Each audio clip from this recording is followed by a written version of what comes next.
important to build for our community, and I would hate to see it fail in any way, shape, or form.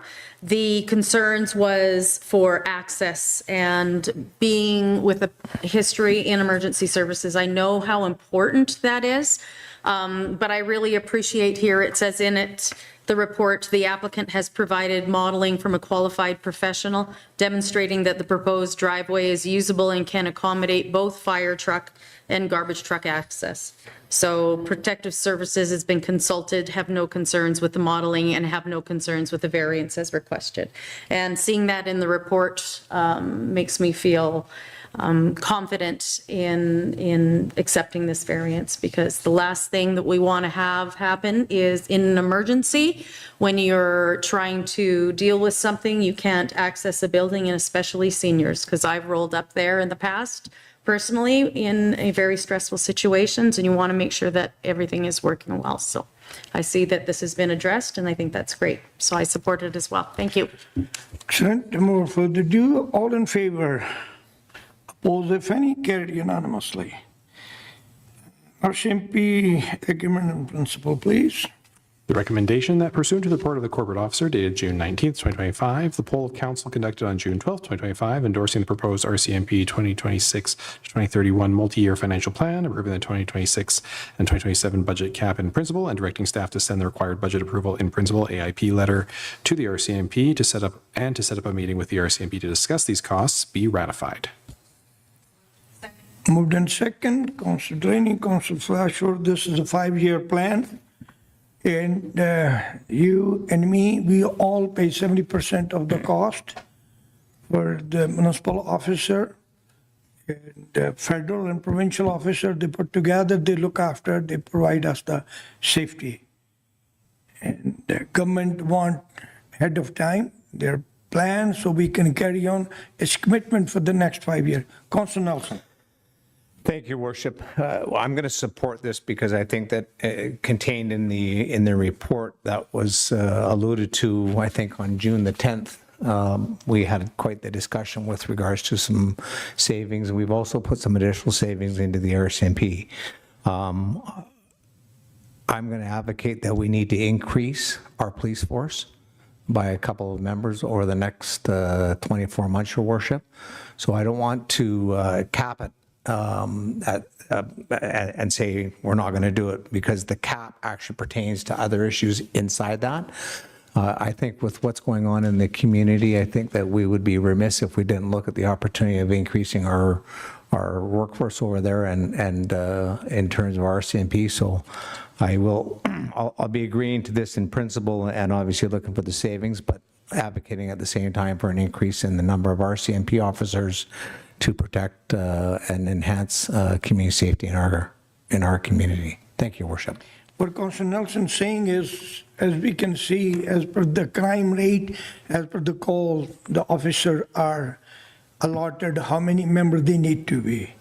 There's so many years has to be the number of calls go down or goes up. And that's what he's mentioning. As we all know, the issue we've been going through for the month or so, how things was happening in the community. We requested the provincial government, Victoria, and me talking to the minister, Mr. Begg and Gary Begg, and we got the task force here, and that's why you see the difference they had made in last 2 weeks, less than 2 weeks. And so it's making a big difference. I'm pretty sure that's what my colleague is mentioning. Thank you. Might need more member, definitely. I'm sure the staff would bring the report forward to the council. And that's why he didn't say tomorrow, so don't have a heart attack or somebody that we're going to put more burden on you. No. What Councillor Nelson's saying is we have to look into a couple member more possible in the next couple of years coming. Could be next year, could be year after. It depends how the situation is arrived here, okay? But we are well protected, you're well protected. City of William Lake is no longer crime capital, touch wood. In the years back, we was on national level. We are way, way down. We are less than even 10th. It's working good, yes. There's a few repeated offenders, long as they're in the behind the bar or they're not out, our crime rate goes way down, number of calls way down. When they're out, it goes up. Council's working, staff's working with the federal and provincial government and to get those people where they belong to, i.e. particularly the mental health treatment. We're pushing with every authority we can, and hopefully we will reach there. And there's not a one subject came to my table as a mayor, which we have not been able to resolve to date. That's an honor for me to tell the community. I'm sure we will get over this one too. All in favor, please. Opposed, if any, carried unanimously. The grant application, please. The recommendation that pursuant to the report of the Manager of Economic Development dated June 17th, 2025, Council approve entering into a funding agreement to receive funding from the BC Air Access Program Airside Project Stream for airport airside upgrades of a new airside fuel cabinet in the amount of $275,000. And further, that Council approve the additional city expenditure of $42,000 and agree that the amount allocated in the financial plan may be exceeded by and up to said amount, with such overspend to be funded from airport reserves. So move the recommendation. Moved and seconded. Councilor Nelson. Thank you very much, Your Worship. This is a city-owned airport, one of the few in the province. We're in the process of doing 3 cabinets. It was originally estimated to be about $750,000. What we're going to do is essentially refurbish the 3 cabinets for about $275,000. About $42,000 is going to come from airport reserve funds to top that amount up, and we believe that we can do it to have a reliable fuel supply transfer. Thank you. And so our airport is the key because Kamloops and Prince George are very heavily commercial dependent airport. Our is commercial airport for the passenger, but not much is Kamloops and Prince George. For the fire center, it is the key area. And for the fire center, fire time, our airport need the fuel. We need the fuel when the planes come, they need the fuel now, not tomorrow, day after tomorrow. We've been working on this grant, and thanks to our staff and in particular Economic Development Manager and everybody else who work and the political push we had, and it's been always worked out in our favor. That's what it is. And thank you very much. Any more comment? Hearing none, all in favor. Opposed, if any, carried unanimously. Just for clarity, it's a 75% funding Yes. grant. Thank you. Thank you.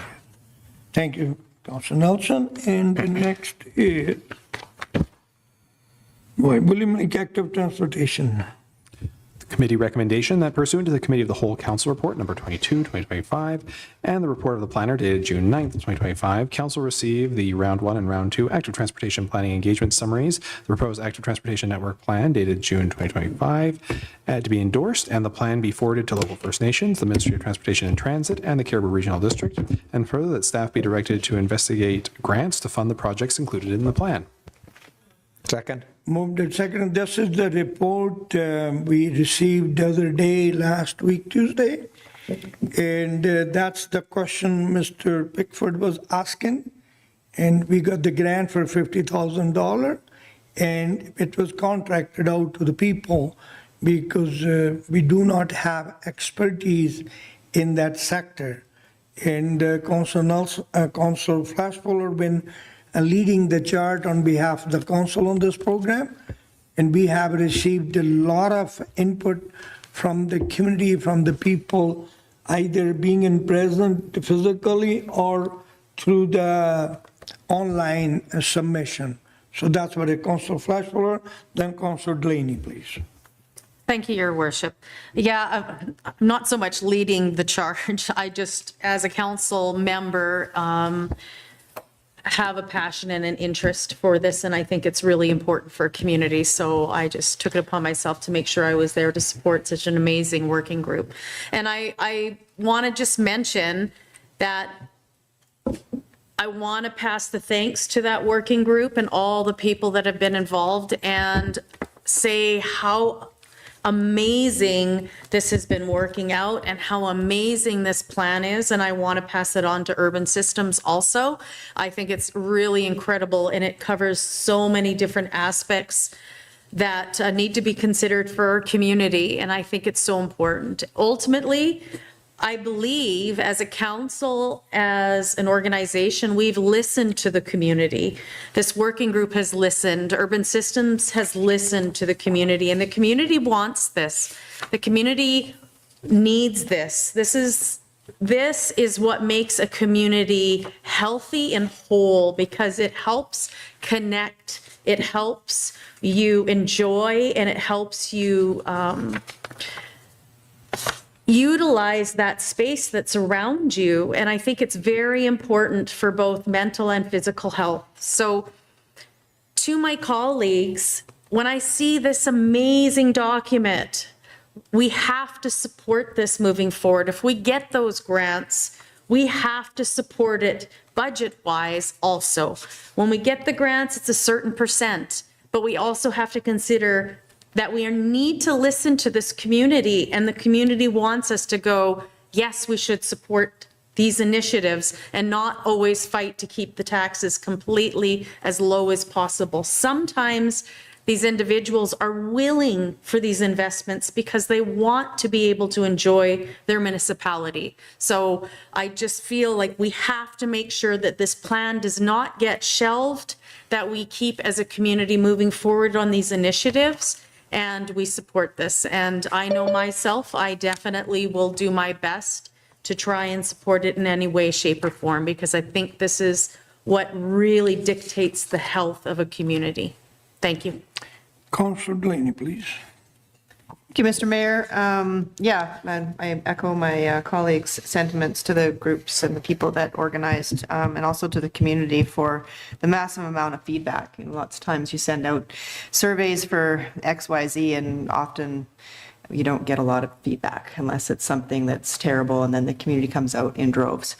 So this is a good news story, and there was a lot of input that went into it. What I really like about it is the way that Urban Systems laid out the phases, and it really kind of gives us a plan of attack, how to do it from start to finish. And that's what I appreciate. You know, sometimes when you get plans that come to different tables, and you know what Councillor Flashbiller said about sitting on a shelf, sometimes those types of studies, you know, they get looked at, this is great, this is good information, but then they do go onto a shelf. And so I feel like this one actually has all of the tools to implement. And again, for that, I'm really thankful, and I look forward to, you know, to the details in the budget so that we can put this plan into action and phase it out. I mean, it's going to take multiple set of years to see it to come to its fruition, but it's also a good timing because it's being put into the official community plan as well. So just hats off to the community and everybody who's put their time and energy into it, and as well as Urban Systems for doing such a fantastic job. Thank you.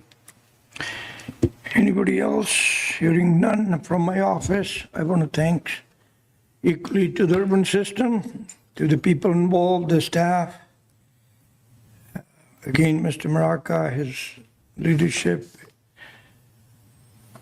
and in particular, the people who wanted to share the road, like Mr. Pickford mentioned a few minutes earlier, and the biking people, everybody. And timing couldn't be any better. As we are doing, reviewing our official community plan, that's the perfect timing. And it's for the well-being of our community. People wanted to ride the bike, perfect timing. I believe it was this week or last week, and again, I'm sorry, my dates are all mixed up with the situation I went through. We just finished paving the trail to the lake and the area, you know, the $90,000+. And like I said earlier, this council is for you, elected by you, making the progress. Have we reached where we wanted to be? No way. We got a long way to go. All we need is your patience and your guidance and your assistance. We will do it whatever we wanted to do. We can achieve it. And thanks to the provincial government and everybody helping us and standing with us, and realizing our needs. That is the key. In the relation we develop with the First Nation, with the regional district, with the federal government, with the school board, you name it. it's the best. We are all working together for one goal, that is the betterment of our citizens. And that's the goal we had. Any more comment? Hearing none? Anything from you, sir? I think, please. Yeah, Your Worship, I think we should mention like the entire working group and with Jane Melbourne as well, Yes. right? Like the work that they did to give Urban Systems the raw data and all the input from the community. That Urban Systems has nothing without the community involvement and the work of the consultants here and the active transportation group. So I think we have to acknowledge our local people as well. Appreciate it. Thank you. A few people in the audience, I appreciate all your involvement. Thank you. All in favor? Carried unanimously. Minister Farmont's response letter to my letter, please. Clerks note that the response letter from Minister Farnworth dated June 11, 2025, together with the letter from Mayor Rather dated May 21st, 2025, regarding rebuilding of the Quesnel-Hickson alternate route between Quesnel and Prince George, be received for information. Second. Moved in second. This is, we wrote the letter on 12th of May, 11th June. We got the answer, which is a great, and we are doing our best. And once again, I'm not trying to promote any party or anybody but the government. I'm not any politically assigned member to any political party. My friend is who look after my community. So when somebody help me, I thank them. So that's the letter. Any question on the letter concern? Hearing none, all in favor? Thank you. And we got William Lake roller derby, please. Clerks note that the request from the Williams Lake Roller Derby Association and the Care Bruisers Junior Roller Derby in their letter dated June 11, 2025, regarding the use of funds for their 2025 community grant be received. The council approve an amendment to their application to permit the $2,000 in approved 2025 funding to be used towards their outdoor vendor market, now being held at the alternate location date, June 22nd at True Soccer Field, than what was originally applied for. So moved. Moved and seconded, Councillor Nelson, Councillor Delaney, Councillor Jasmine Lyon, please. Thank you. Couple of questions about this one. Do we fund any other markets? Like the medieval market or anything that's more a market and less an event? I'll leave to Mr. Maraca. Your Worship, Councillor Lyons, I'm not aware of any that we do. This was basically a transfer of the funding, and they made an application to have this accepted rather, but I don't believe we do. Okay, I am going to support this. There were a couple of things about it, like the requirements for receiving this money is using the city's logo, recognizing the city and posts and posters and all that, and the city was not recognized at all. The event's already come and gone. It wasn't in the posters. It wasn't in any of the posts. The funding was supposed to be for the street party. I've had so many people come to the store on a regular basis asking me if they can sign up for a street party and I don't know who's doing it, if it's happening, and I haven't had any information to give anybody. I understand I know firsthand how hard it is and how expensive it is to put these things on. So like I said, I will support this. I am a little bit like, it would have been nice if the information had come prior so we could have let people know that, because I've had other people approach us too saying that they would like to do a street party if there isn't one happening, and they didn't want to apply for funding not knowing if there was funding available because this application was already in. Yeah, so. Thank you. You did an excellent job raising the point. I'll make sure first thing tomorrow morning that City of William Lake is recognized before the money goes. Mr. Maraca. Thanks, Your Worship. The event has already happened, though. I think it happened last weekend, did it not? It was last weekend, and yeah, I don't know. It was a complete shift, and there was no real notice to staff or council on this. This is a clean up, catch up sort of thing, and there was a lot of apologies made and stuff like that. But at the end of the day, yeah, it's a lot different than what we had planned or what was approved by council for sure. And we asked them to make sure they recognize even the press release or something? No? Absolutely, if the council wants to. I'll make the amendment, a friendly amendment, if it's okay with the mover and seconder, that they be asked to recognize the council before they get the money. Is that okay with the mover and seconder? But not council, they recognize the City of Williams Lake for the contribution we are making. Sorry if I said council. Please. Your Worship, and I think that just to keep it clean, that just to make sure that all the recognition and all the requirements of the previous application for the other event are recognized or carried out with this application, even though they're different events, the requirements of the application should be the same as I think what Councillor Lyons is saying. Yeah, no, point well taken to make sure it's done before we disperse the money. Is it okay with the council member? Council Flashballer, please. Thank you, Your Worship. I have to say that myself, I'm very uncomfortable with this because when we get the submissions and all the requests, we review, and I approved a street party for Stampede. At a personal level, through that process, that was what I approved. And I feel that following that process, those policies is really important, because for us to just all of a sudden go, oh, okay, it didn't happen, is not really fulfilling what the whole purpose of this is for our community. And I understand my colleagues' comments, and, you know, like, this is already done. We want to be supportive. This is an event that happened in the municipality, but it is not following that good process, which makes it fair and equitable for all applicants. And part of me almost doesn't want to support it just because of that one piece. I'm interested in the rest of the conversations from my colleagues on this, but for me personally, I feel more comfortable if I know what I've approved and that's what transpires. For us to just get first notice of this and then being told that this event has already transpired, I think is also on top of it makes it very challenging for me to support this request. Thank you. Any more comment? Hearing none, all in favor?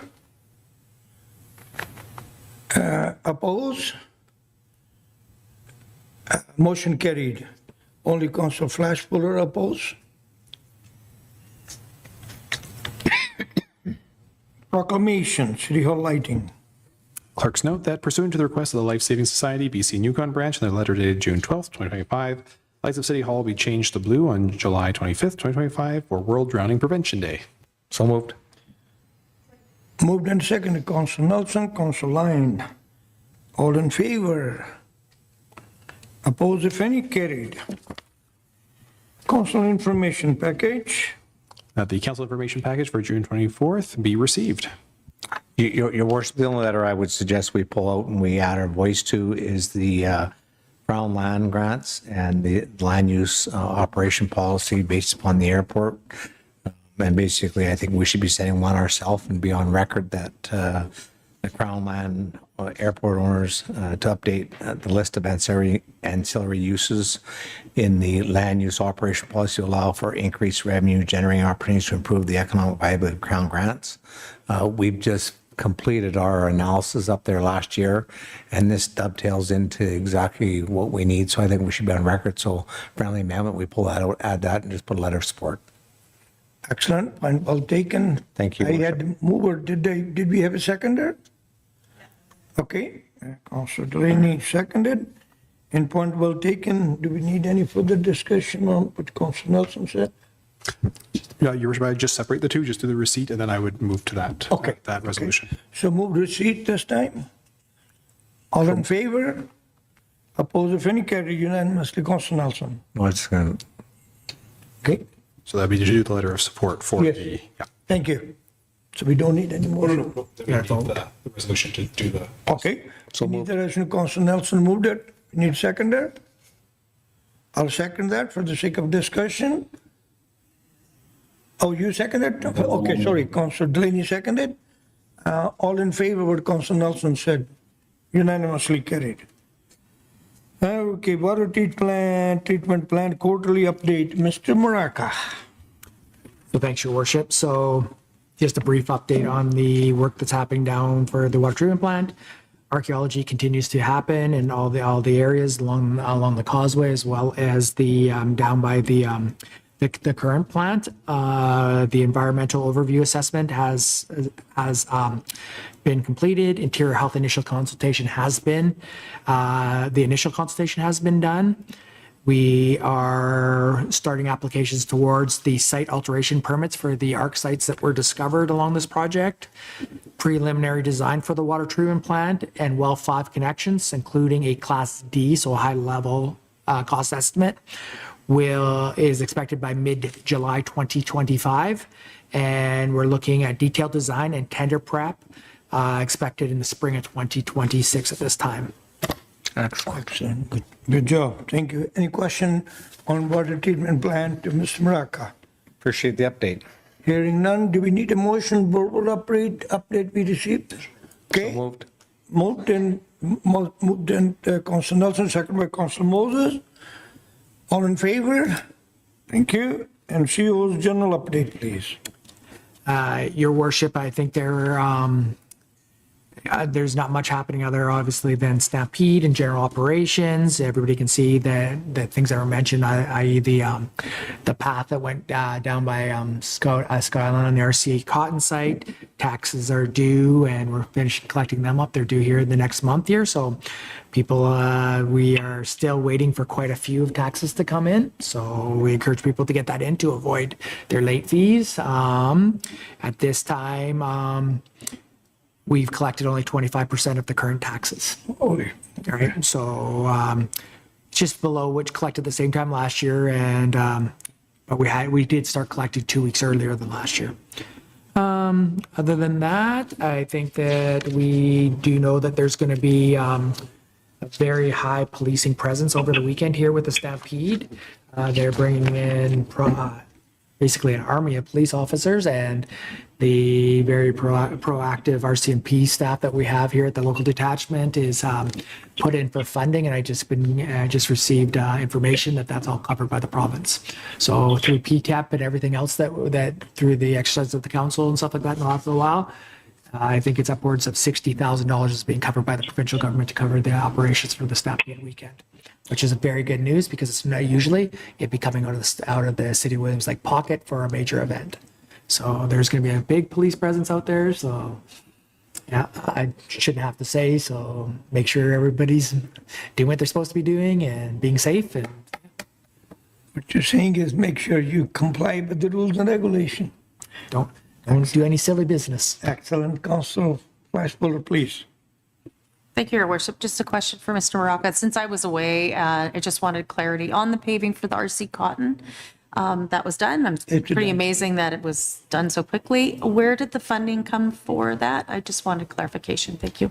Please. Your worship, the council flash builder that came from the climate change funding. So because it met the strict criteria of how we can use those funds for. So that was approved by council at the previous meeting. Is that correct, Marie? Yes. Yes. And it was up towards, I'm going to say $90,000, somewhere around there. So it was grant funding that we had for. It was all climate. grant funding, Okay, yep. wonderful. I think that's great. Thank you. Excellent. Any more question, concern? I've requested the staff, we will have some update in the days coming on a couple other various issues. Massive Canada plant and Elksall plant, moving the shelters where we are, and in the Glen Harbor, we just did it. How far we are, what's happening, we'll have hopefully 2 weeks to come, all those report or update or either to the committee of the whole or here, something. If anything else you had it, now is the time to ask the CEO. Hearing none, all in favor of receiving,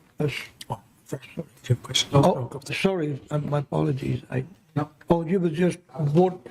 Oh, thank you. Motion to close the meeting. So moved. It's not this, we have to go to the in-camera meeting. We had a couple personal issues, and that would be to. Your worship?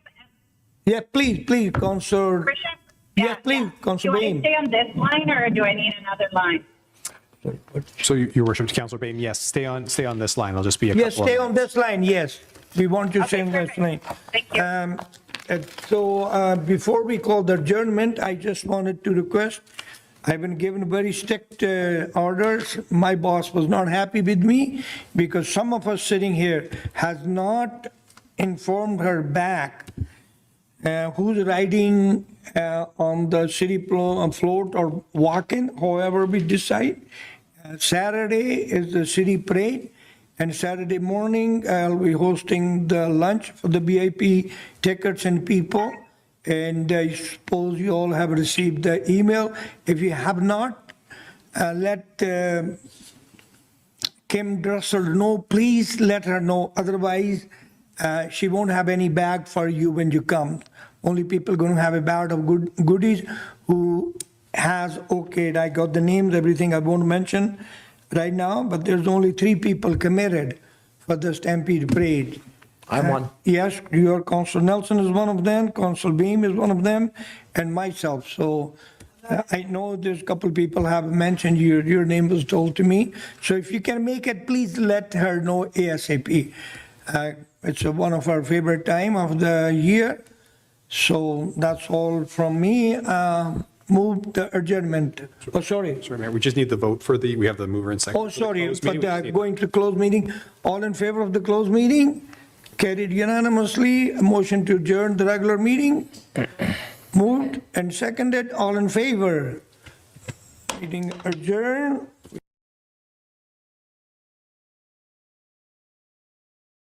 According to the IIOBC, on July 10th in 2022, 36-year-old Rojan Alphonse was having a mental health crisis in his home in Williams Lake. His family was concerned he might harm himself. When RCMP arrived, a crisis negotiator was called and police began evacuating neighboring homes. But Alphonse took his own life as heavily armed RCMP officers surrounded his home.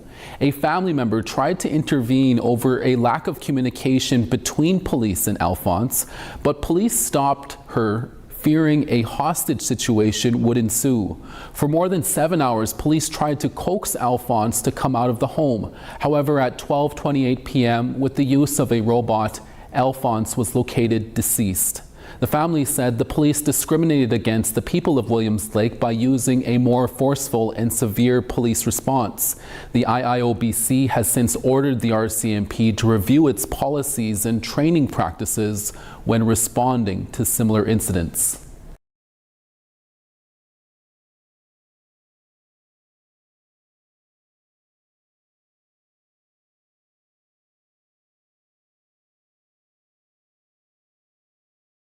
Yeah, now we got it. Good evening, 6 p.m. It's my honor to welcome each and every one of you. Our couple of council members are to the Zoom, Council Flash Fuller and Council Bain. So Bame's not on yet. Oh, she's not on yet. We'll wait.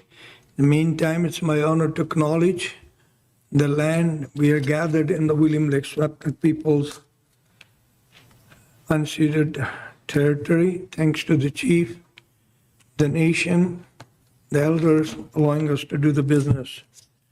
Adoption of the agenda is on the table once again. Council Beam is not on yet, but Council Flash Fuller is to the Zoom. Second. Moved and seconded. The agenda be adopted as circulated. All in favor? Opposed, if any? Carried. Minute of the regular meeting of council held June 24th and special council meeting last week. Second. Moved and seconded. Any addition, deletion? Hearing none. All in favor? Opposed, if any? Carried unanimously. There's no delegation. And computer checks and FET listing, please. The recommendation that the accounts payable, computer check, and EFT listings dated June 26th and July 2nd, 3rd, and 10th, 2025 be received for information. So moved. Moved and seconded. Any question, concern? Hearing none. All in favor? Opposed, if any? Carried. A zoning amendment, please. Bylaw number 2425. The recommendation that pursuant to the report of the planner dated June 19th, 2025, council received the application from True Consulting on behalf of Kathy Tang, requesting to amend the City of Williams Lake zoning bylaw number 1825-2002 by rezoning the subject property located at 1153 3rd Avenue North from residential 1 to residential 2, and by amending section 304.1 permitted land uses under the residential 2 R2 zone to allow for 2 new manufactured homes on the subject property, and further that council give first 3 readings and adoption to the City of Williams Lake zoning amendment bylaw number 2425, 2025. Move the recommendation, your worship. Moved and seconded. This is just for the community's information. And this rezoning application is under the so-called new laws by the provincial government that we can build more in a density in a less or smaller lot. That's what it is. Any question, concern, any comment? Hearing none, all in favor? Opposed, if any? Carried. Councillor Flash Fuller, I'm going to take you in favor of every agenda or motion on the floor unless you speak up, please, if I'm okay. Thank you. Thank Thank you, you. Your Worship. I'll let you know. Appreciate it. So nice of you. Moving along, we got a second quarter budget status report, please. The recommendation that the report of the manager of finance dated July 7th, 2025 regarding a second quarter 2025 budget status update be received for information. So moved. Moved and seconded. This is a requirement of the council policies. We wanted to make sure we are within our approved budget, our expenses, our income are within our guidelines. So it's according to the city council policies and guideline. Every quarter we receive the report. As you would see the next report for the money coming in, it's all given. Any comment from council member? Hearing none, all in favor? Thank you. Download of cost, second quarter update, please. The recommendation that the report of the manager of administrative services dated July 9th, 2025 outlining a summary of the second quarter 2025 estimated costs downloaded by senior levels of government be received for information. So moved, your worship. Moved and seconded. Mr. Maraca, please. Thanks, Your Worship. It was just brought to my attention that missing from this report is the cost for the $100,000 that council allocated for additional policing. So we will make sure that that is updated in the next quarter. Obviously, it was just an oversight by staff in this report, and we'll make the necessary changes. So we could add $25,000 basically to this quarter for this report. Appreciate the info. Excellent. Thank you for the information. That was the money. Council approved $100,000 extra for the downtown issue we've been all facing, just to protect our business community. And just for the community information, senior management team in my office, along with the council, we are talking, making our progress report and making our points ready for the UBCM September. When we go to Victoria, we definitely will be talking for this money, which is not our issue. It's a provincial government, as federal and provincial government, when downloading the cost to the municipality or lower level of government, we will be definitely asking their better share to that money. Councillor Delaney, please. Thank you, Mr. Mayor. That's fantastic, and I just wanted to say thank you to staff on the way that this is written. I like how it's broken out and there's a detailed, like it's detailed. So this will be a sheet to sing off of when you're at UBCM. And hopefully somebody will listen. Well, definitely, and this council is well known for pushing, getting our better share. I don't think this time would be any different than previous time. We have I'm very satisfied as mayor, as your representative, what we have received from Ottawa and Victoria. I mean, there's always room for improvement. I would never say no to if they give me $100 million tomorrow or tonight somehow, if somebody watching and listening. But I'm satisfied, and we will keep working. Any more comment, concern? Hearing none, all in favor? Thank you. And item number E, report of the public hearing bylaw number 2427. Move receipt. Moved and seconded. This is the information, as most of the community knows. Last week I was away due to my family rituals of passing my father. If somebody missed the meeting, they cannot vote on this. This information is a process to make sure every council member have read and they are aware what they are voting on. And down on the agenda, we'll be voting on. This is just receiving the report, what happened, what took place during the public hearing. Any more comment? Hearing none, all in favor? Opposed, if any? Carried unanimously. River Valley Recovery Additional Project. The recommendation that pursuant to the report of the asset management technologist dated July 9th, 2025, council approved the addition of new recovery projects to the current year River Valley Recovery Project Plan as follows. 1, Frizzy Stormwater Detention Pond, 2020 flood construction stage. 2, headwall repairs, 2020 flood construction stage. And 3, offsetting compensation. And approve over expenditure of the River Valley Recovery Project budget by $1,295,709 with the city's portion of $259,141.80 to be funded from sewer reserves. So moved. Moved and seconded. Council Nelson, please. Thank you very much, Worship. I'll be supporting the infrastructure projects that are in front of us tonight. And if you actually look further down the agenda, you'll see there's another infrastructure project for about $1.5 million. So that's $3 million of capital infrastructure that we're going to be putting into play here immediately.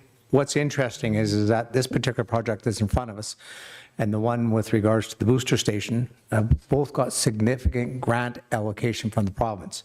Staff managed to ensure that we had 80% funding on this particular project, which saves the city $1 million.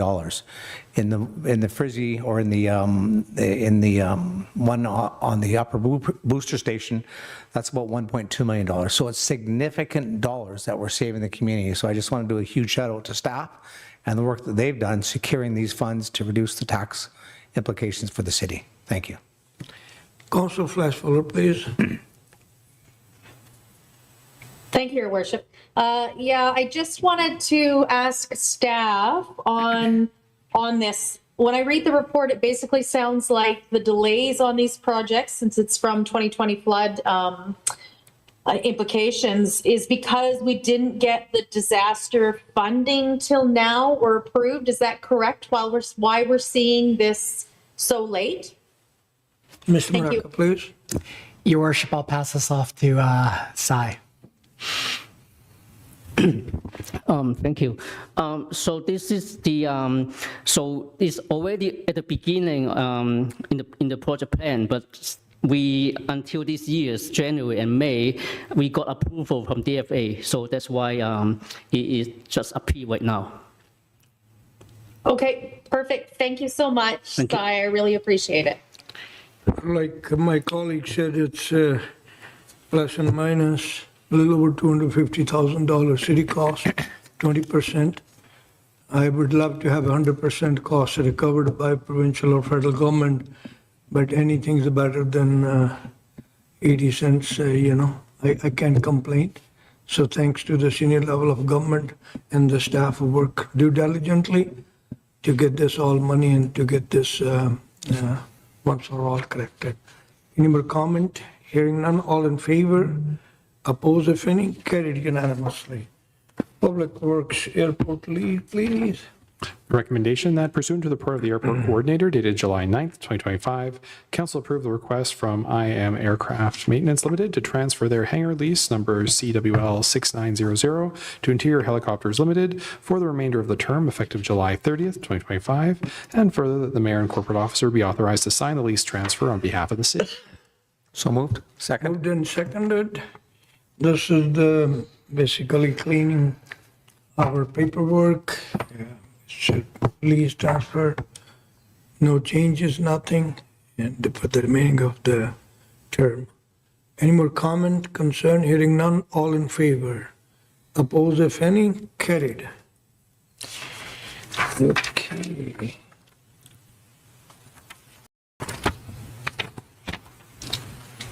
Okay, zoning amendment bylaw 2427, please.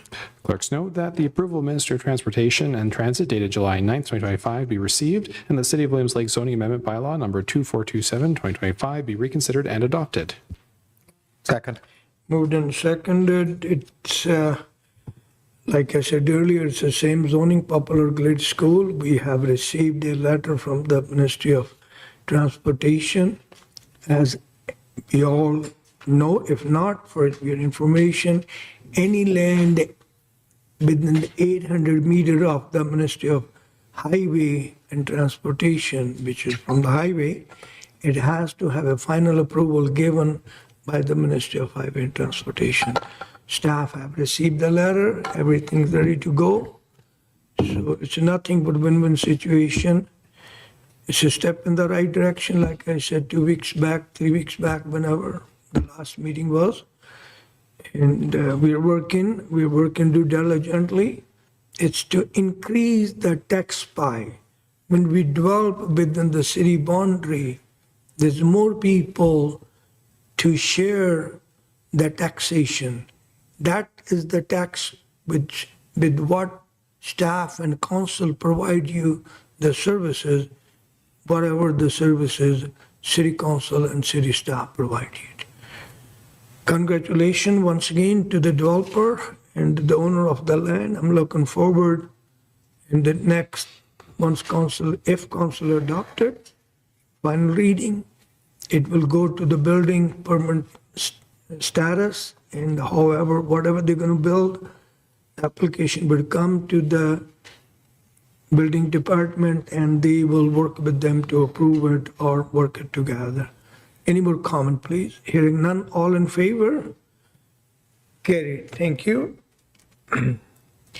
William Lake Pickleball Club Society Partnership Proposal for the new outdoor community pickleball court, please. The recommendation that the report of the Deputy Corporate Officer dated July 10th, 2025, together with the Committee of the Whole Council Report number 23, 2025, and the presentation of the Williams Lake Pickleball Club Society regarding a partnership proposal for the development of a new community pickleball court facilities be received, and the council provide clarification to staff on the recommendation from the July 8th Committee of the Whole Council meeting, respective of the Williams Lake Pickleball Club presentation. Before I accept any moved or second or any direction, last week, as I mentioned earlier, due to my father's passing, I was away doing some rituals which need to be done. And thanks to Council Flashfuller, she did an excellent job representing me and taking the chair and guiding the meeting and the council with the help of the staff. Thanks to the staff. We have received numerous proposals, which is, I believe, is F4. If I may recommend to the council and to deal with these both items together, and I will appreciate that. And once council's agreement to deal both items together, then I will have my piece to say. Councilor Nelson, please. Thank you very much, Your Worship. I think, first of all, there's another item later on in the agenda as well that's coming forward that is asking for an allocation of upgrades in the Comer Park as well. I think the intent was clear from Council, Your Worship, and that is that we support the Pickleball Club Society. We want to find them space. That may not be the perfect space, but the intent around Council was we wanted to provide some sort of long-term stability place in the community that didn't have impacts to the residential area, but it did provide a certainty over a 25-year period in some sort of partnership with the city so that they would help save money similar to what we've got right now. But just to basically kind of give our public nod that we want to see something happen, perhaps a little ambitious on that one side up there, but I think that's the general spirit of what we were trying to achieve around the council table. So to add to the flavor of making sure that it's unanimous, that we would support that same position and ask staff to bring back a report with any other sites as well, because you're going to see that there's requests for sites. I don't want to go off the position that we do not want to, or I should say, we want to ensure that the theme is that we provide them with some location in the community, maybe even the RC Cotton site as well. So I think that was the general flavor around the council table, and I think that's what we were looking for. Staff brought up a number of good points as well in terms of costs downloaded onto the organization stuff. And really, I think the theme behind this is that we're just trying to achieve the overall objective is to find them a long-term, stable home. Does that make sense? You betcha. Councilor Delaney, please. Makes sense. Oh, sorry, I got you. Thank you, Mr. Mayor. Yeah, no, I agree with my colleague. That was the flavor of the table, is to try to find something. But because we've also got this item that's coming up later, also looking for some space, I wonder when staff does the investigation, if we could look at like kind of an inventory of what we have, and then get some ideas of what that inventory could potentially be used for, so that we're looking at it all together at once, because then we might have somebody else that comes out of the woodwork and says, whoa, geez, like city said that they're going to help these guys out. We've got a plan too. We also want to have a look. So it might be worth it to go through the process of identifying what properties the community would be willing to allow to be turned into a recreation designated facility type thing. Thanks. Excellent, Council. Sorry. No, you go ahead. Go ahead. I know. My principle for the audience, every time CAO or staff, senior staff, raise their hand, I bypass everybody, doesn't matter how much speaker listed, because you never know whatever my colleague's going to ask the question, he might answer, so she may not have to raise. That's the reason, and I always prefer the staff on council member, please. Thanks, Your Worship, to Councillor Delaney. The intent of the report would be to bring back an inventory, and obviously we as staff have a flavor of what we have for amenities in our parks and where they're at. So we'll be able to put that into a report and bring that forward to council, but staff would never be suggesting or promoting the closure of something else for a new activity. So the discussion about taking away the ball field, that will never be staff's recommendation. I mean, they can all coexist in the same area, but that would be our only ballpark left in the community, and that's not what staff would be recommending. Thank you, Mr. Maka. Councillor Lyon, sorry for the... That's okay. Can you Thank wait? No, I was just going to echo my colleague's statements and just say that, yeah, when it came to the two recommendations, I definitely thought that we were more on the second one, on working with them to find a space, but not necessarily that space, especially seeing the letter that's going to be coming further down the agenda. Thank you. So my recommendation would be we should bring F4. Councillor Flashfuller. Go ahead, sorry. I didn't notice your hand. Thank you, Your Councillor Flashfuller, Worship. please. Thank you. I appreciate it. I just wanted to also agree with the rest of my colleagues. I think the intent of that evening was to support the Pickleball Club and in their endeavors and their ambition, because I think it's pretty amazing what they want to accomplish for our community. But I think this is also a very perfect example of why we really need to be cautious as a council at times in what we put on the table as motions, because it's so important to go through staff. And I completely agree with the second amended motion that is within the report presented this evening, because I think that is the intent of this council. And we also want to make sure that we have all the information. And if stuff doesn't go through staff, if we don't have those meetings, if we don't have reports backing our decisions, we're sometimes pulling the trigger too quick. And I think it's so important to always have that information. So I want the Pickleball Club to know that our support is still there, 100%, but we need to make sure that we're going through the proper process. And I think that's what this second amended motion is about. So thank you. My suggestion would be to council, if you're agreeable, sorry about my voice going down. I would recommend to the council that we bring the F4 together. F4 and E1 be put together and refer to the staff to report back further in detail. I think it's the same meaning, but every council member have said it. They'll bring up the report forward. Pickleball people have done excellent job. The number has grown so much, it's hard to believe, other than unless you drive by and see. Every time I drive, I see it. And the Rotary Club have done every project in this community.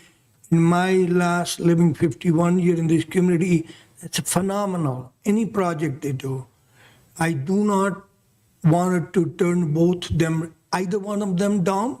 I would like to see both flourish, both work together, and the report come and staff will do the due diligence and bring the report forward. Once again, Councilor Nelson, I'm asking the both the report be put together. I'll- The report to the Favorable Thank you. amendment.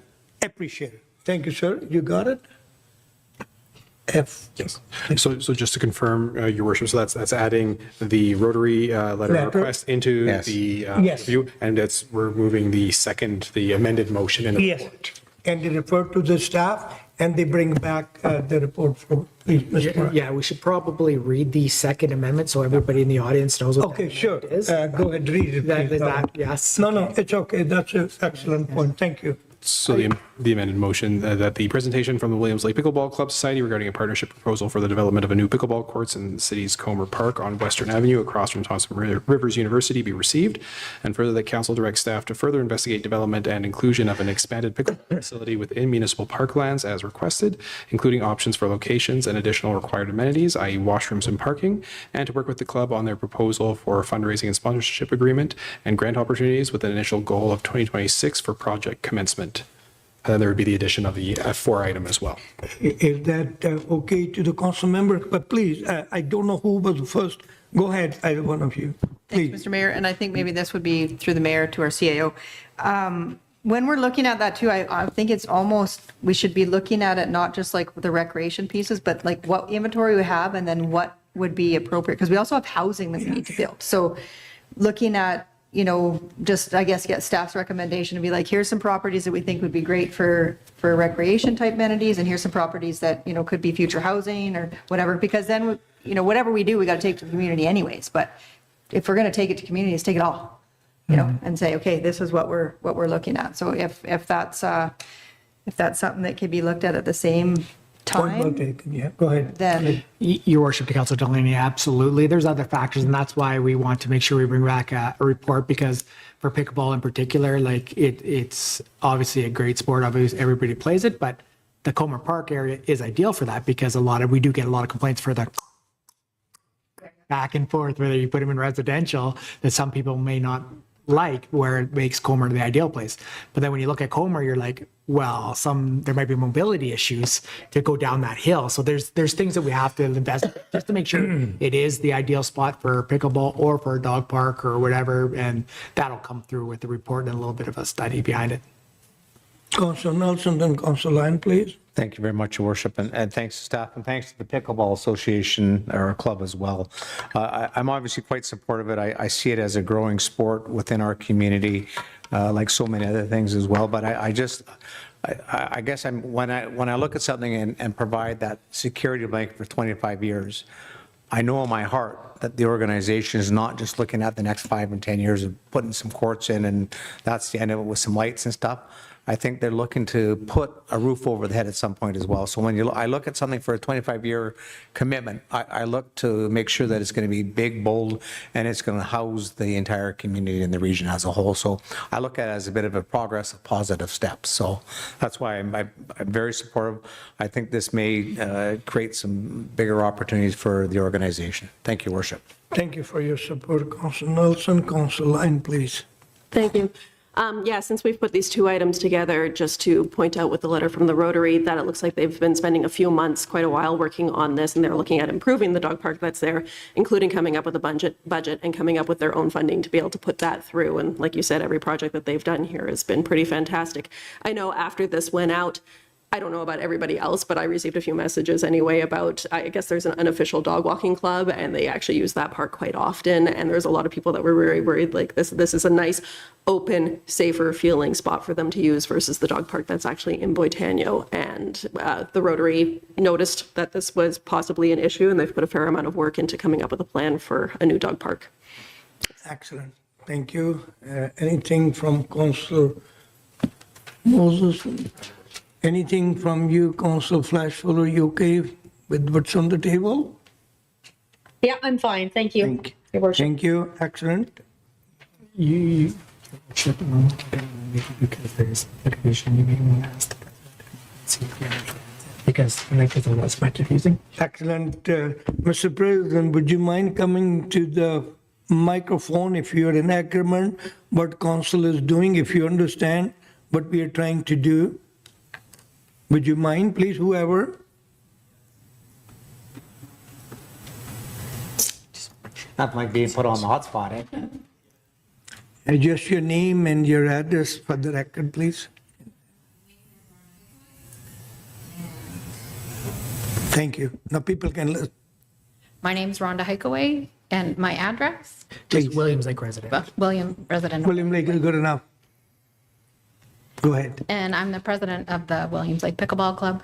And it's my understanding that you do support Yes. our initiative for Yes. putting in some courts, and that you're looking at maybe other options as well as the Comer Park for Right. a location that we can call home.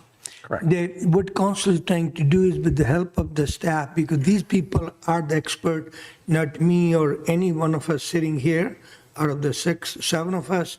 They will bring the options based on the pros and cons.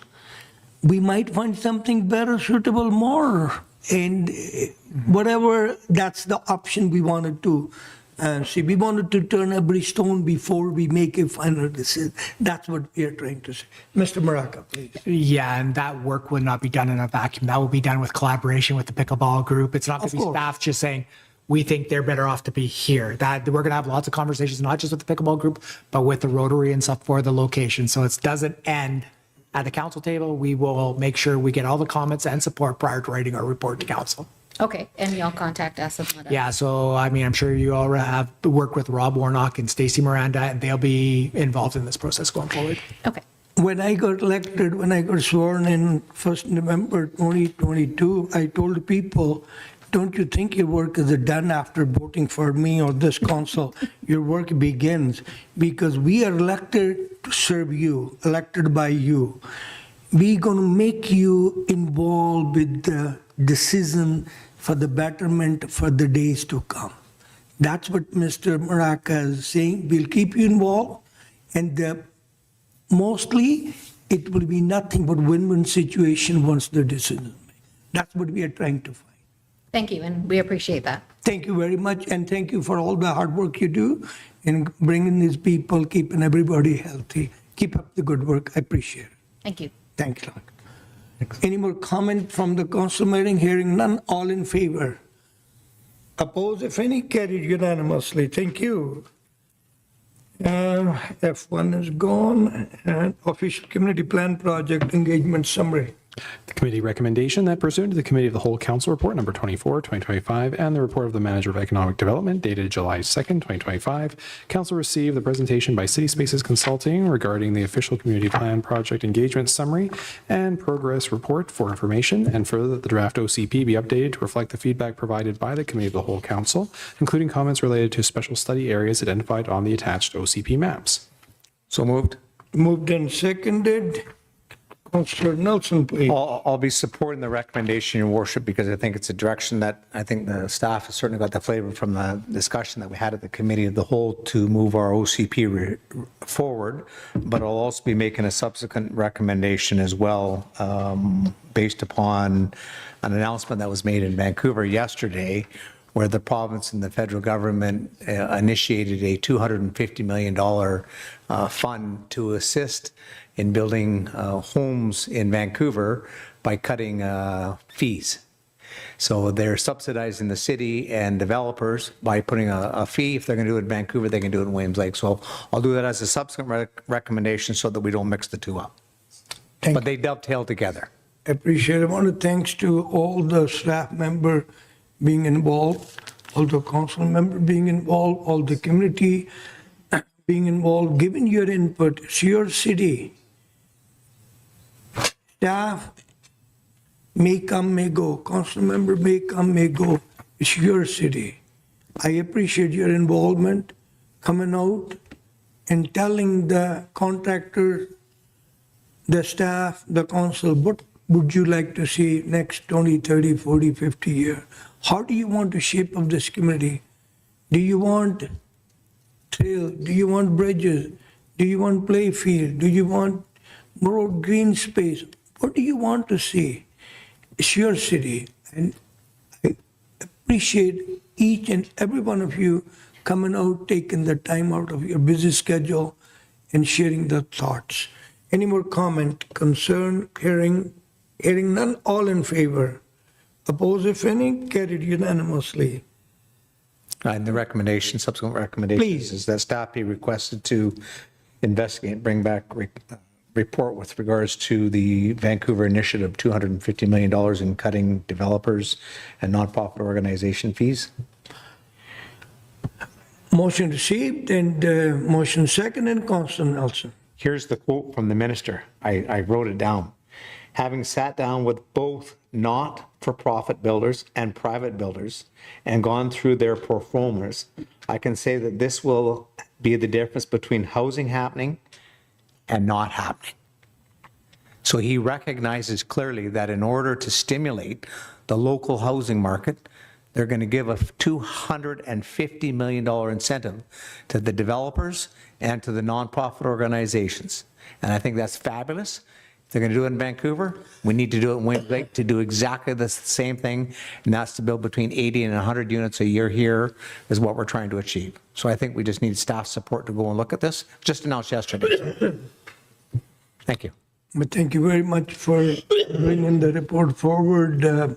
My office, along with the planner, we are working the property with the nonprofit organization, William Lake. We're already working with my plate being so full and being busy with other things. I didn't get a chance to have the meeting with this nonprofit organization. Who knows? We're working on, and hopefully this will come. But I just wanted to raise the concern City Council and development staff, engineering staff facing is the archaeology study in William Lake. We had more site in William Lake mapped by Victoria, more than 3/4 sites in all over BC, you believe it or not. Every time we talk about development, people backed off because of the ARC study. That's the drawback.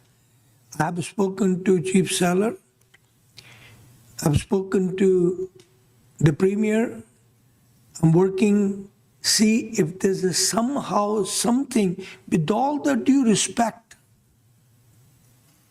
to the system, if we can speed up and make it more economical. I won't do it by myself, but having Cookpee Seller on board, I wanted to have all the respect to the nation, to the elders, to the people. So we're working on when would it happen, what would it happen, only God knows. But I definitely would keep you posted. Councillor Moses, please. Thank you, Your Worship. Yeah, I want to thank Councillor Nelson for bringing this to the table for us. I wasn't aware that this has become available in Vancouver. If we can get that availability in Williams Lake, the sky's the limit, because I'm on the board or even the president of the Canadian Mental Health Association and the Friendship Society in Williams Lake. And if we could have that sort of incentive and support, we would be popping up housing like weeds. It would be absolutely amazing if our provincial government, is it the province or the feds? Province and the feds together. Both? It's great. Both? Oh my gosh. If we could have that support here, we'd be doing very well. Yeah. It's a new Prime Minister's initiatives I learned last week before I left, before I went away last week. Yeah. And the staff is where, our staff is where we're working on. Awesome. Thank you very I'm much. in fully supportive. Well done, Thank you. Councilor Nelson. Any more comment? Hearing none, all in favor? Oppose, if any? Carried unanimously. Community safety Task Force, please. The committee recommendation that the report of the Community Wellbeing and Safety Plan Coordinator dated July 10th, 2025 be received for information and pursuant to the Committee of the Whole Council Report number 25, 2025, and the report of the Community Wellbeing and Safety Plan Coordinator dated July 3rd, 2025. Council directs staff to immediately implement a community safety task force, and further that council approve the proposed startup budget for up to $18,000 to be allocated from reserves or current year surplus. Second. Yeah, just for the community information, these $18,000, there's no cost to the city, and it's already in place and plan. And if council give the approval, it would be nothing but win-win situation. Our coordinator, our emergency support services coordinator, everybody has worked so hard on this subject. Like we see every day downtown, especially the business community, how they are seeing. Good example is for $100 monitor, somebody broke into the door for $10,000. Is that acceptable? No. Can I fix it? No. Can you fix it? No.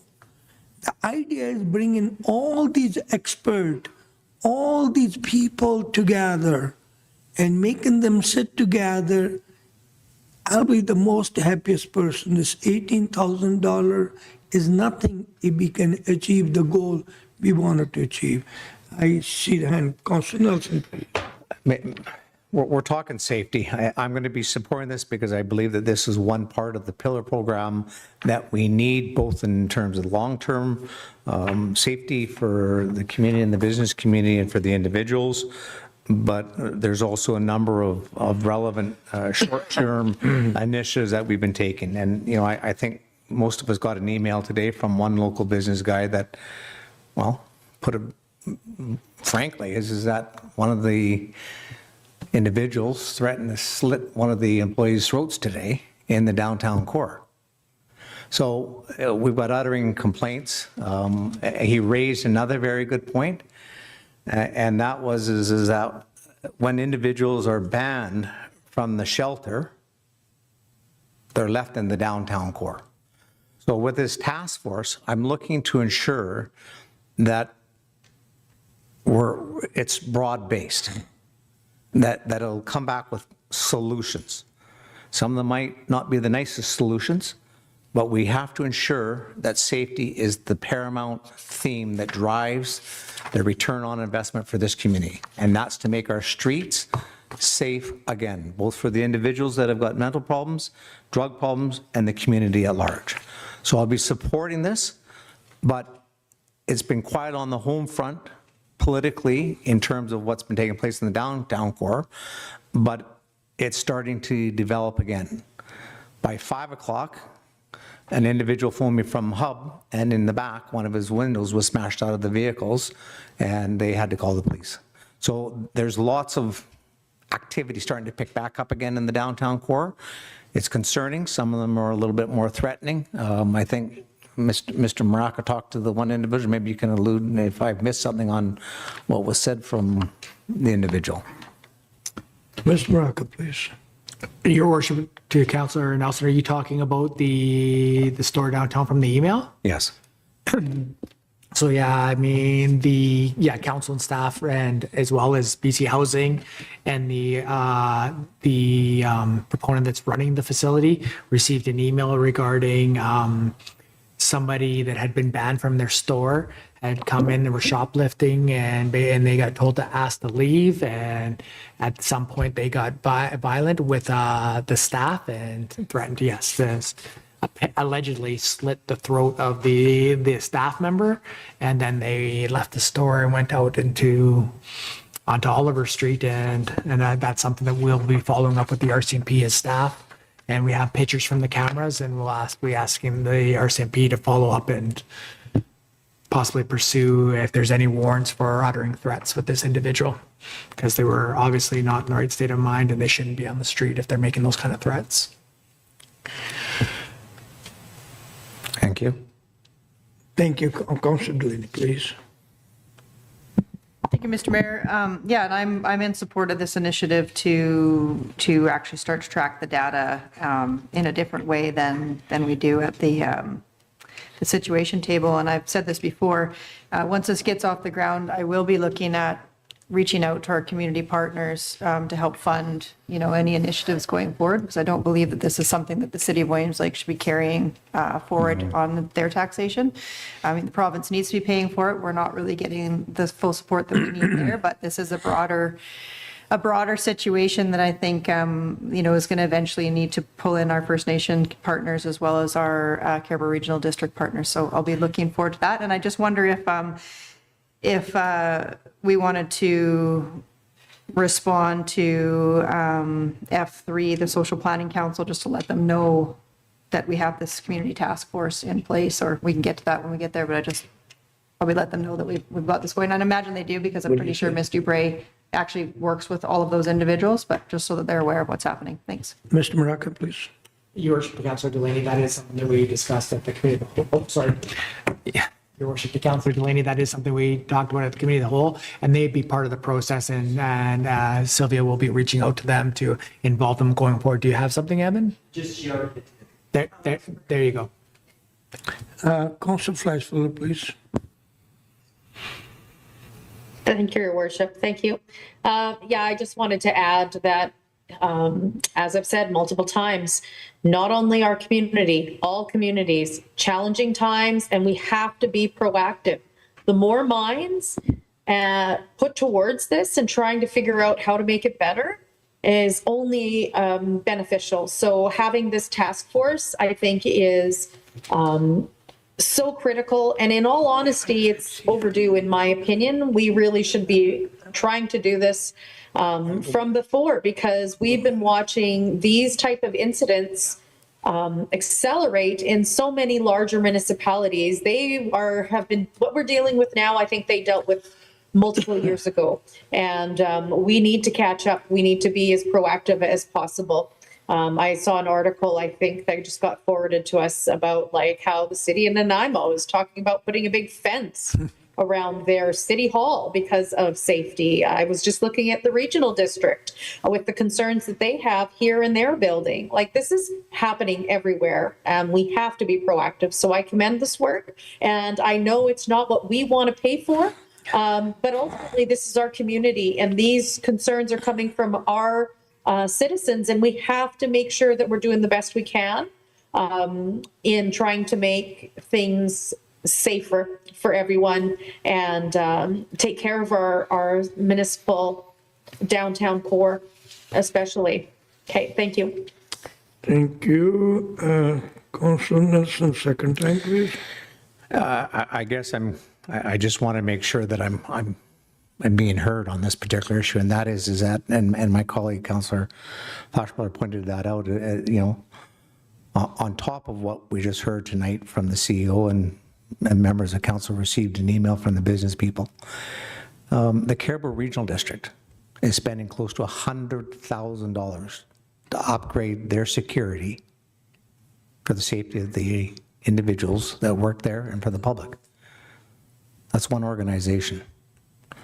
We're hearing again that our community is being blasted by individuals, and I'm just going to be clear, and that is that I'm not looking for a bunch of fluff to come back.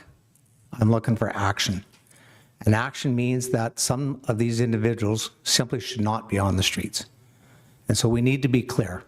We can't board up our houses and board up our businesses and run and hide. If these individuals are not welcome in nonprofit organizations and government-funded facilities, then the city of Williams Lake and its residents should not fall victim to having to look after these individuals. That is a provincial and a federal responsibility. So to download these people and push them onto the streets and make the citizens of Williams Lake look after them is wrong. So we need to ensure that in the context of this task force, that we look for both the fluff answers and some very strong answers to the solutions, including involuntary treatment for individuals that should not be on the streets. So when we talk about solutions, we got to look at broad-based. Thank you, Your Worship.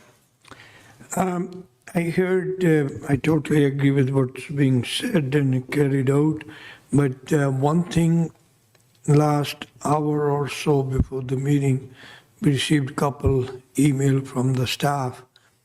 The people have put it on our web page.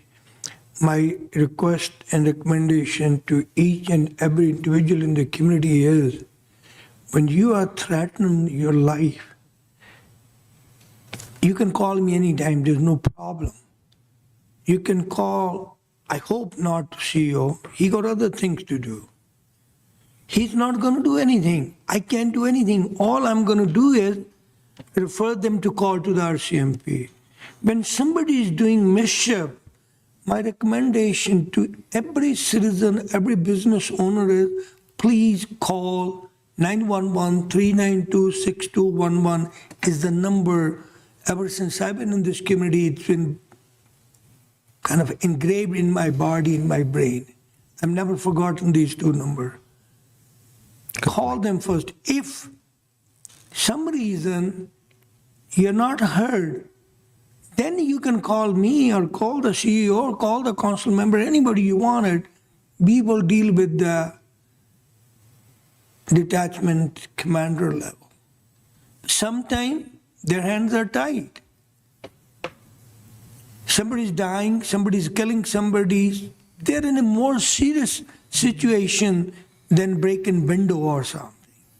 So we got to weigh those situations. Please bear, we are with you. We are here to support you. We are your representative.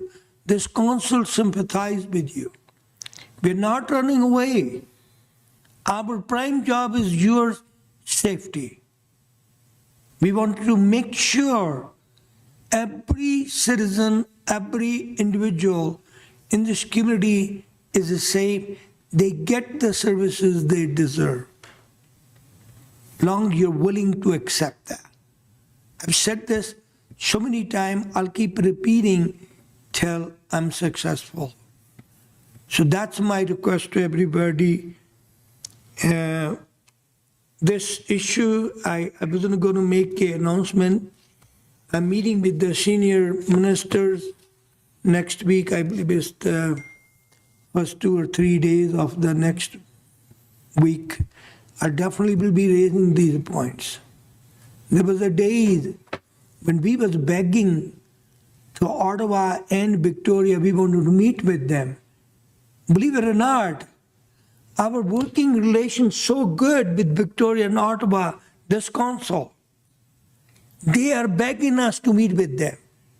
They are helping us every which way. Sometimes, yes, this council, myself, my office, we have to work harder than other time.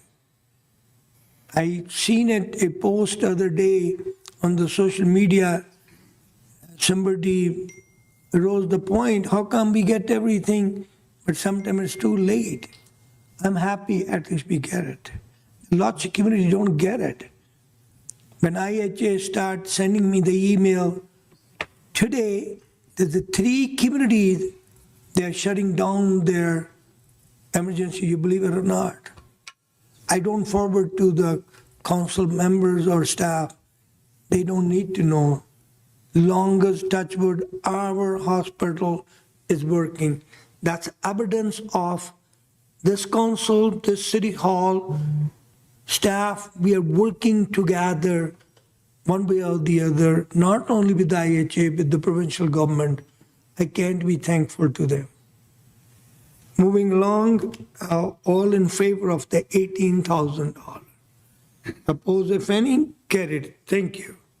Minute of the Central Caribbean Joint Committee meeting held June 18th. Clerks note that the minutes of the Central Caribou Joint Committee meeting held June 18th, 2025 be received. Second. Moved and second. Thank you, folks. Appreciate it. All in favor. Thank you. And Minister, thank you for support of Farmers Market Nutrition Coupon Program. Clerks note that the letter from the Minister of Health dated June 24th, 2025, thanking Mayor Rather and the city for providing a letter of support for the Farmers Market Nutrition Coupon Program be received for information. So moved. Moved and seconded. In this, I just want everybody to know, now I can possibly tell Minister of Health is coming next week. I'll be meeting with her, spending some time.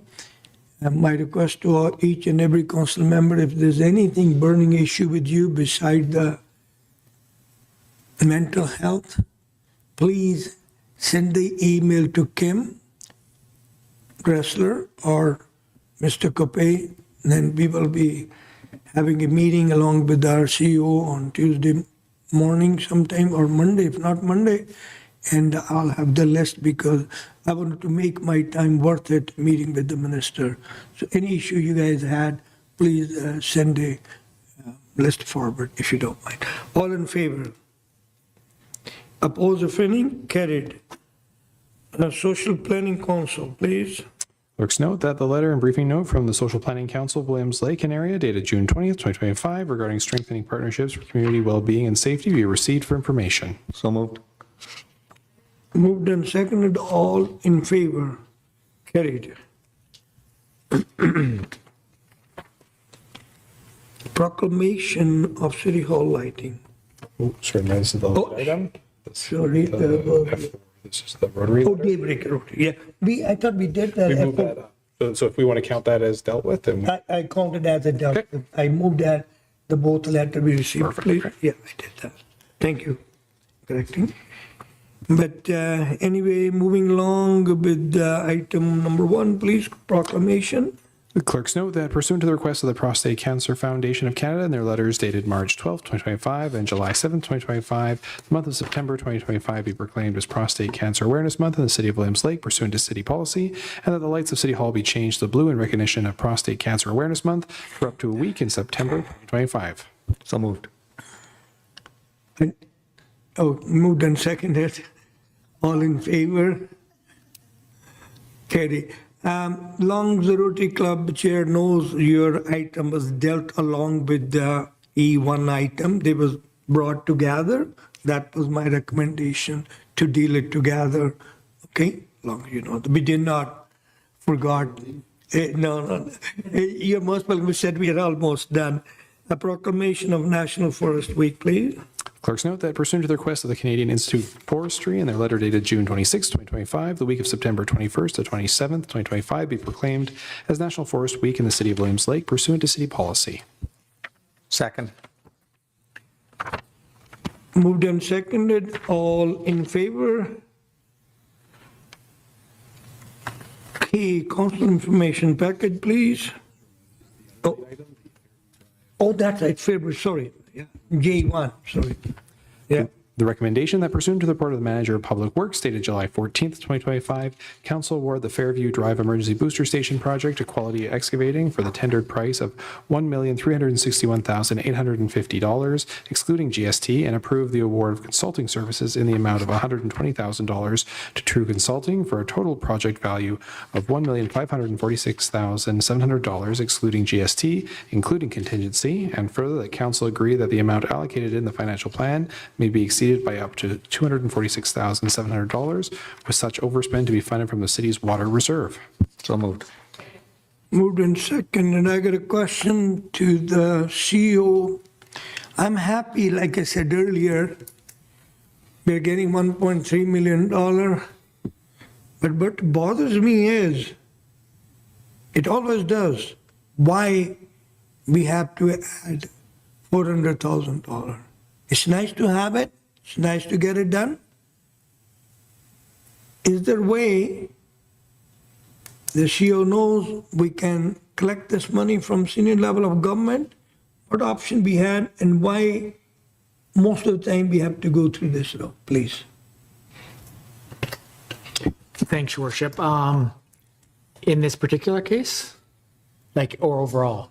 but in this case, inoperable. Okay, so I think that when it comes down to applying for grants, we usually do them in advance, the requests, and when we put the estimates forward, it's at a very high level that includes high contingency amounts. Noted, and I completely agree with you, we have to do better with our estimates, as well as ensuring that when we have projects that are going over multiple years, like we may put in an estimate in 2023, and we may not get the grant till 2025, those estimates need to be adjusted with the grantor prior to getting the project. So like in this case, we have talked with the consultant, we've talked to staff, and this one here in particular was 100% grant.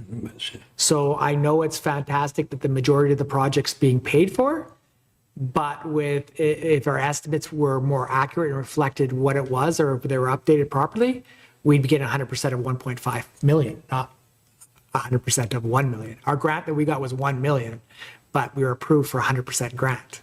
So we just got, like, it's not going to be, things change and stuff like that, but we just got to make sure staff, our consulting teams and everybody, and when we put in the grants, that we know these things, that we're putting our best foot forward, so we're not leaving money on the table as we apply for these grants. It's going to happen, but we just want to, time and time again, just review and make sure our estimates are accurate, and we'll continue to improve on those. I appreciate it. Could it be like we go to see the doctor, doctor tells me, well, this is the problem. We go to see another doctor, the doctor tell you day and night story. My point is, could we not have a second opinion on this issue if we can in the future? Please. Your worship, I think that has its place in certain situations, including like when we did the water treatment plant, we did what's called value engineering. We actually would reach out into those situations, but having this project go this way is not reflective of our overall estimates. We don't usually bring forward a capital plan where council approves $15 million in capital projects. We have never been under the gun to say, why did you deliver these for 25 million? So overall, when you look at the totality of us delivering capital projects, and with the consultants' estimates, whether it be the River Valley and all these things, like there's a good example again, we approved the River Valley project in 2020 when the water was raging through. So this was like a dart at a dartboard. And basically, when you talk about $20 million in emergency repairs, as well as $6 million in recovery work, and to now have to come back asking council for, Vitaly, what was the number for, or Sai, what was the number for the recovery projects that we're out? Like what did we ask for council, $500,000? So to be asking council only for $500,000 5 years later, that's a reflection of sometimes you're the windshield, sometimes you're the bug. So I don't think that having another consultant engage and paying those costs, we're not at that level yet. No, and I appreciate your input, but since I read the agenda, I've been thinking about, it's not quite often I have seen in the last 31 months. I like to see a little bit better job we do it. I'm not blaming anybody, not pointing fingers to anybody.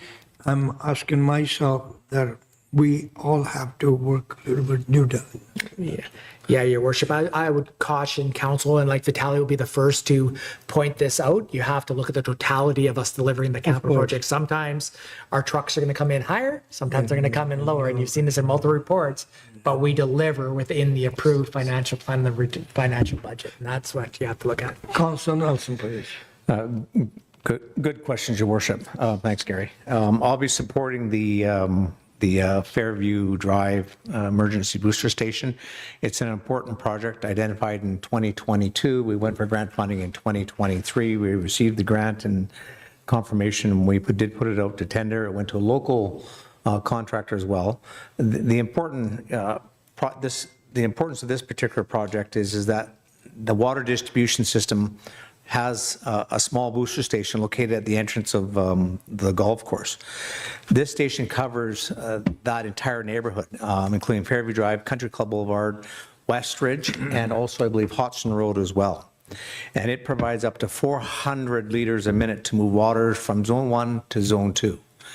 If we had to maintain the emergency water supply under fire protection or water service, we need to pump that water at about 3,000 liters a minute. That's what this does do. It increases the flow capacity and doubles down the additional water supply to that area. And what we're doing is we're putting money into our infrastructure to protect our community, both ensuring that there's constant water supply, but also ensuring that there's consistent water supply during emergency procedures. The grant allocation of $1.1 million approximately, and the total cost of the project, our city's contribution of $400,000, I support it. We need to get this done. It's an investment into our infrastructure. And I agree with Gary on the totality of where we stand in our capital projects. A good portion of what we did tonight was grant applications, and it saved this community about $2.5 million tonight. Thank you, Worship. Excellent, good news. Anybody else? Hearing none. Go ahead, Mr. Maraca, please. Yeah, Your Worship, I'm just worried with the way Councilor Nelson was explaining operations that I'm going to lose my job here. Like, do I even need to be here anymore? No. Don't worry, he got too many jobs. He got a media job. I do read your reports, they're good reports. Managing job, his own businesses, so he'll be busy. No, you're sticking on yet. A few more years. All in favor? Opposed, if any? Carried. And council information packet, please. Another council information package for July 15th to be received for information. So moved. Moved and seconded. Any question, concern, anything to bring forward? All in favor? Carried. Before I go to CEO's update, there's something bothering me. I totally lost it when we was doing the community, the task force.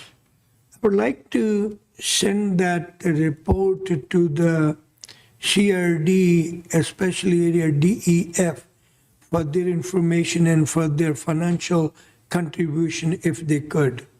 Could I have somebody? I'll move that, Your Worship, along with the Thank you. First Nations. At least it will be good. I wanted to bring it that time, but somehow I lost it. The information be brought forward and is sent it and shared with the area DEF and request them for their some financial contribution, because these people we're going to look after or work on, they're not necessarily in Williams Lake, they are in the surrounding area. So thank you. You're moving it, and I need a second. Thank you, moved and seconded. Mr. Maraca, please. Your Worship, that came out of committee of the whole, and I think that is included in the report as well. I think Councilor Delaney brought that forward, and I think that will be done as a matter of course, but this is a good. Thank you. To just check for sure. And as you most know, my office, and in fact, the whole council, it's our mission to work together, good or bad, with our partner, with our neighbor, and being a good neighbor, let's work together. Okay, all in favor? Opposed, if any? Carried. CEO's update, please. Thanks, Your Worship. So just a couple things. Obviously, I think everybody's seeing all the kids running around Kiwanis Park and Botanical Park, so the day camps are in full swing, and I think that I've heard nothing but good feedback on the day camps and the work that Stacy and Brandy and their group have done over there at the complex. I think the other thing that I want to note of is we attended some staff as well as some members of council at the community forest meeting last night, which was well attended and well organized. And I think that it was everybody from all agencies, all were appreciative of each other's efforts and the collaboration that continues to happen for that initiative that was created many years ago. And I think that some of the stuff that we heard that we're kind of going to be turning into a direction here for the next few years, possibly of doing more replenishing the forest. It's a responsible thing to do, and I think the group all agreed to it, but it's going to result in lower revenues for the city of Williams Lake as well as Williams Lake First Nation for the next 5 years, and it's going to be substantially low, so it's going to be like $300,000 to $400,000 instead of what we're traditionally seeing in the last while of around $1 million.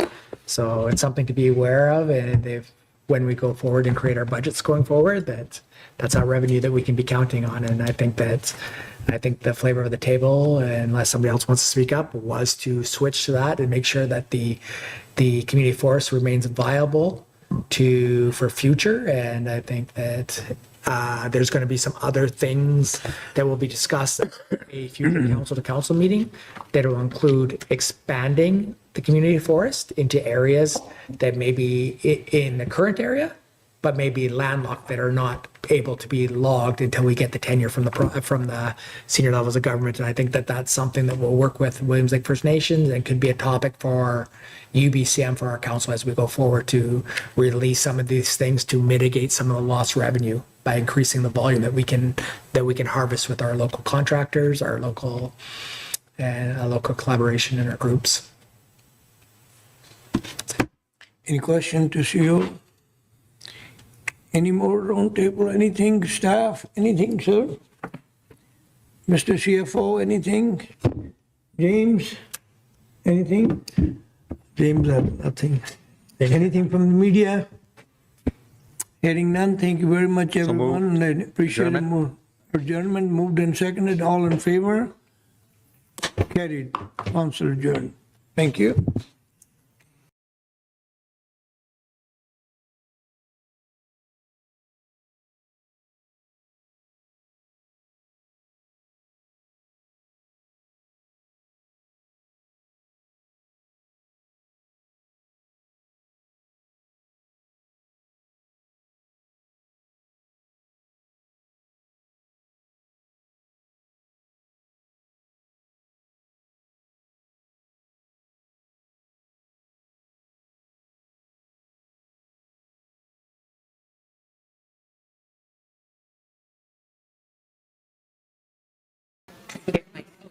I got it. Good evening, everyone.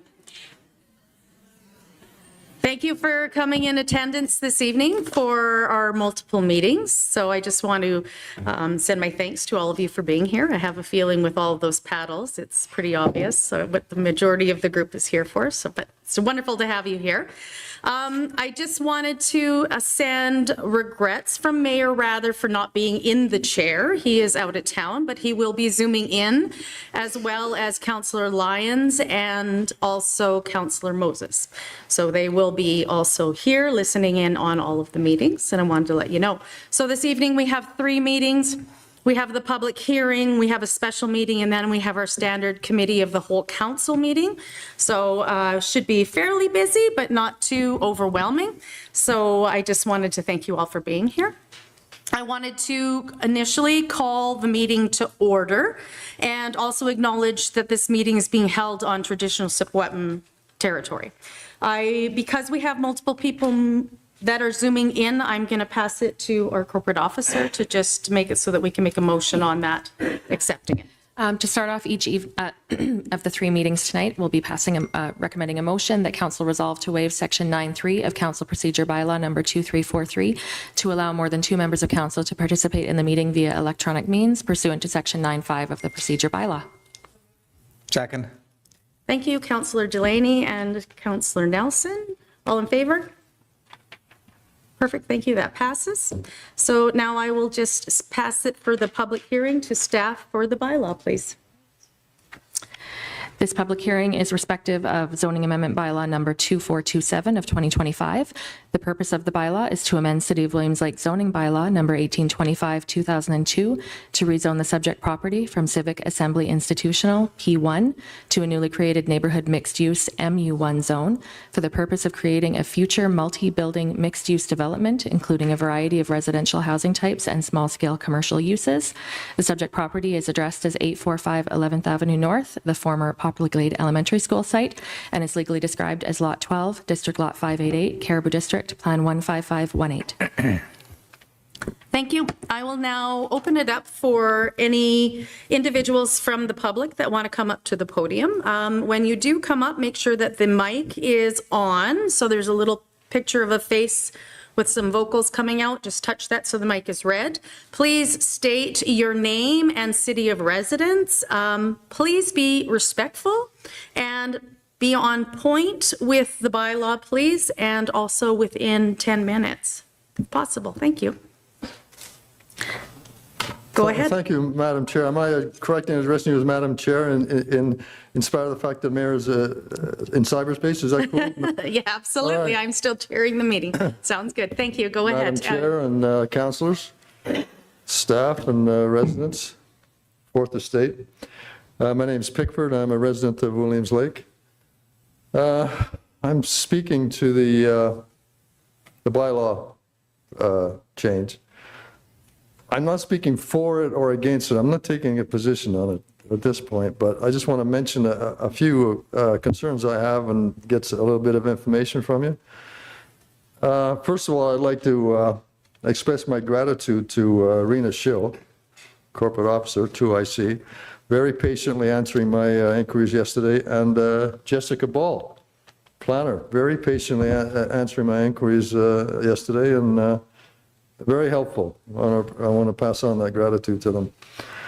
From what I've led to believe, the Poplar Glades site is 2.4 hectares, approximately 5.96 acres. The bylaw will allow 50% buildings on it, up to 6 feet, 6 stories high, I should say, 65 feet high, 6 stories high, up to 50% of the buildings.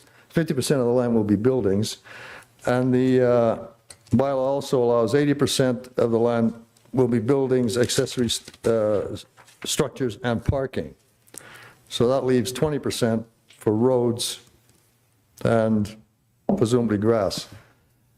Will the provincial legislation, when I was on, many years ago, when I was on Parks and Recreation Commission, provincial legislation demanded 5% of developers' land or money in lieu would be devoted to parkland. Is that still in effect, that legislation? Does that involve this property? 5%? Yes, it's in effect, but only in regard to subdivision. Oh, only in regards to what? Subdivision. So this would be escape that legislation? That's correct. Okay. This is not considered a subdivision? No. Okay, so parkland requisites not there, or money in lieu. Okay, thank you for that clarification. So the 50% of the approximately 6 acres would be 3 acres. And just for want of an explanation what's going through my mind, say a city lot, single-family lot would be a quarter, 20% of 0.2 of an acre. So that would mean 24 to 30 city lots will be occupied by buildings at the 50%. I'm just giving you a picture of why I'm asking some questions. So that would be 24 to 30 city lots would be totally built on, according to this bylaw. I'm giving you a picture of why I'm asking a few questions. What concerns me is the infrastructure, if it can handle it. Pigeon is an Oliver at rush hour. 11th is a drag strip and has been compared to that by once in a while people complaining to the authorities who live there. Will the infrastructure handle that of the units which are going to go in there? I mean, this may be premature, I understand. What's the next step? If this goes through, presumably it will, in all honesty, the next step is a building permit is requested by the proponent. Is that when all these requisites are addressed? Thank you, Mr. Pickford. I will just send it to Mr. Maraca, our CAO, to answer. Yeah, good question. All of this is subject to the infrastructure being able to handle what's going to be the demand. So all water, sewer, drainage, roads, all will be part of future development plans. Right now, it's like the rezoning is setting up what could be there, but the actual infrastructure has to be confirmed to be able to hold or be able to handle what's going to be in the system before it will be approved by the city. All right, so even though I've been told the existing OCP, official community plan, is that what it's called? The OCP? Yeah. The existing one allows 144 to 240 units. I've been told that's going to be expanded on the new one. So in the future, even though this bylaw does, the addendum or does mention, or the bylaw itself to mention the amount of allowable units, the allowable build, 50% building of the approximately 6 acres, that's not decided, that's not approved until the building permit process takes place? Is that, so regardless of what happens tonight, these addresses of infrastructure has to be addressed in the future with a building permit? Okay, yeah, my concern is the roads. The housing study 2021, sites of opportunity mentioned for that site, I think 124 units. The official community plan, the existing one, which I've been told will be expanded, the density will be expanded, will allow up to 144 to 240 units over the 2.4 hectares. I'm just concerned, like, most households have a car. Many households have more than one car. I'm just concerned the amount of cars are suddenly going to be going in and out of that area, up and down Pigeon, 11th, and whether the infrastructure can handle it and how city will address it. That's my concern. My other concern is, will property tax be paid by this developer? Will it be subject to property tax like I pay and some other people pay? Thank you. I'll address that to Mr. Maraca again for an answer. Thank you. Thank you. So yes, the property will be part of the taxation, yes. Unless a permissive tax exemption is sought and granted, correct? Correct. Unless a permissive tax exemption is This sought will and not be approved. permissive tax exemptions. These are going to be lots that are going to be constructed for market housing. So there's no, Just be like your lot. there's no little mouse hole that permissive tax exemption can be granted. Well, thanks. Go ahead. Thanks, Madam Chair. Well, it depend on the usage. Like, you mean what they're going to be, like if there was, say, a church on that property? I understand. Of course, that would be permissive. I tax understand. exemption. So. It's with not the- going to be 3 acres of churches, though, I No, presume. with the exception of what the legislation provides as a permissive tax exemption, there is no plans for any kind of permissive tax exemptions for any At this date, yeah. Just, I'm sensitive to subsidizing people who get a tax exemption, as I've told you many times before. I'm a full fair taxpayer, I just don't want to see a tax exemption to this development, that's all. Yeah. Thank you, Mr. Just raising, again, these concerns may be premature, but I mean, once we go down this road tonight, if it's approved, it becomes a real concern in the future. I'm just winding up here, I thank you for your patience. Yeah, that's the main concern. Again, staff were very helpful to me. They devoted time yesterday and they gave me some answers and they were very helpful. I just ask council in the future, it's a congested area traffic-wise. I don't know if the roads were built with the determination of that concentration of housing in one particular spot. So I don't know what the answer is. I'm not a civic engineer, but a civil engineer, but I hope it can be addressed, to not overload the community with traffic, which is. Thanks, Anyway. Miss. Thank you, Mr. for your Pickford. patience. Thank you very much. Yeah, watching the time, you're just at your 10 minutes, so. Oh, is that what it is? 10 Yeah, I'm minutes? 10 keeping an minutes eye on now? the clock, The hook yeah. comes out? I've never heard of that before. The hook comes out Yeah. at 10 minutes? Wow, that's scary. So thank you for your Well, I'll have to concern. address that in the future, that rule, yeah. Okay, thank you very much. Absolutely, thank you. Is there anyone else from the floor that would like to come up to speak? I was just going to make a comment. Yeah, I think, Councillor Nelson, most of discussion and comments should be during the special council meeting. That is when we are involved in the discussion as council. Right now, it's for the public. Well, this is just Concerns. context for the public. Yeah, he can ask for clarification on some of the questions, but he Yes. can't have comments, he can't have anything like that Correct. related to it. Okay, okay. So. Go ahead, Councillor Nelson. So just for the public's information, so everybody understands what it is, it's the 6 acres at the Poplar Glades site that the city previously put an offer on. It is presently zoned P1, which is institutional right now. And so what staff has brought forward is the recommendation to create a multi-use classification 1.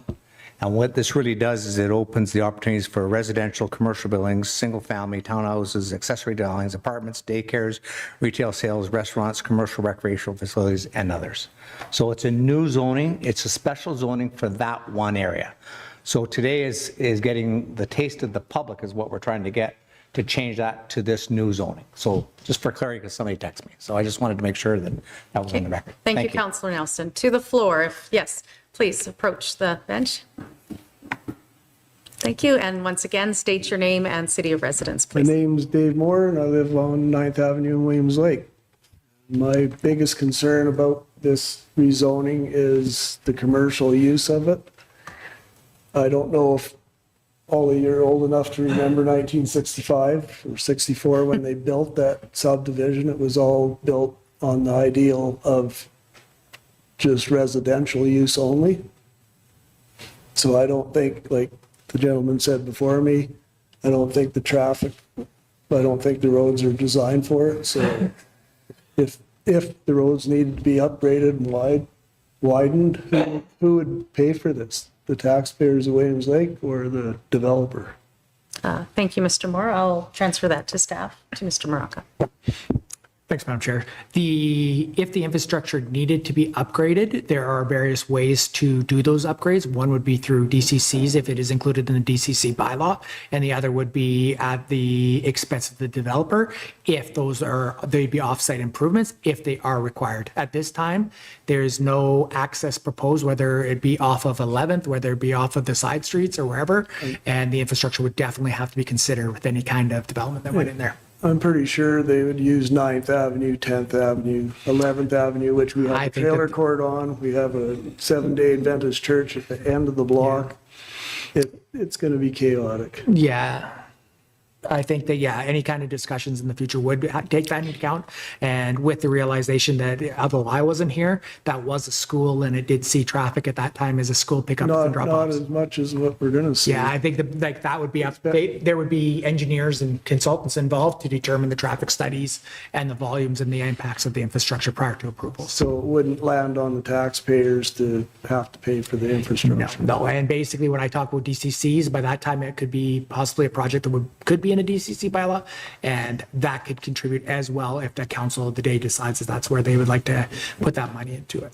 Okay, thank you very much. Thank you, Mr. Moore. Another space for anybody to come up and speak if they want to. Okay, come on up.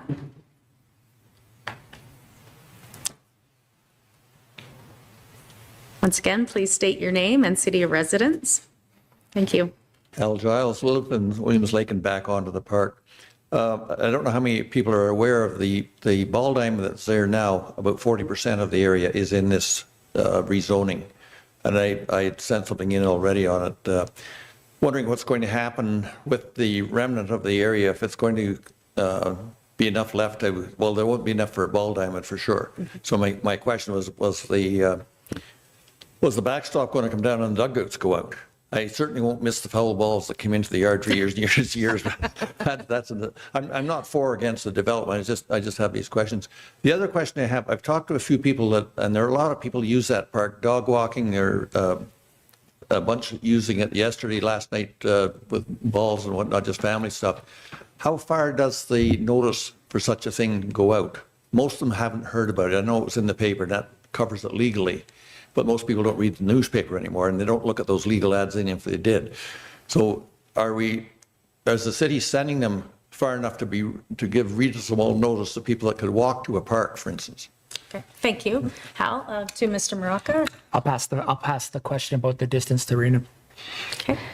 So notices for land use bylaws like this are sent to all residents within a 100-meter radius of the edge of the property. Then I'll ask Thank the you. question. Yes, As for go the ahead. ball diamond, you're correct, 40%, but probably about 40% of that ball diamond is on the Poplar Glades site. And that will be part of future discussions as well as with every other new development, the requirement to have 10% of park space as part of the development or cash in lieu still is part of this development. So whether that gets incorporated or not, that is a requirement going forward. But yes, it is encroaching on two different properties. The city of Williams Lake owns the property where the ball diamond is, the majority of it, plus all the way up the side that goes and ties up to 11th. There's a sliver that goes up there for a road access that comes all the way around and then ties in on the bottom section of it. Thank you, Mr. Maraca. Anybody else want to come up to speak in the public hearing? Yes, please approach.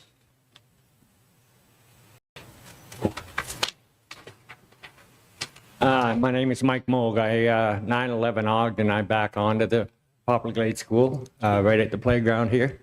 Some major, some concerns that I've had. It will definitely change the dynamics of all the neighboring properties. And I don't think there's anybody can find any positive impacts from this type of development to the single detached family home neighboring these particular properties. And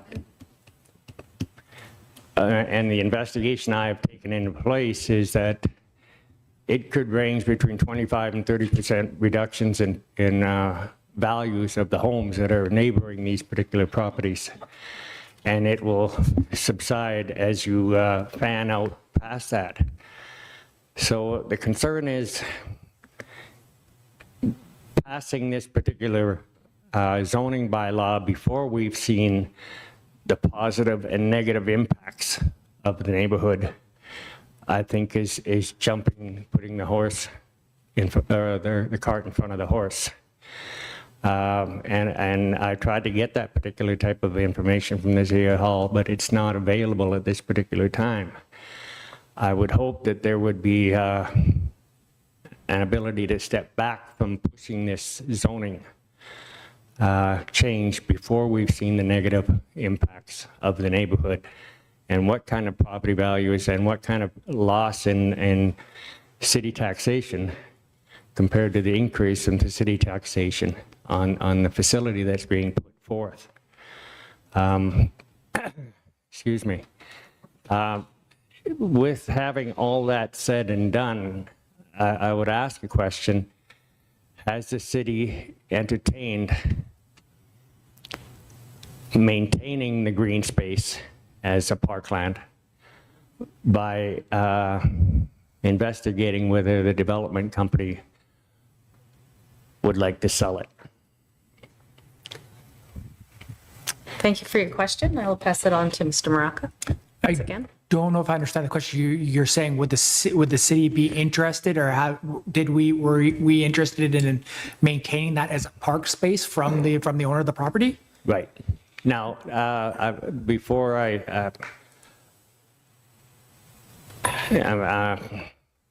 has there been any discussion? I know the city did put forth a purchasing proposal at the same time as the other bids came in, and it wasn't accepted. Has that proposal ever been revisited with the development company, or would there be a way for the citizens of Williams Lake to participate in generating GoFundMe funds to help fund keeping this particular property as park space?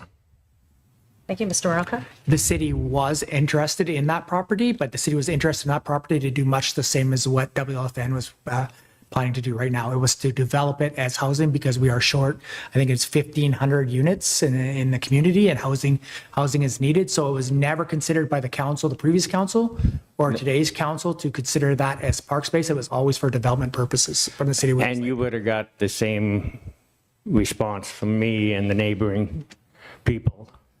It's a developing company. That's all I'm looking at. You would have got the same disagreement by most neighboring people. As the fellow said, in 64, 65, the reason why that neighborhood was such a success was the simple fact that they built this property for the children of the region. It's not undeveloped land. It's been designated. It's been designed for the children of the region.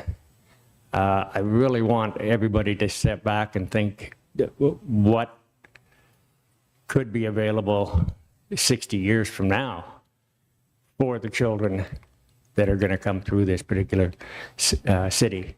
Most of us will all long be gone. Will they be able to stand there and say, I'm glad they kept it for us? We've got very few park spaces. We've got very few recreational spaces, wide open spaces that's available for the kids. And I'm wondering if the development company has ever suggested that they would be interested in that particular type of funding. Shared purchase, whole purchase, I don't know. I'm not in contact with the development company. So that's my concern dramatically. The reason why the property is so desirable is because of the strength and the commitment of the detached single-family homeowners. They've made a 30, 40-year commitment to the home, to the maintenance of the home, to the renovations of the home, and most importantly, they made a 30, 40-year commitment to their employer to keep this city's employment and businesses operating smoothly. We are really not rewarding them for doing that by putting this type of development in this small, tight property. It's not within walking distance from anything. It's all going to be transportation. And Thank you. so am I done? You're getting closer. I've been done for years, so thanks very much. Thank you. So- Thank you for your concerns and your comments. We So, really do appreciate thank you. it. Thank you. Anybody else want to come down? Yes, please. One thing I just want to mention to all, please come to the podium. In the very beginning, I should have mentioned to you all that this is live stream and recorded, so that you're aware that this is a recorded session. The public hearing, the special council meeting, both are, and when we go into the committee of the whole council meeting, that one isn't recorded because that is not part of our normal process. So just these two will be for your information. So please state your name and your city of residence, please. My name is Brenda Borden, and I live in Williams Lake, near Poplar Glade. Excuse me.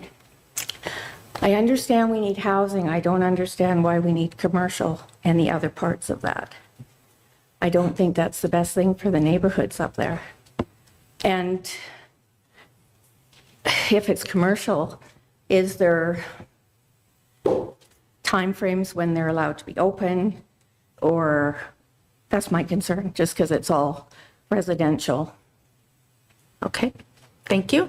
I can pass that to Mr. Maraca in regards to timeframes, and then We'll pass this off to the planner. I can comment first that the zoning proposed, the new designation, is meant to incorporate any kind of commercial usage and residential into an established residential area. So these kind of questions would be part of what would be a highlight or what we'd be concerned about as well. So I'll just pass off to Jess for any other kind of comments on that. Thank you, Your Worship. Unfortunately, we would not have the control over the private property times for the commercial, just like the downtown. So it would have to follow the good neighbor bylaw and any other bylaw under the municipality, but we can't restrict the business hours of a commercial development like we would for the downtown core or Walmart or, yes. Yeah. Okay, thank you. Thank you very much. Anybody else want to come and speak for the hearing? Second time. Oh, go ahead. Thank you. Hi, my name is Marilyn Hale. I don't live near Poplar Glade, but I do live near Unity and the cannabis plant. So my question for you is, because WLFN has purchased the property, do we know what commercial is going in? Okay, thank you for your question. To Mr. Maraca. There is no proposal, there is no discussion regarding what commercial things would be in at that time. That would be all subject to future stages of the development, but right now there is no designation. There's no proposal aside from small commercial and residential. Next question is, could there be? So do you have a say in if they wanted to put a plant in and another cannabis store in that commercial area, would there be discussion about that? Because I know how my neighborhood has been affected by the smell coming from the plant when it is producing and Yes. So that's my question. Okay, thank you. To Mr. Jess- Morocco? To Jess as well. Okay, go ahead. Thank you, Your Worship. Excellent question. So currently, cannabis is its own zoning use in our zoning bylaw. It remains a separate use, and it is not listed under the types of commercial uses for this zoning development. If the proponent wanted to bring forward, once they have completed their design and they are wanting to include a cannabis retail or a cannabis manufacturing plant, they would have to come forward through the same process under another zoning amendment and have a public hearing to allow that use to this zoning. So at this time, the commercial uses are currently just retail sales, restaurant, office, and personal services, which include like hairdressers, nail salons, medical offices, commercial recreational facilities, offices that would entail your accounting offices, printing shops, et cetera. So yes, it would have to, at this time, cannabis is not a permitted land use for this new zoning. And if they wanted to, they would have to bring it back forward through the same process as today. Good. That answers my question. Thank you very much. Thank you very much. Good question. Anybody else? Large commercial development up there or a large retail development up there. I'm anticipating there might be a little coffee shop or something like that with a little hairdressing salon in there, something petite that will fit that very neighborhood. I think that the whole proposal fits in with the growth that we've got over the next 20, 25 years for our community. I think we're going to see a development come forward to this community, and we'll get a chance to look at it and have some discussions in terms of whether it's the right fit, the right desire, the right mold for that particular location. So I will be supporting this and this new particular zoning to get it and drive the investment into the community, get more housing put into the community, and really create some additional taxes and opportunities inside for our community. So my hand goes up, and I just want to thank Williams Lake First Nations for bringing this forward and working with the community. This is the first of many steps. There's going to be a lot more additional steps to take place with this to get to the final kind of position to get into the ground. But as I said in my opening remarks, I'm very pleased that it's Williams Lake First Nations, because in my heart, it'll be absolutely fantastic. Thank you. Thank you, Councillor Nelson. Councillor Bain. Thank you, Chair. I also will be supporting this. I think we have all said housing, housing, housing. You know, when you look at other countries and how they're conquering some of the issues, some of our social issues that we are all seeing every day on the streets, it is housing. If you don't increase housing, like we all know people trying to move here, they can't even afford Williams Lake. It's crazy. And so to not have enough housing, I have to support housing. There's just no way. The government is pushing housing, and we're trying to push through any red tape we can to get housing up. It's to help with the future. Right now, none of our kids can afford a house. So it's really, unless we get more on the market, there is nothing going to happen for the kids in the future because they can't afford anything. And a lot of people are living on the streets right now. And I know countries like Finland, how they did it was housing. So if they can do it in other countries and try and do it with housing, we have to do our very best to get. And I agree with the commercial. We have to figure out that.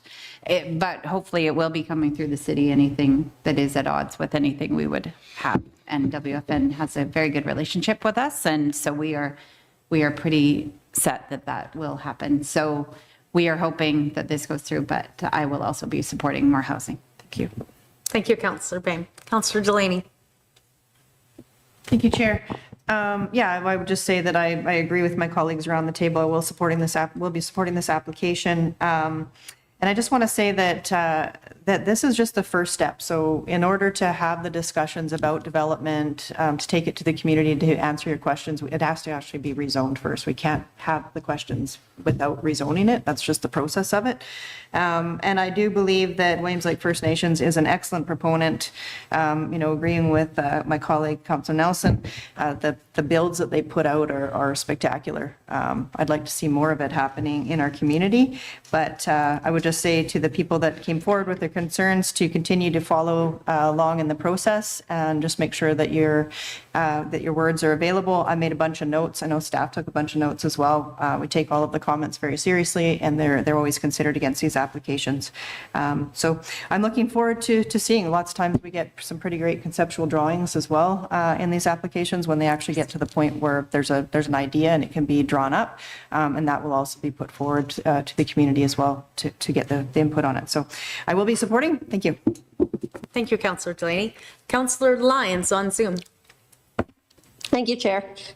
Yeah, I live 2 blocks from this development, and my kid and I simultaneously and apart goes through Kinsman Park several times a week, and I've been really excited about this development since they've announced it. When I first ran for council, one thing I really pushed for was anytime we do see an apartment structure or anything going up, I really wanted to see commercial space beneath it because it opens up the possibility for spaces like daycares and walk-in clinics. Not that we have any control over that, but it's always an idea and something that I think, WLFN is extremely smart in all of their builds. I absolutely believe that whatever they come up with for that is going to be something that's going to be beneficial to the area, and I know I'm very much looking forward to it. Thank you, Councillor Lyons. No one else? I will speak for myself in regards to this development. I also, along with my colleagues, am very excited to see what gets presented to us down the road. I feel that change is always challenging, but sometimes it's because you're not also seeing what potentially could be there. And having mixed use, small commercial pieces can be so beneficial to a community because you now may be able to just walk somewhere. You don't have to get in your vehicle to go get a few small items or to get your hair cut or as things that are mentioned this evening. So I don't think that we'll be seeing, I will be surprised if it's a large commercial piece. Generally, it's smaller with this type of development with that focus of, as Councillor Boehm highlighted, on housing and creating the spaces for everyone, because it is such an important topic in every single community. And in regards to just taxation too, building up is smart. If you're putting more people in one space on one lot, and if that is what gets presented to us, that's a really positive thing, because now that taxation is a larger dollar value compared to the amount of infrastructure underneath. So when you're supplying one home on a large lot, you're only getting a limited amount of funds. And lots of times these type of developments now bring in larger amounts of revenue. So it's a really smart win-win for our municipality when we utilize the spaces that we can in this type of development. We're limited in the space in this valley. It is one of the things that we talk about a lot as a council. So it also has my support. Councillor Nelson, you wanted to add? Thank you, Madam Chair. A question to CEO or yourself. The question is that the park is a bit of a buffer from the development. And I can see that park being utilized as part of the incorporation of the design to enhance that buffer zone within the area. But I want to make sure that we've got the flexibility to utilize that park to enhance the overall development of that area. Do you need a resolution subject to this one, or are you getting the flavor of the table? Thank you, Councillor Nelson. I will pass this to Mr. Baraka. Your worship, to Councillor Nelson, can you clarify that a little bit more? You're asking if that park, if there's a design for that park to enhance the development, or would we be committed to working with WLFN to ensure that it is incorporated in development so it's more of a buffer? I guess what I'm looking at is you got a great park there, so I like to see and ensure that that park is encompassed into that whole area. So like I wouldn't want to see a fence around the entire perimeter of this. I'd like to see it enhanced into the project so that it would be better utilized. And is there a way that we could partner with them on that? So, yeah, Your Worship, Councillor Nelson, the as somebody from the audience has already mentioned, once this development starts, it will make that ball field unusable anyway. So any future, it will be part of a discussion to establish that park, work with the Williams Lake First Nation, and see what's best for the whole area, what amenities would go in there, and what we would see going forward. And that will be a decision or discussion with the council today. Perfect. Great. Thank you very much, Madam Chair. Thank you. Thank you. Any other? So that's it's for discussion. Okay, so we've already got mover, seconder, and all in favor. Or sorry, do we want to speak? No, okay, all in favor. Sorry, thank you. That passes. Unanimously? Yeah, anybody opposed? Anybody online? No, okay, yeah, unanimous. Thank you. Motion to adjourn? Okay, yes, motion. Thank you, Councillor Nelson. Moves the seconder. Councillor Boehm, all in favor for adjournment? Okay, thank you. I will also just let everybody know that we'll just have a 3 to 5 minute pause so that staff can set up for the next committee of the whole council meeting. Are they going to set up a pickleball court in here? Yeah. Exactly.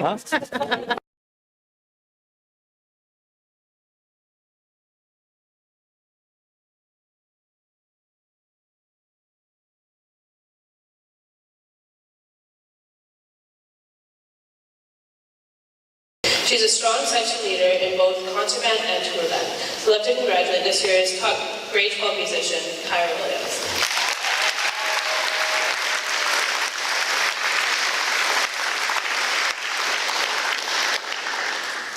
Got it the right way this time.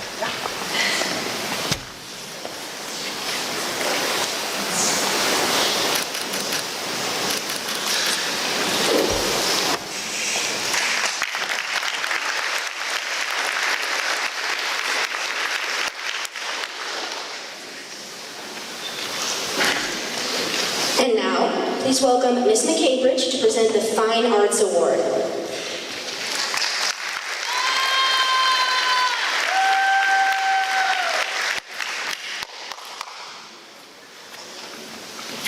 Thank you. Good morning. It is my absolute pleasure to speak about the student who this year who has won our Fine Arts Award. This person is a kind soul with a kind vision. Over the years, she has truly excelled in so many of the fine arts programs that we offer: drawing and painting, ceramics and sculpture, creative writing, and photography. In each of these disciplines, this person has shown an extraordinary gift, the ability to turn the ordinary into extraordinary. She's a talented visionary with not only a remarkable creativity, but also an impressive work ethic. She approaches her work with quiet determination and curiosity. She regularly seeks out tips and thoughtful questions and challenges her teachers in the best possible way to stretch our skills so that she can stretch hers. In the classroom, she's a calming and mature presence, a mentor, a collaborator, and a quiet leader. Her kindness and insight have made her an inspiration not just to her peers, but to all of us who have had the privilege to teach her. We thank you for sharing your gifts with us. You have left a mark on our community, and we cannot wait to see where your vision takes you next. And we are excited about your membership into the Cariboo Potters Guild, and hope to see what you make next. Congratulations, Annabelle Gray.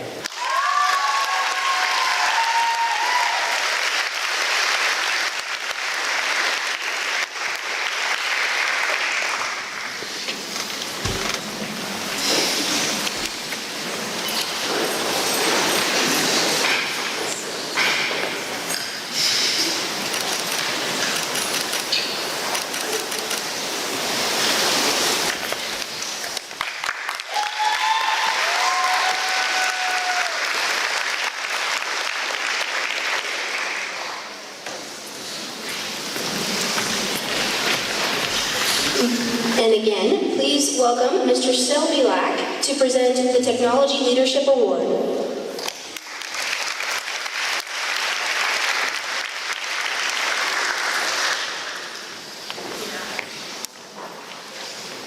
I've taught the recipient of the Technology Award in a number of courses, and again and again just exemplifies everything that you would expect a student to actually represent within those courses. So deservedly, Austin Bell is our recipient.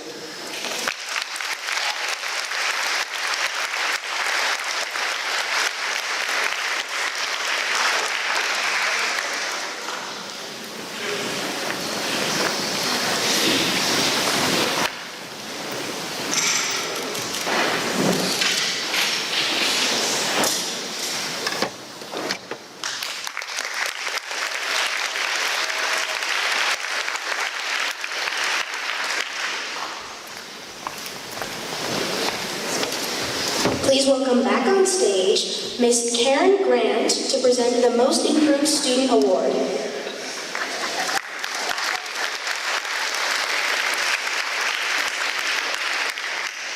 This award is for Most Improved Student. It is an honor to announce that the hard work and dedication goes to LaShawn Jack.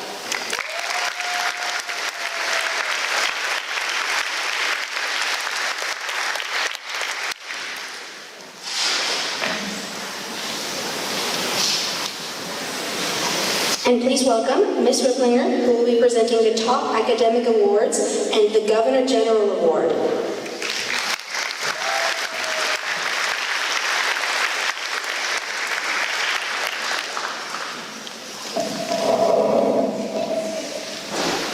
Good morning.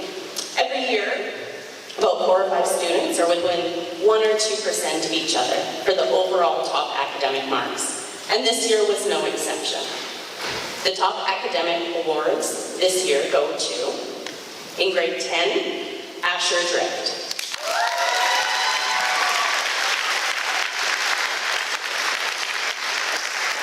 In grade 11, Jasmine Scher.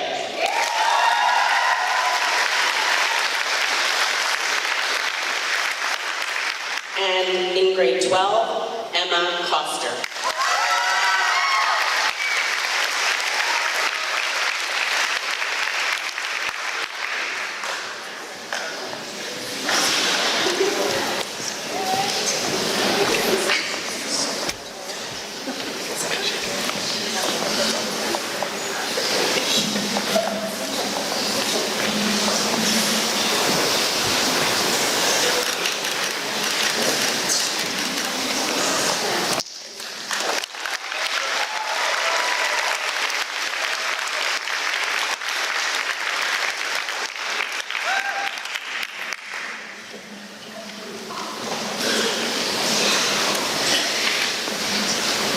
The Governor General's academic medals were created in 1873 to encourage academic excellence across the nation.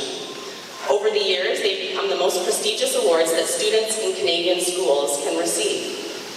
For nearly 150 years, the Governor General's academic medals have recognized the outstanding scholastic achievements of students in Canada. They are awarded to the student graduating with the highest average over their grade 11 and their grade 12 years from a high school.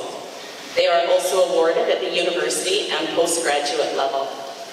Pierre Trudeau and Tommy Douglas are two of the more than 50,000 people who have received the Governor General's academic medal as the start of a life of accomplishment. Today, the Governor General's academic medal is presented on behalf of the Governor General to Lake City Secondary's top academic student, Emma Coster.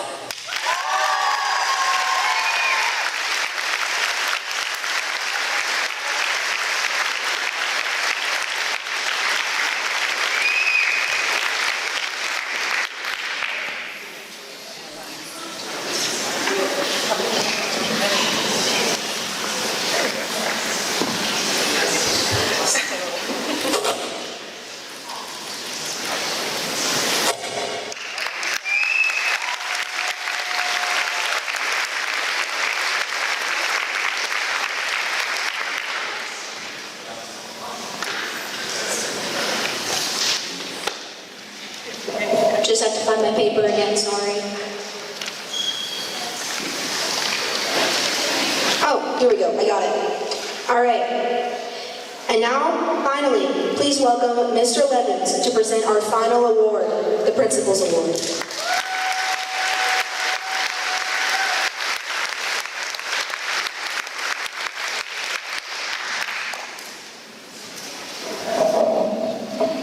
So each year for the Principal's Award, there's no set criteria, but we look for a student who goes above and beyond classes and academics and really contributes to the school in different ways. And this year's no exception. This student excelled academically, was involved in many clubs and activities, was a driving force behind actually starting our Model UN Club last year, and this year somehow managed to plan, implement, direct, act in a play put on entirely by students. So it's my pleasure to call Ella Cruz up.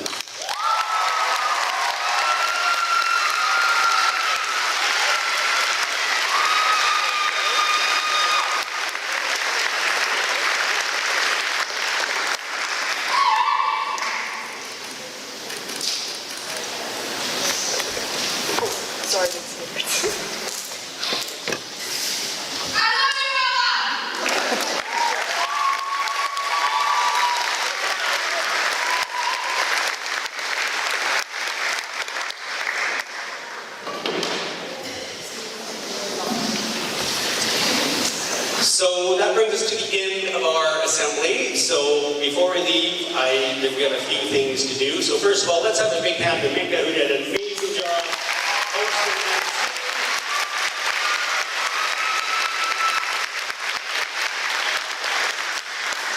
Also want to say a huge thank you to all students. You can't recognize everyone at the Awards Assembly, but all the students this year worked hard and did amazing things, so thank you to a great year. To the grade 12s, wish you all the best in future endeavors. Grad was pretty awesome to watch you cross the stage and get that milestone. To the 10s and 11s, we look forward to seeing you next year. We hope you have a safe and fun summer. I would like to point out, we were obviously missing some students today for awards. There is one fairly large group that sends their regrets, and each year we have a number of students that participate in the week-long ride from some of our western communities by horseback. Lots of those were recognized, and they couldn't be here because they're on the ride. So I just want to acknowledge that. I want to give a huge thank you to all the parents that could be here today and all the staff that have worked super hard all year to support students in their learning. We have a great staff and they work really hard so kids can be successful, show their learning in different ways. So big shout out to the staff.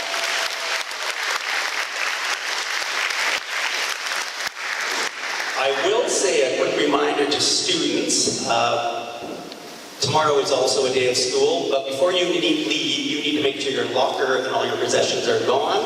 The Salvation Army doesn't love us because we like taking truckloads there every June, but if you can take your own belongings home, that would be amazing.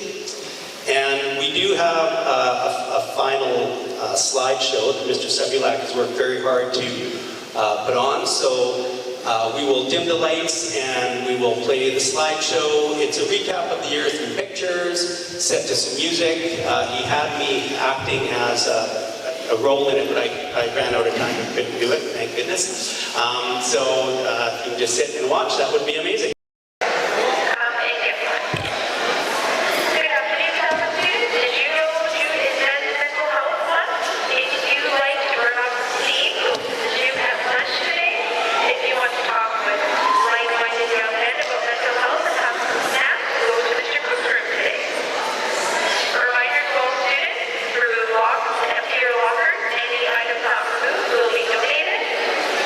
Any grads who did not receive their grad t-shirt, please go to the career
in the room. We'll be one day left of school, and we have our amazing awards day today.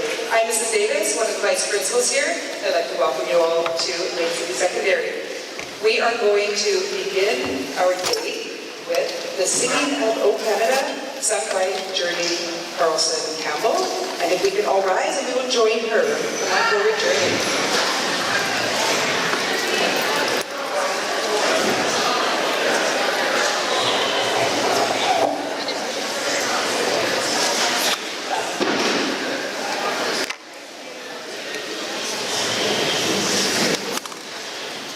Oh, Canada, our home and native land, true patriot love in all of us command.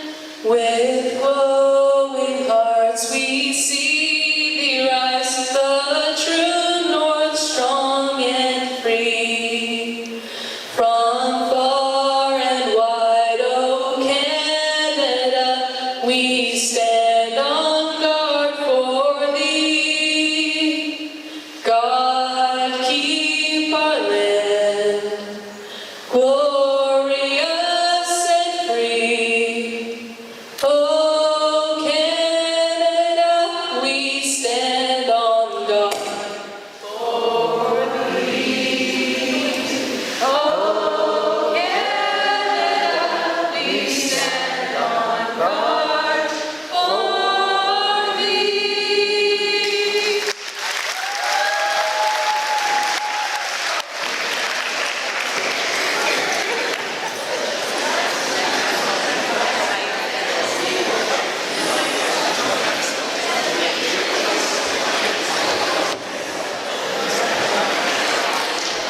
All right, this is our phantom microphone. This happened the other day too. We thought we'd grab the right one.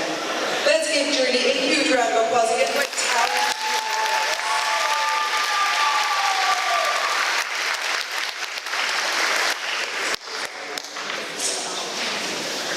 All right, so that is some of the talent that we are celebrating today. Kids who have gone above and beyond to show what they are capable of. And a huge thank you to all of our... We will get rid of the fact.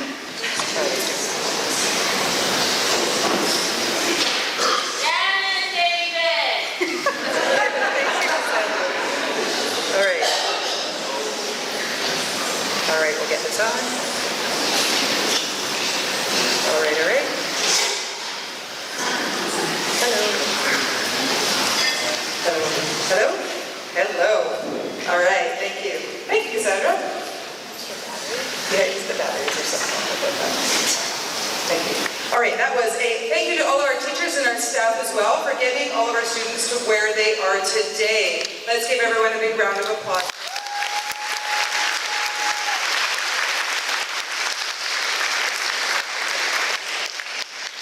Today, we have a student MC, and I would like to thank Minka Engelbrecht. She is going to be MCing our awards for the day. But before she comes up, we are going to ask Ms. Drayden Paul here today, who is going to do our Welcome to the Territory. I guess he got stage fright. That's okay, we have a backup. If I could please ask Brianna Pope to come forward. To do our traditional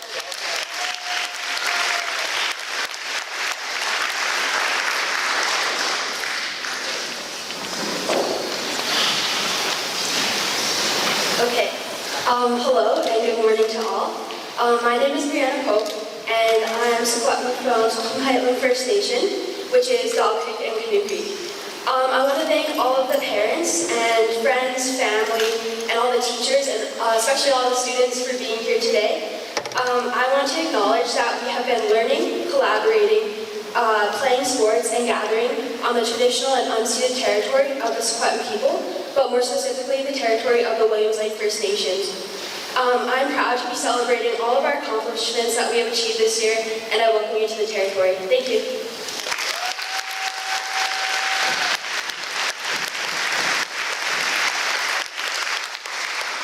All right, thank you so much.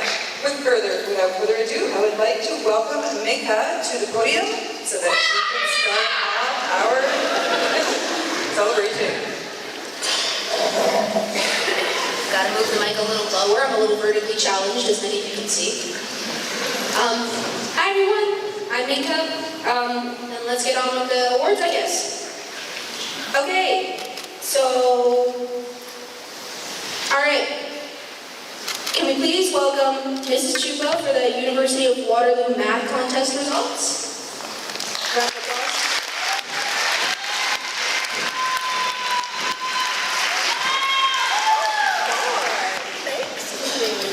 Stay up here with me? Sure. Okay. So, every year we are blessed and lucky to have students that are interested to challenge themselves with the University of Waterloo math contest. This year we had a variety of students from grade 10, 11, and 12. And we have a young person that actually got a medal because he achieved over the required 93 points out of 100 to get his medal. Can I please get Kangmin Kwan up here?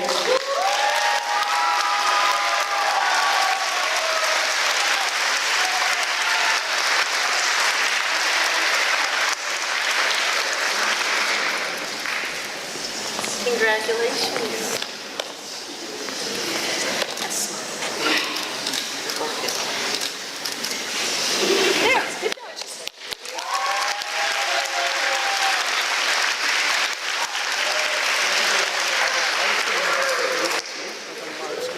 And now can we please welcome Mr. Hutch to present the Bob Preston Industrial Arts Award.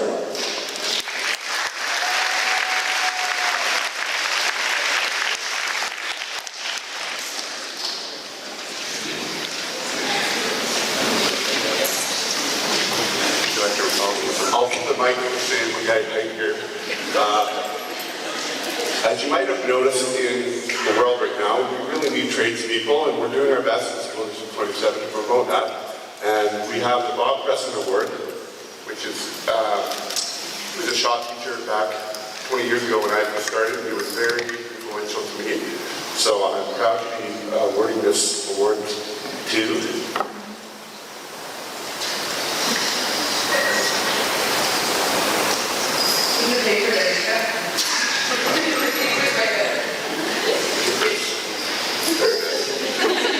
Sorry about that.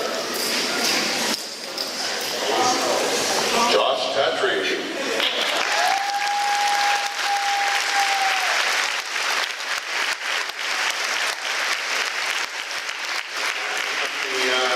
He's in the car or something right now, so he's not here, so I'll put it right down. Thank you.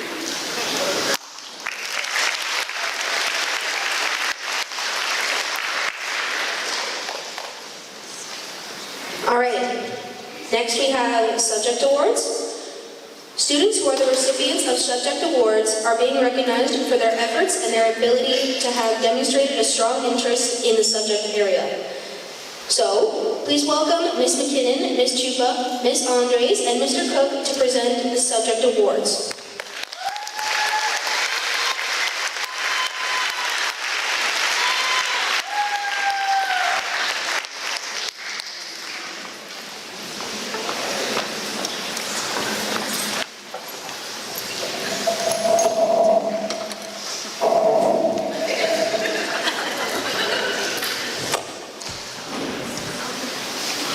So to start with, we're going to welcome the English Subject Award winners. So Ella Thiessen for Composition 11.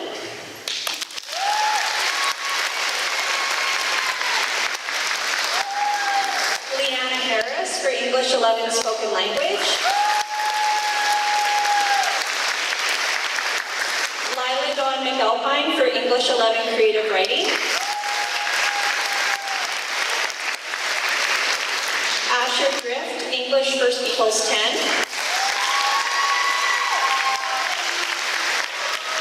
Ryan Lindros, English First Equals 12.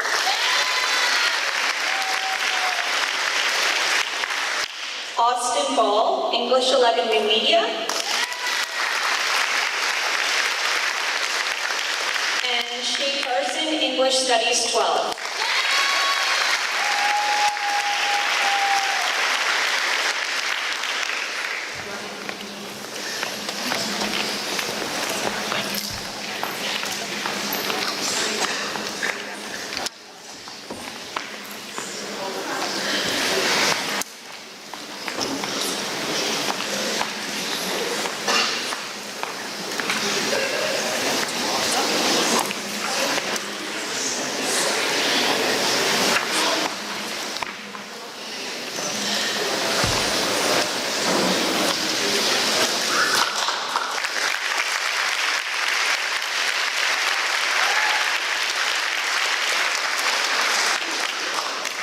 And for languages and culture, we have Heidi Reed, Francais Langue 10.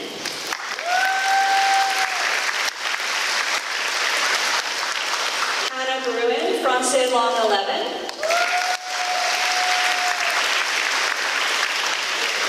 Rowan Smith, Francais Langue 12.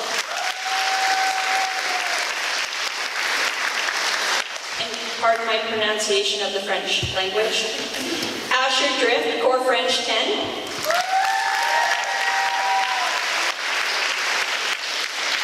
Nathan Del Rosario, Core French 11.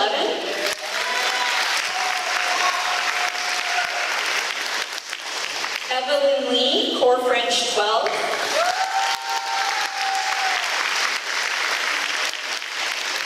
Tommy Lulua, Chilcotin 10. Star Lulua, Chilcotin 11.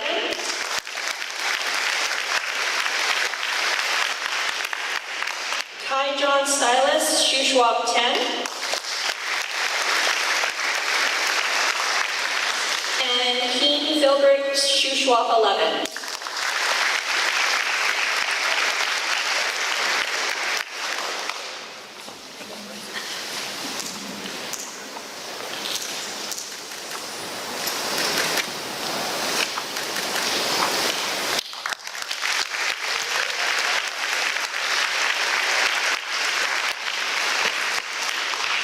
And for social studies, we have Sciences Humaines, grade 10, Heidi Reed.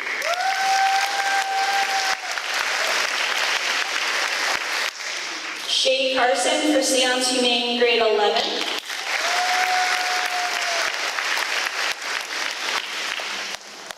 Ella Martin, Socials 10.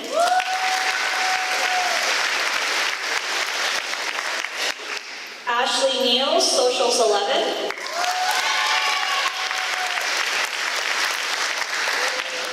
Macy Yanko, BC First Peoples 12.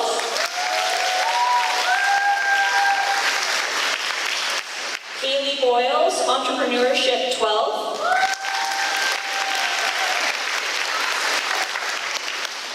Kyra Williams, Genocide Studies 12.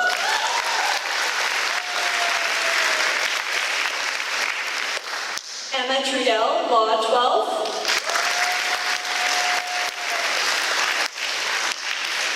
Journey Carson Campbell, Psychology 12.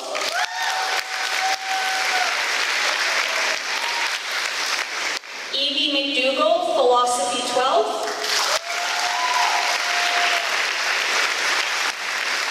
And Lexi Blomgren, Social Justice 12.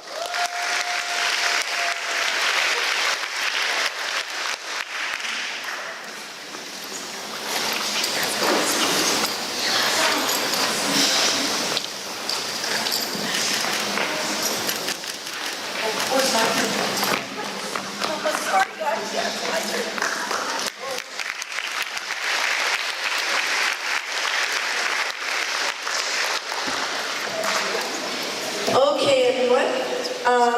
We're going to start with the math workplace. If I can get Ashton Morgan for math 10 workplace. And Hassan Riemann for math 11.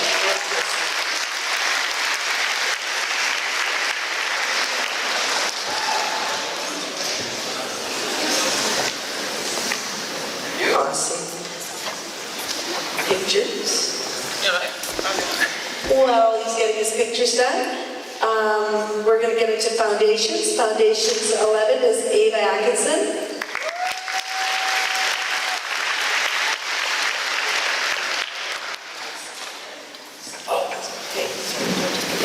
Okay, Hassan, stay here because we're going to do a subject photo. Okay, and then Math Foundations 12, Elise Singen. Marine Calculus 10, Alyssa Bailey. Greek Calculus 11, Ella Galowski. Greek Calculus 12, Sam Bueller.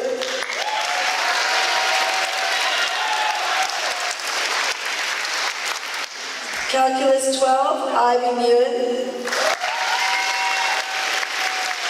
And Statistics 12, Ronnie Sturgis.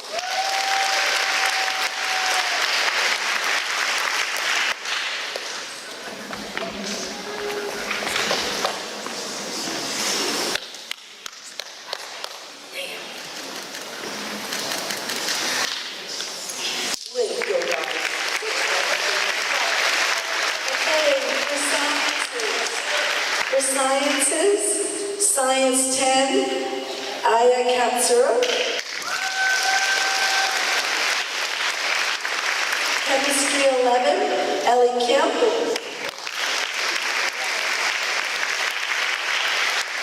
Chemistry 12, Jazabel Tremlenberg.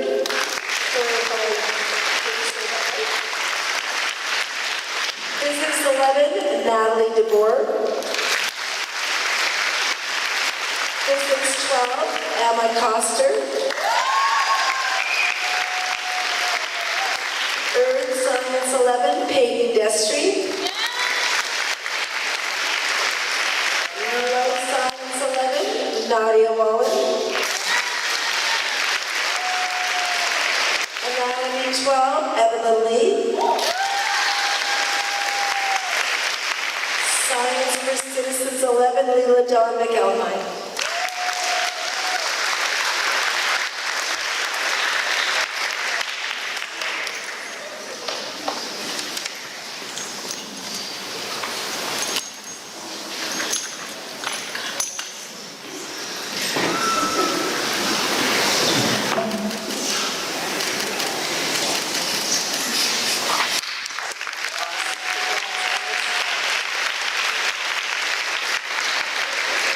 Now we're going to get into technology. Graphic production 11, Charlotte Harrison.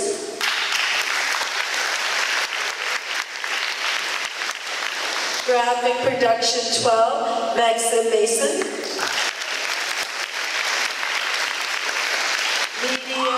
Media design 10, Axton Cunningham. Media design 11, Gavin Chapman. Media design 12, Ariana Edwards. Computer programming 11, Braden Creed. Computer programming 12, Jamie Cranberry. Computer science 10, Tyler Lyons.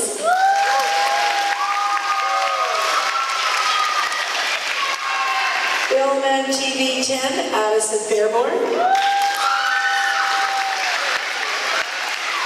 Film and TV 11, Hassan Riemann. Film and TV 12, James Stern. Photography 11, Jasmine Sher. And photography 12, Annabelle Gray.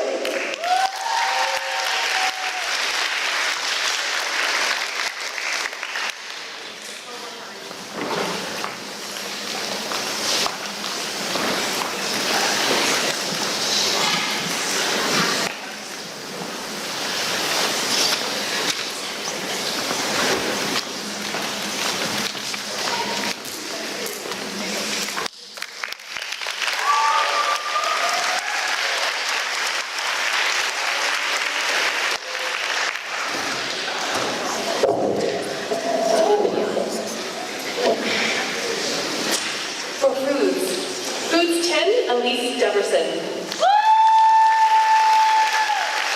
Foods 11, Christian Fisher. Foods 12, Shailene Whitty. In Culinary Arts 11-12, Haley Johnson.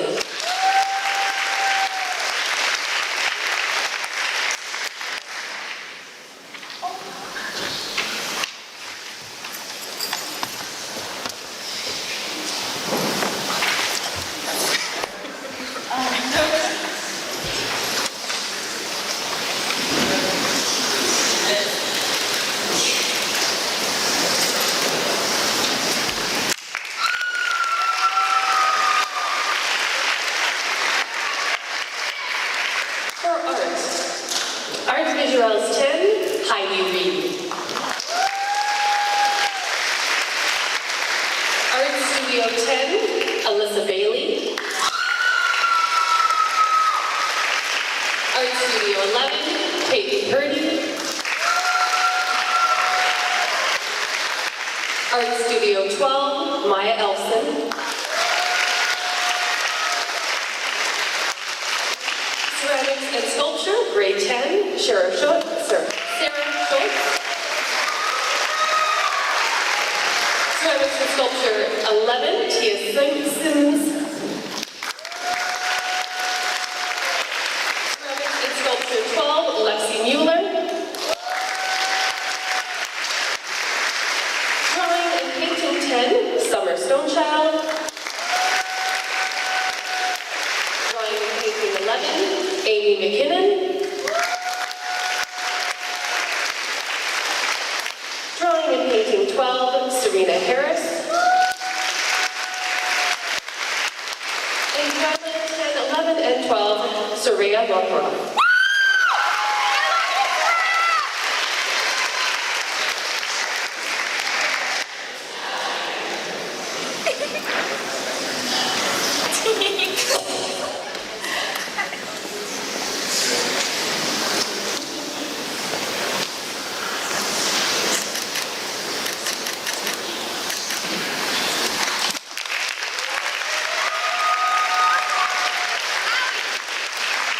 In the music category, Concert Band 10, Connor Edwards.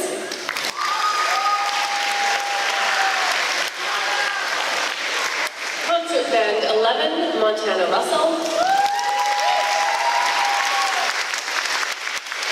Concert Band 12, Katie French.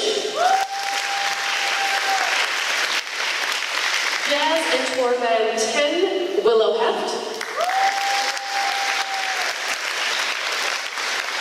Jazz Band 11, Melissa Elson. Jazz Band 12, Tyler Kitzel. Tour Band 10, Tyler Leons. Tour Band 11, Jezebel Billy Boy, Tour Band 11.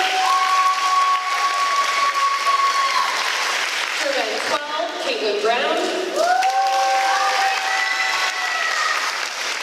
Guitar 10, Grace Anderson.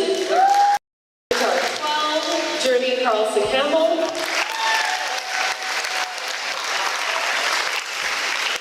Outstanding musicians, grade 10, Liam Spearing and Harmony Sargent. Outstanding musician, grade 11, Hannah Campbell. Outstanding musician, grade 12, Kyra Williams.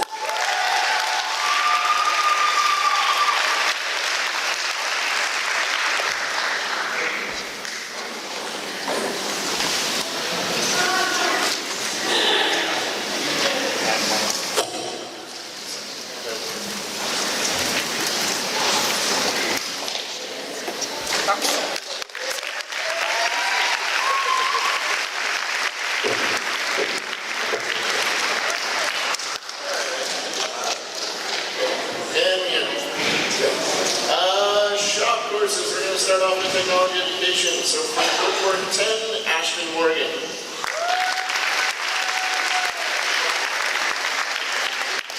Woodwork 11, Jackson Waters. Woodwork 12, Hamish Beesgood.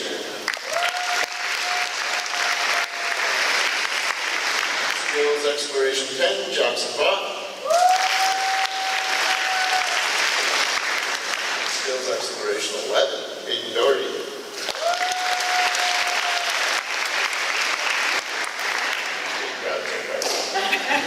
Skills Exploration 12, Nicholas Cameron.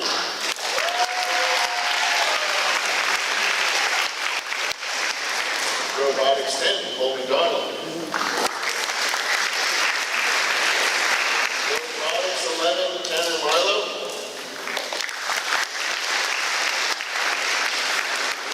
Robotics 12, Dominic Erlinson.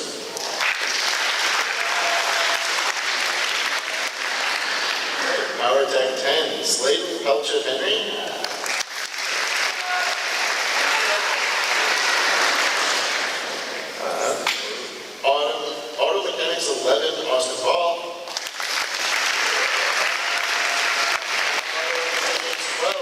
Josh Patrick. Drafting 10, Will Golly. Drafting 11, Julian Marshall.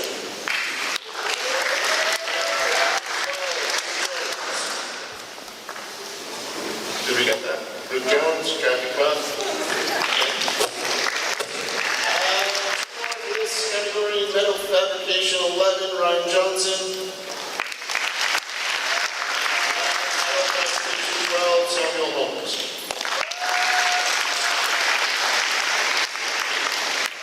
Thank you for all the applause. It feels appropriate.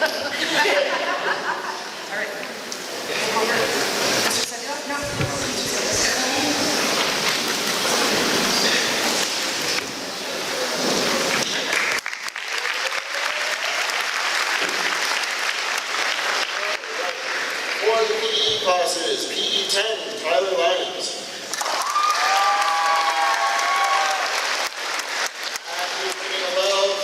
Active living 11, sorry, Lily Fraser. Active living 12, Andrew Langford.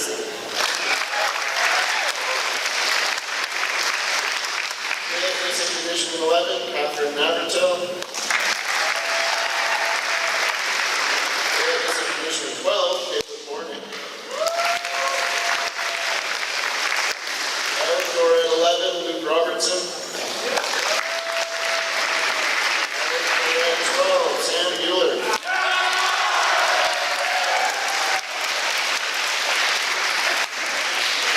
Okay, hockey 10, Sasha Fofanoff.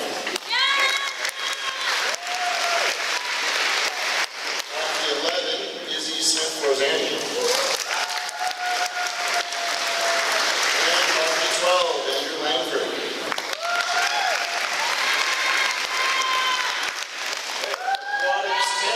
Kristen Fisher.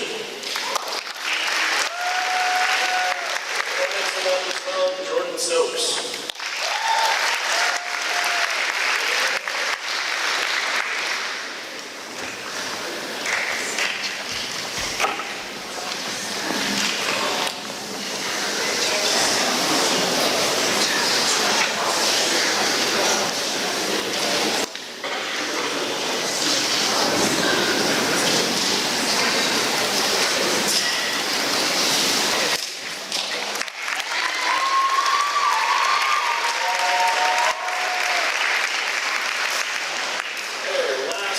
Subject awards, the others, but there's still one special. CLE 10, Abriana Nuno. 10, Christy Oler. 11, Mason Yanko. 12, Jonas McCarthy. Housing and living patterns 12, Evie McDougall. DMR 12, Brianna Pope.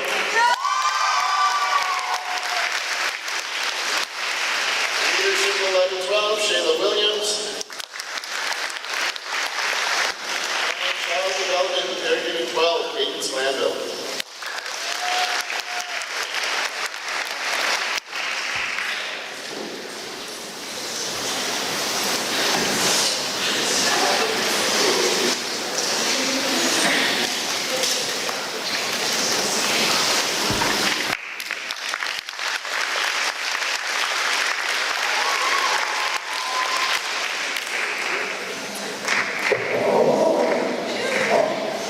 There we go.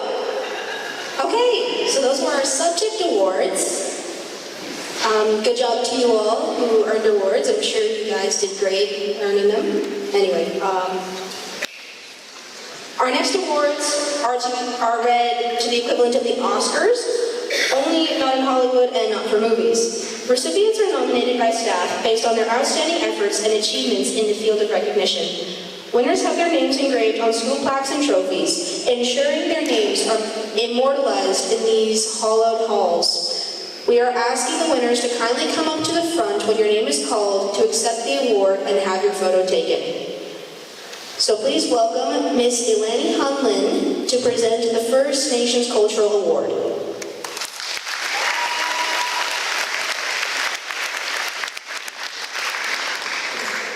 The Cultural Awards benefit student coming through leadership, set an example, sharing First Nations way of knowing and doing by speaking the language, dancing our dances and singing our songs. The students selected as a role model all to themselves. Traditional practices like hunting, fishing, harvesting plants or food and medicine is a key component to receiving this award. The student is very confident in using this and respectful of others. Oops, I did that wrong. Anyway, of the many students nominated with Travell LaRue, was chosen for this individual cultural achievement.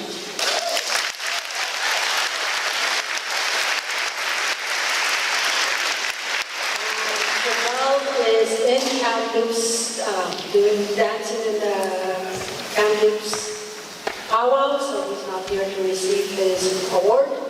So we'll try to get it to him. Thank you.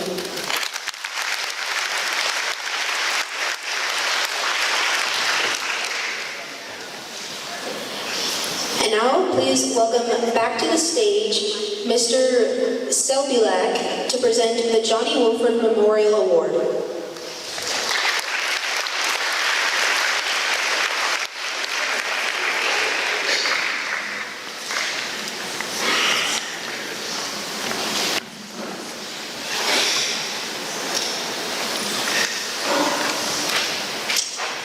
Johnny Wilford Memorial Award. Johnny Wilford was a former student, and this award was created in his name because in spite of terminal cancer, Johnny Wilford continued to strive for excellence. In memory of Johnny Wilford, this award is given to an individual who demonstrates the characteristics he exemplified. Individuals earning this award continue to excel regardless of the obstacles placed before them. These individuals cannot be held back. These individuals personify strength of character, incredible drive, and determination. And this year's recipient is no exception, Lila McAlpine.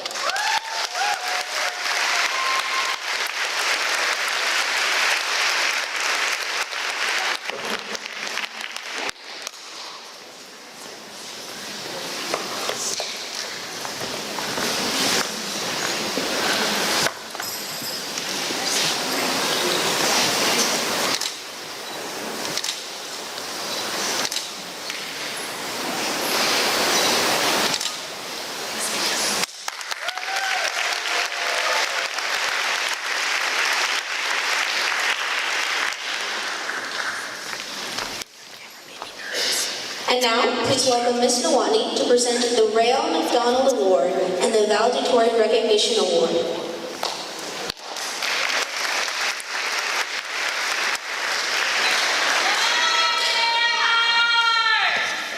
We swapped at the last minute, so Ms. Nawani could do one and I could do the other.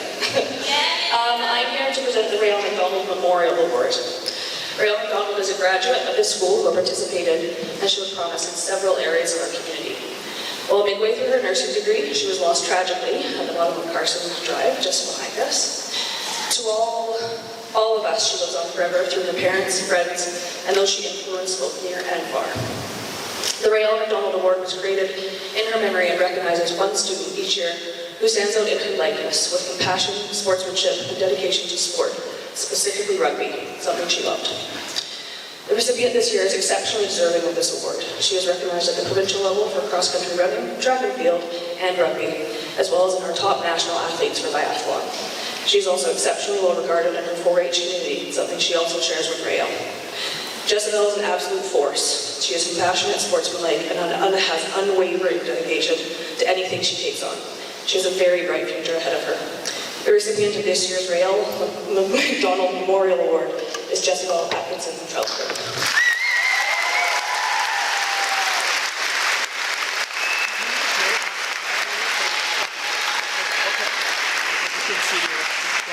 You got it.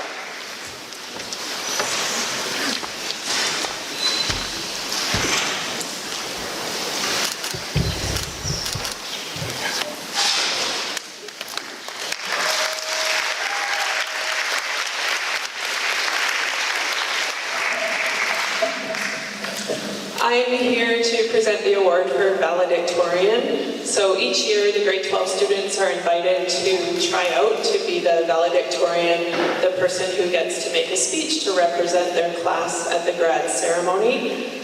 Then all the contestants come to a grade 12 assembly and give a 2-minute sample speech from which the grade 12s vote for their valedictorian.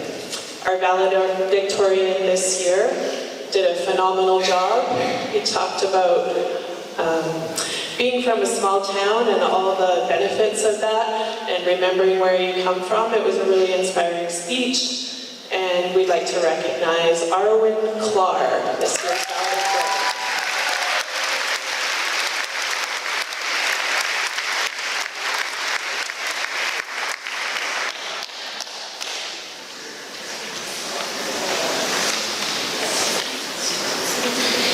Now please welcome Ms. Palmer, who will present the Grad Council Award.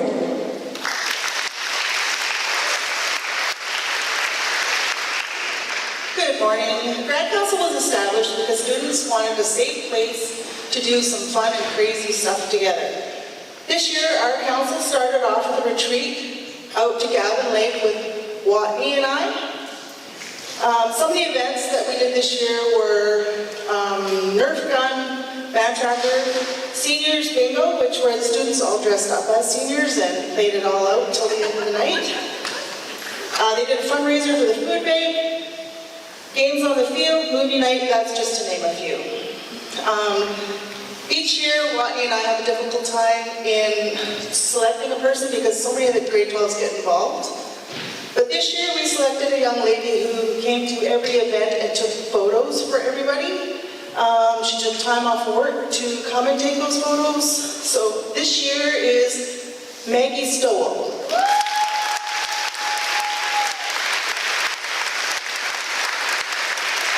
I think she's out taking photos somewhere.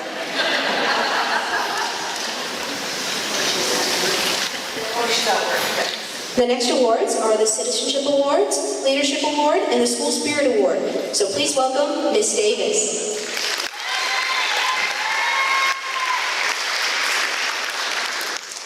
All right, I'm happy to, honored to, I'll just bend down a little bit as well. All right.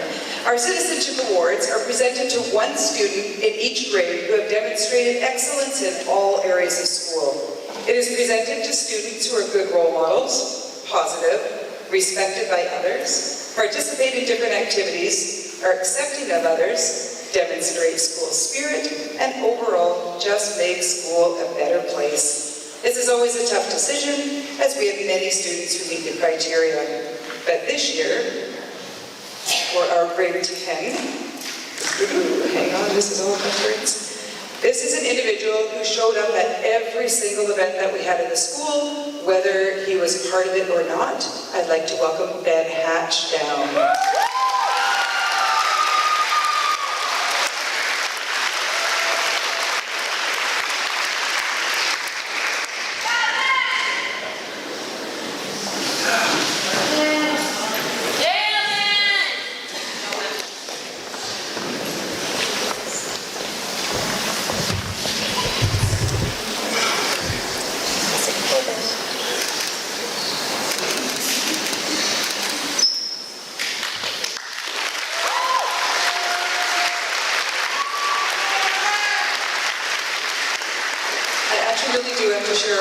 Story about Ben.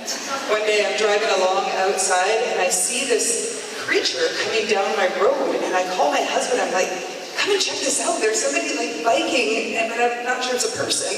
And he gets closer and it is Ben, who created a helmet with actual antlers all on it so he looked like a deer. I chat with him the next day, going, my goodness, first of all, your head must be so heavy. And he said the funnier part is that I was getting chased by another deer. So yes, that's good. Our next winner is an individual who is all around just a super kind person, making school a better place, always out to make somebody feel better, and just does an amazing job being a phenomenal citizen. And I'd like to welcome Brianna Pope.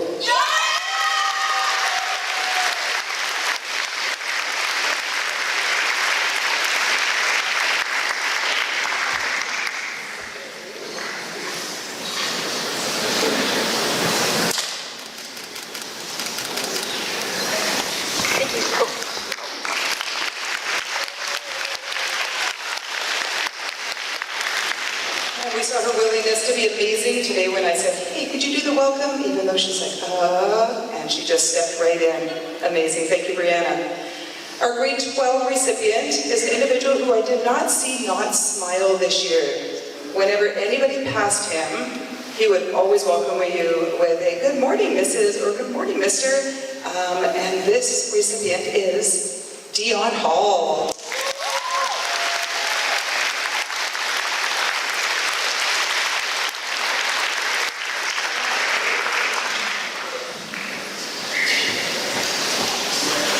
We're going to miss that next year, Dion.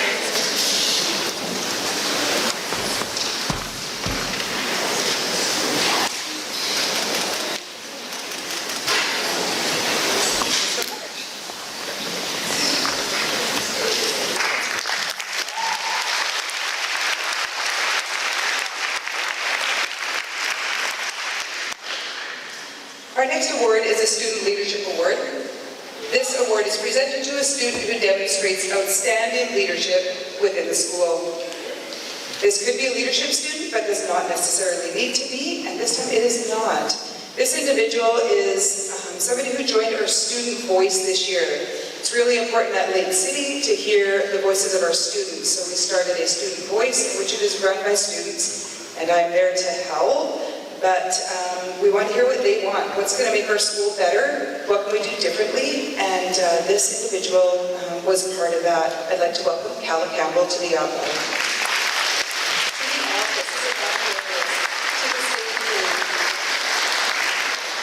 All right, let's look at just here. Our next one is School Spirit Award. This award is presented to a student who demonstrates outstanding school spirit, promotes school spirit in school and in community. This individual, again, super happy all the time. I don't know anybody who has seen him not dancing around the school and being happy. And this award goes to Luke Gentles.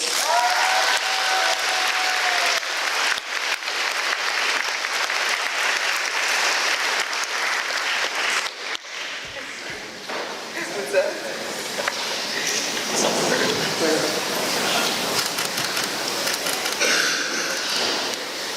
Did you want to say words, Luke? Absolutely.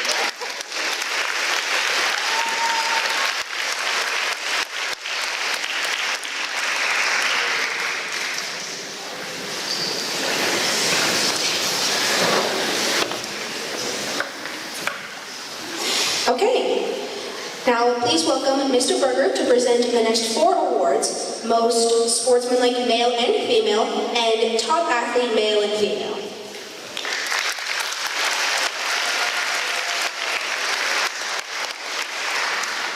So the administration each year picks the most sportsmanlike staff member to present the most sportsmanlike award. So, me this year, thank you. So sometimes sportsmanlike will go to the placeholder, like last place, kind of not a great athlete. Not the case this year, I assure you. 2 really high-level athletes, and you could argue in ways that they could be the top athlete as well. Really nice kids. They've got some, if you were listening, they've got some class awards as well. This year, most sportsmanlike male is Andrew Langford.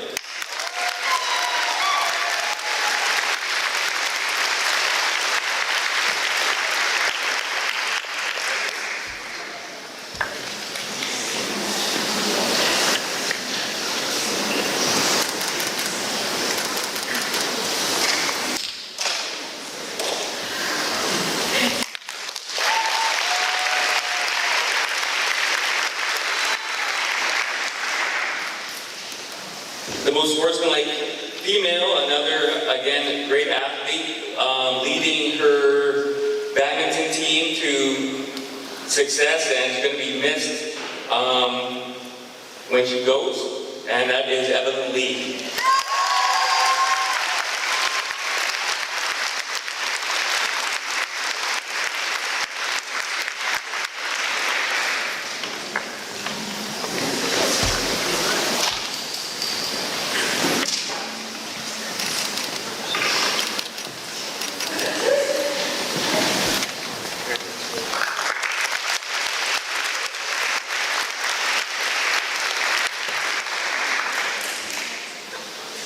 mention that there's so many kids who could qualify for these types of awards. There's so many great athletes out there, and some of the, I'm going to miss a lot of these kids when they go.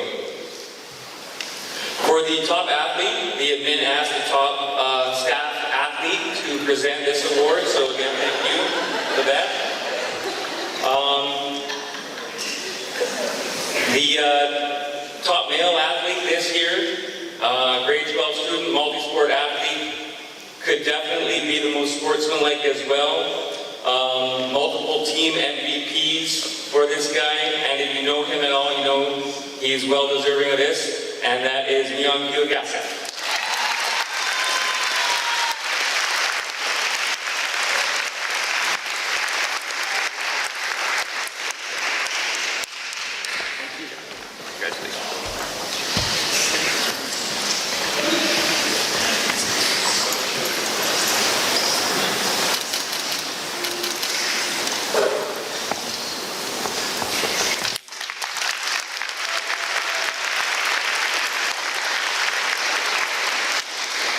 For the top female athlete, again, a really hard choice.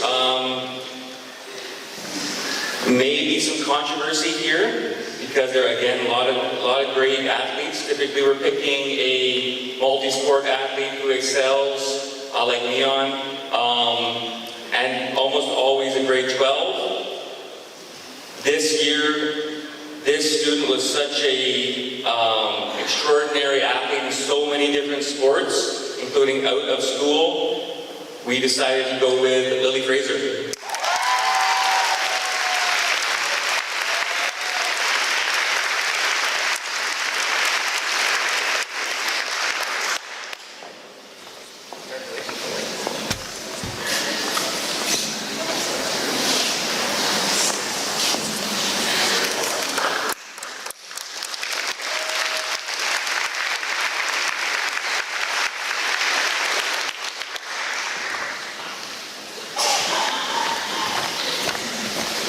Now please welcome Miss Eilers to present the Performing Arts Award and the Outstanding Musicians Award.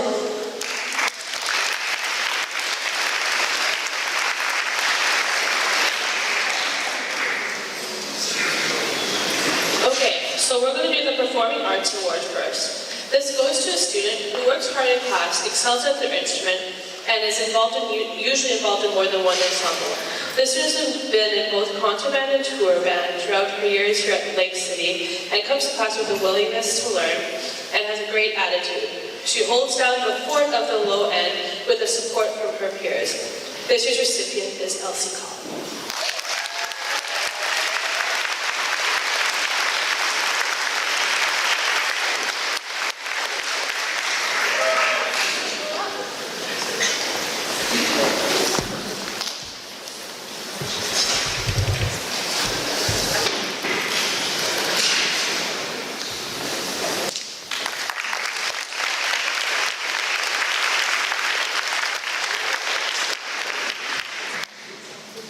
The next three awards are the Outstanding Musicianship Award.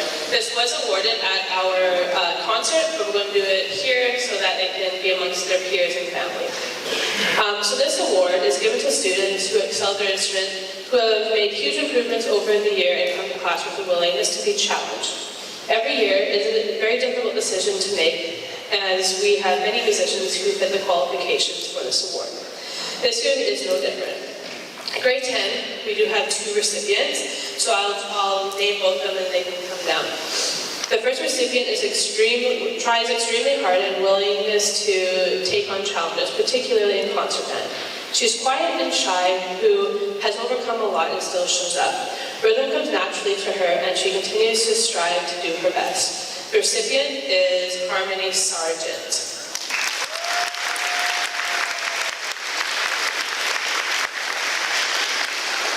The second recipient for this award for grade 10 has worked incredibly hard. He always comes prepared to class and can set read music with very few challenges. His rhythm and musicality is stellar, and he has only been playing his instrument for about a year and a half. When asked to join senior concert band occasionally, he without hesitation said yes. So without further ado, I would like to invite Liam Spearing up.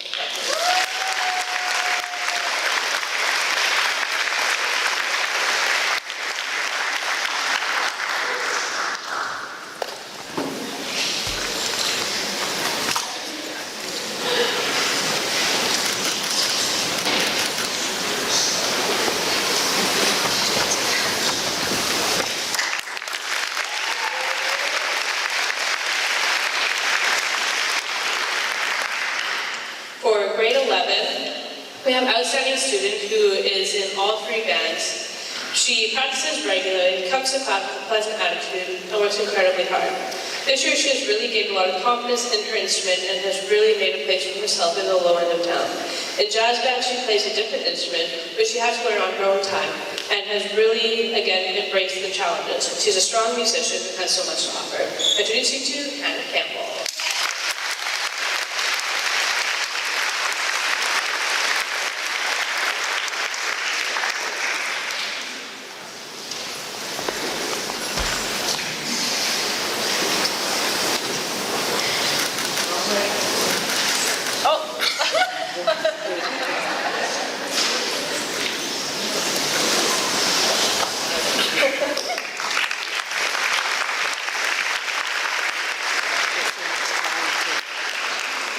And finally, the recipient for grade 12.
Birdie to call me, stand with me, share the part of the life. The only truth of life is the death. Sharing with me. I want to thank once again to the WLFN, the Swapnik people allowing us to gather in their territory and do the business. Thanks to the chief elders, the nation. The adoption of the agenda is in order. So moved, Your Worship. Thank you. Councillor Nelson and Councillor Flashfuller. Any addition, deletion? All in favor? Carried. Minute of the regular meeting, June 10th. Move receipt. Councillor Nelson, Councillor Flashfuller, all in favor? Carried. We had a delegation, but the delegation is still in the meeting, so we'll keep an eye. Thanks to our good friend. He will let us know, so we'll come back.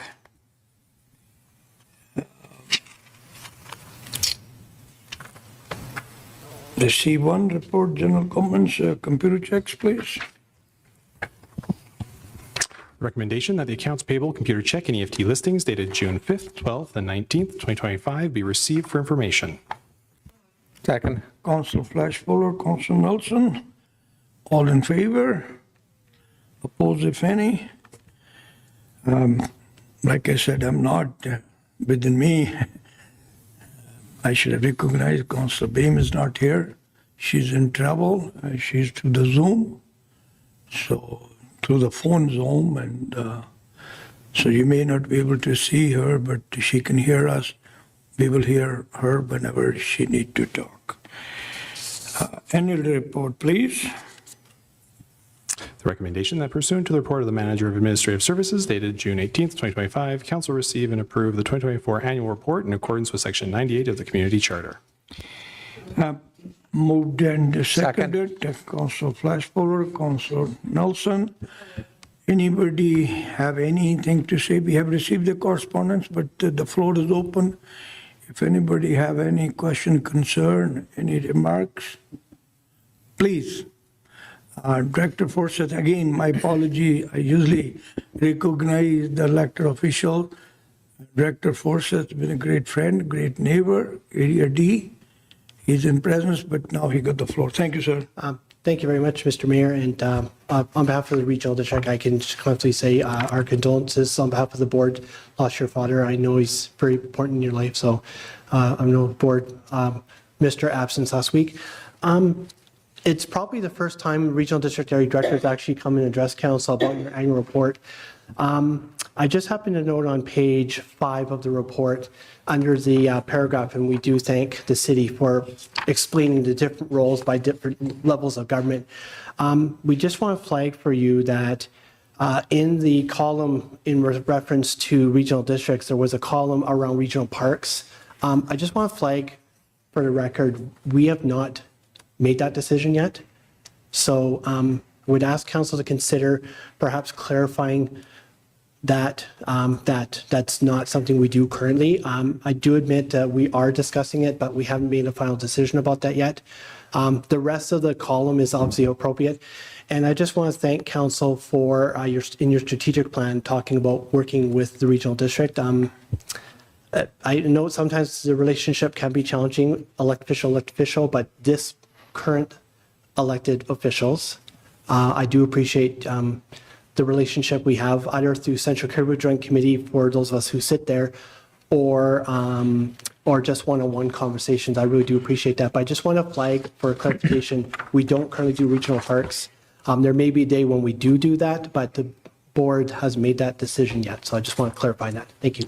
Thank you, Director Forsyth. Point well taken. Any comment, anything from you? It will be addressed. We have received a letter from Mr. Pickford, and as you can tell, Mr. Batali is not here. He's on holiday. And any question, any concern comes, you, as the audience, the community have all the right to let us know. I'm very delighted, I'm very happy as a mayor. What we have achieved, what we have done. Have we done enough? No. Are we sitting where we were? No. Do we have a long way to go? Yes, we do. I wanted to publicly acknowledge the staff, the council, the community, you. We are working together. And we have come up a long way in 30 short months, or 24 months. We'll continue working toward the progress. This council has not borrowed a single penny. We're cutting down our debt. We have paid off one of our bylaw debt. Thanks to council, thanks to my colleague, thanks to the staff. Council job is to produce the policies. It's the staff who carry the ball. I couldn't be more happier with Mr. Maraca and his team, who always guide us time to time, who carry the policies of the council, help us to walk through good or bad times. If anybody had a question, I still request you, please, any comment, compliments, even anything against. I don't look forward for compliments all the time, but I look forward a healthy criticism.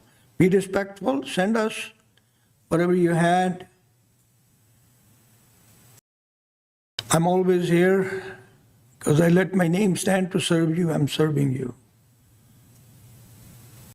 Last Tuesday when I came to City Hall, this gentleman sitting on my left was very upset with me. Go spend the time with your father. Oh, I said, this is equally my father's job. This is my job which I asked to do it, and I like to fulfill my responsibilities. Everything happened between last Tuesday and this Tuesday. I'm at your service. This council is for you. You elected this council. This is a council to serve you. Sometimes you may not find them, but I'm always here. You can get hold of me anytime. So please let us know. We will definitely, the letter we have received from Mr. Pickford, like always, this letter would come in a response properly. So last and second call, before I call the last call, please, Mr. Pickford.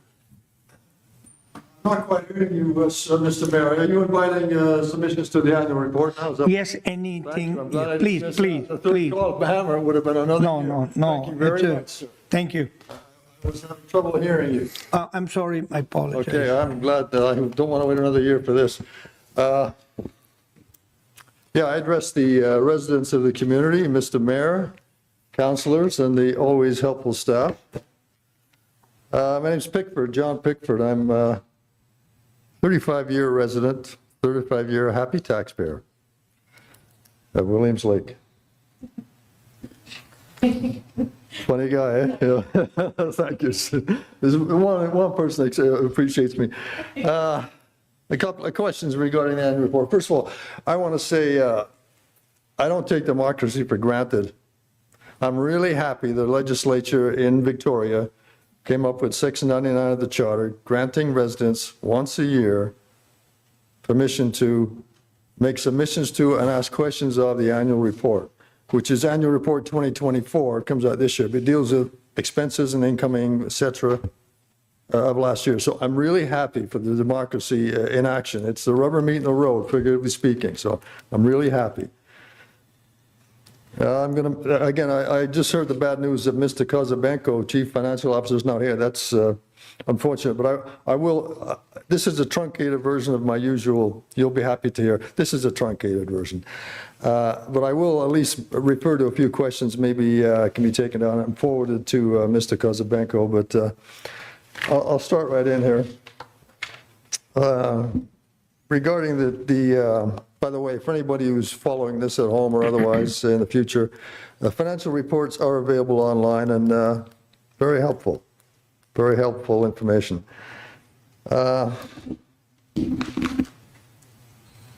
With all due respect, I don't know if you have an answer to what I'm going to tell you, but maybe it can be taken down and referred to Mr. Kazabenko. That's fine.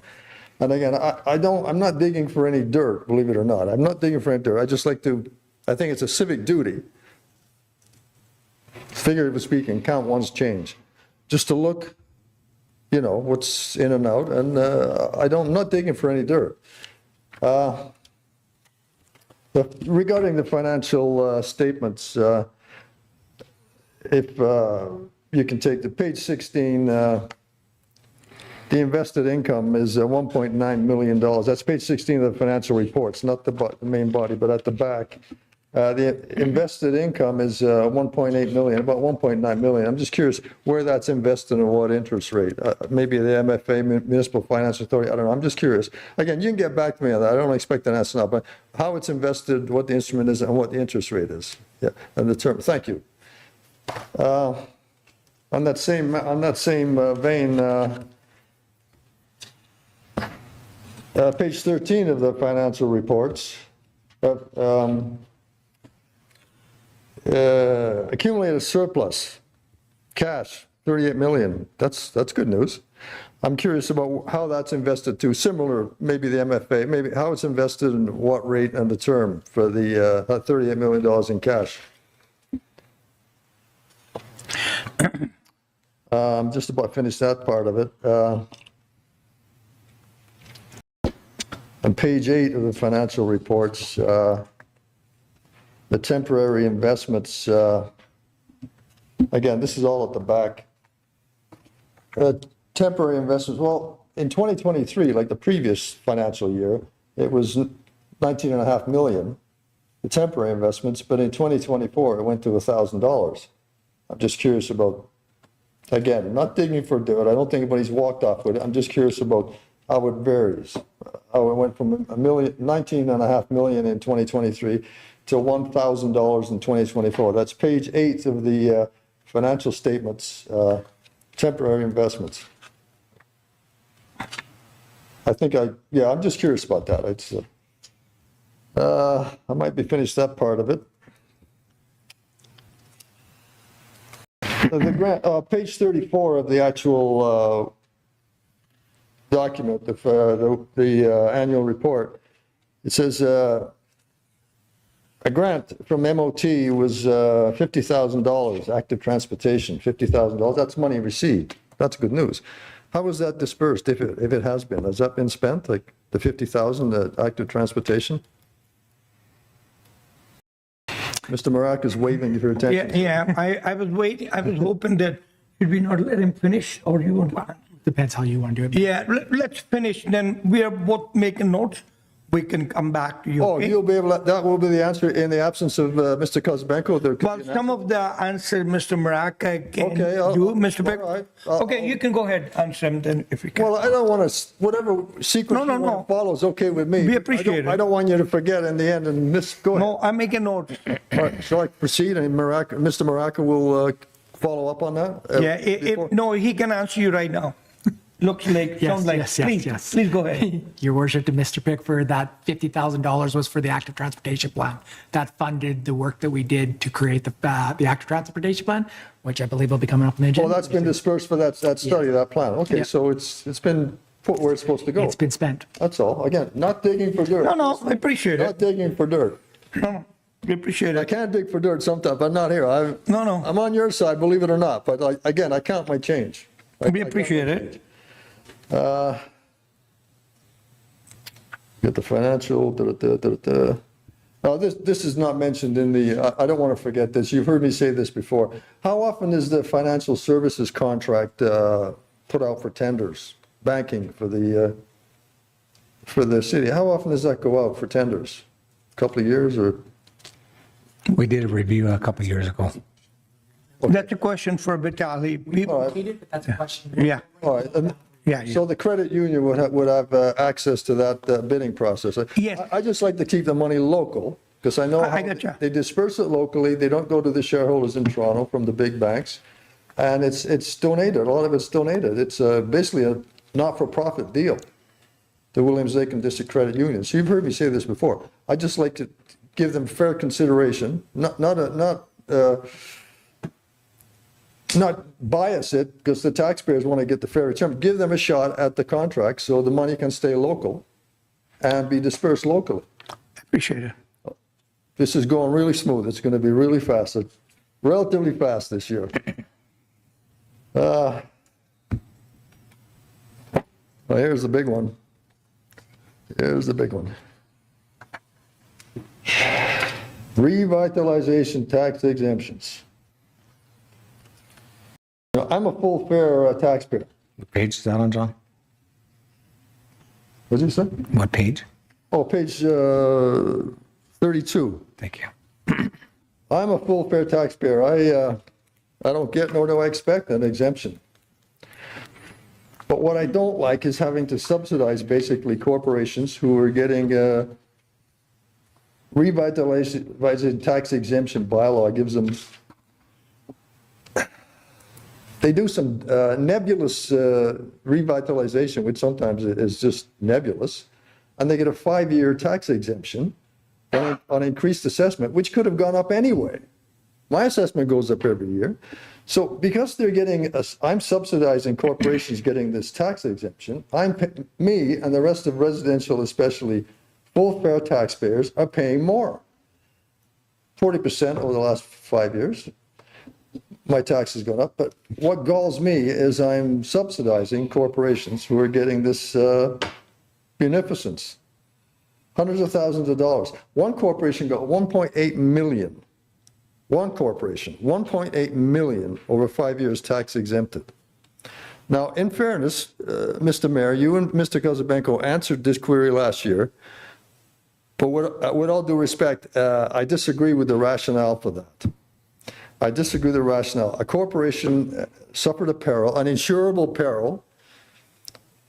Presumably they had insurance if they're doing due diligence. If they did, they're double dipping if they're getting 1.8 million tax exempted. If they didn't have insurance, which is doubtful, I don't want to have to make up the shortfall for a lack of, if there's.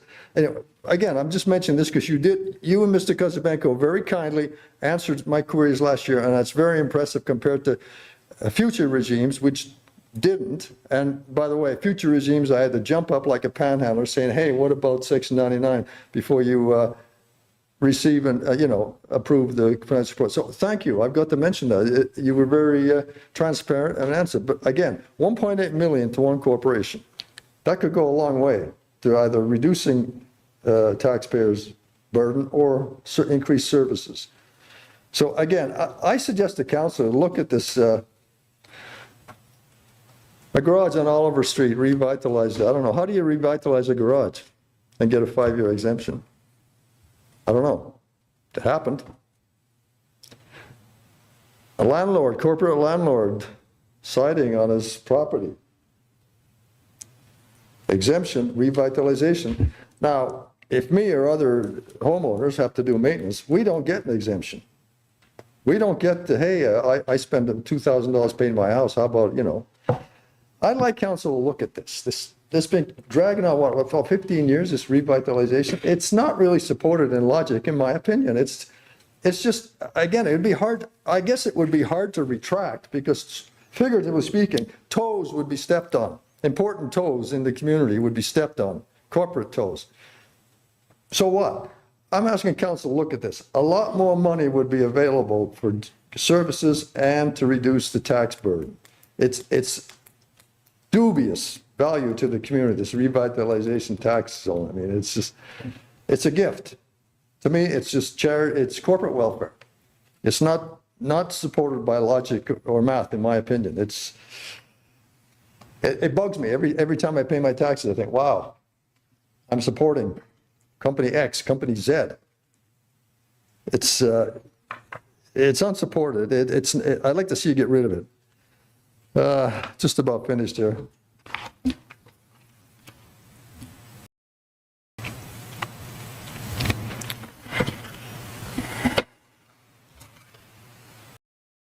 What does the social planning do? This different subject, kind of. What is the fees for service? What is Social Planning Council of Williams Lake? What do they do?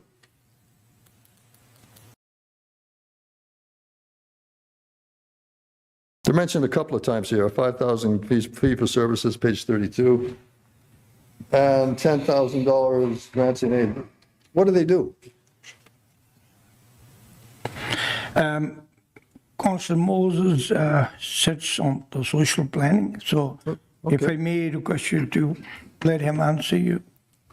Yeah, we regularly have one counselor every year designated to the Social Planning Council to attend their meetings and report back anything significant to the council or bring any help from the council to the Social Planning Council.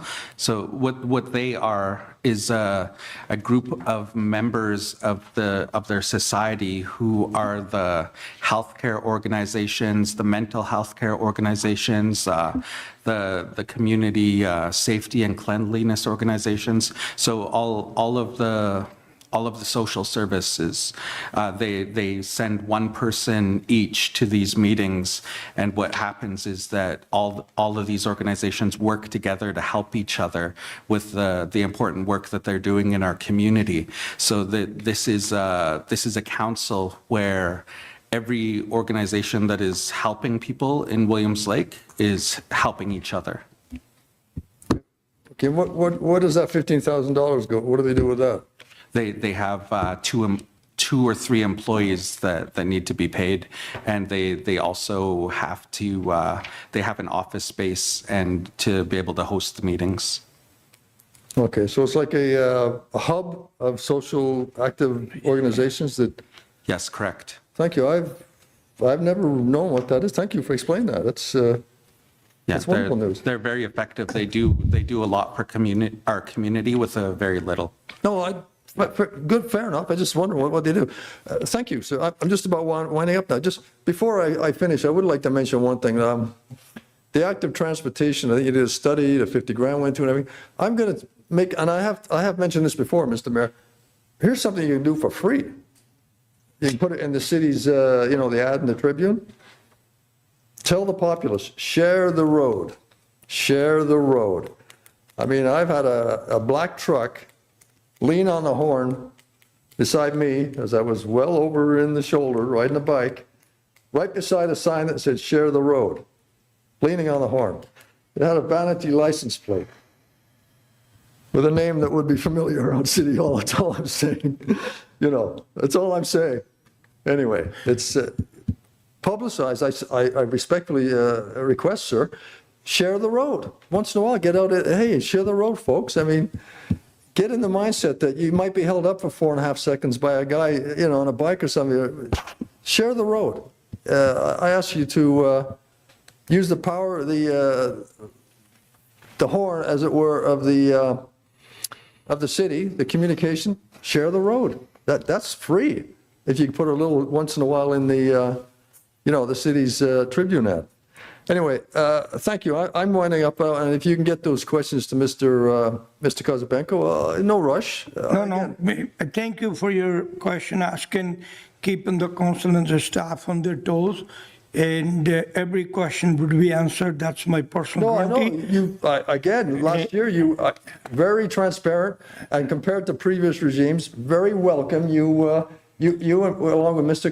Kozabenko, sent me a letter, and it, even though I didn't agree on some of the logic about that 1.8 million lucky thing, I appreciate, communication with me. So if you hold on, Mr. Maraca, I have something. Your worship, to Mr. Pickford, the Social Planning Council has a website that you're free to take a look at. It talks about their membership, it talks about their group, talks about their values, talks about everything they do and stuff. So just Google Williams Lake Social Planning Council.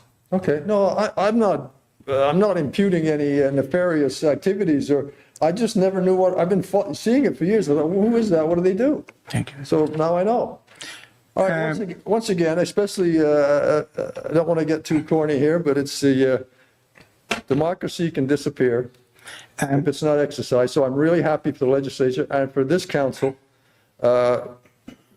respecting Section 99 of the Charter, allowing me, any resident, to get up and, make submissions on that question. It's very impressive, and especially 81st anniversary of D-Day. Guys died for that.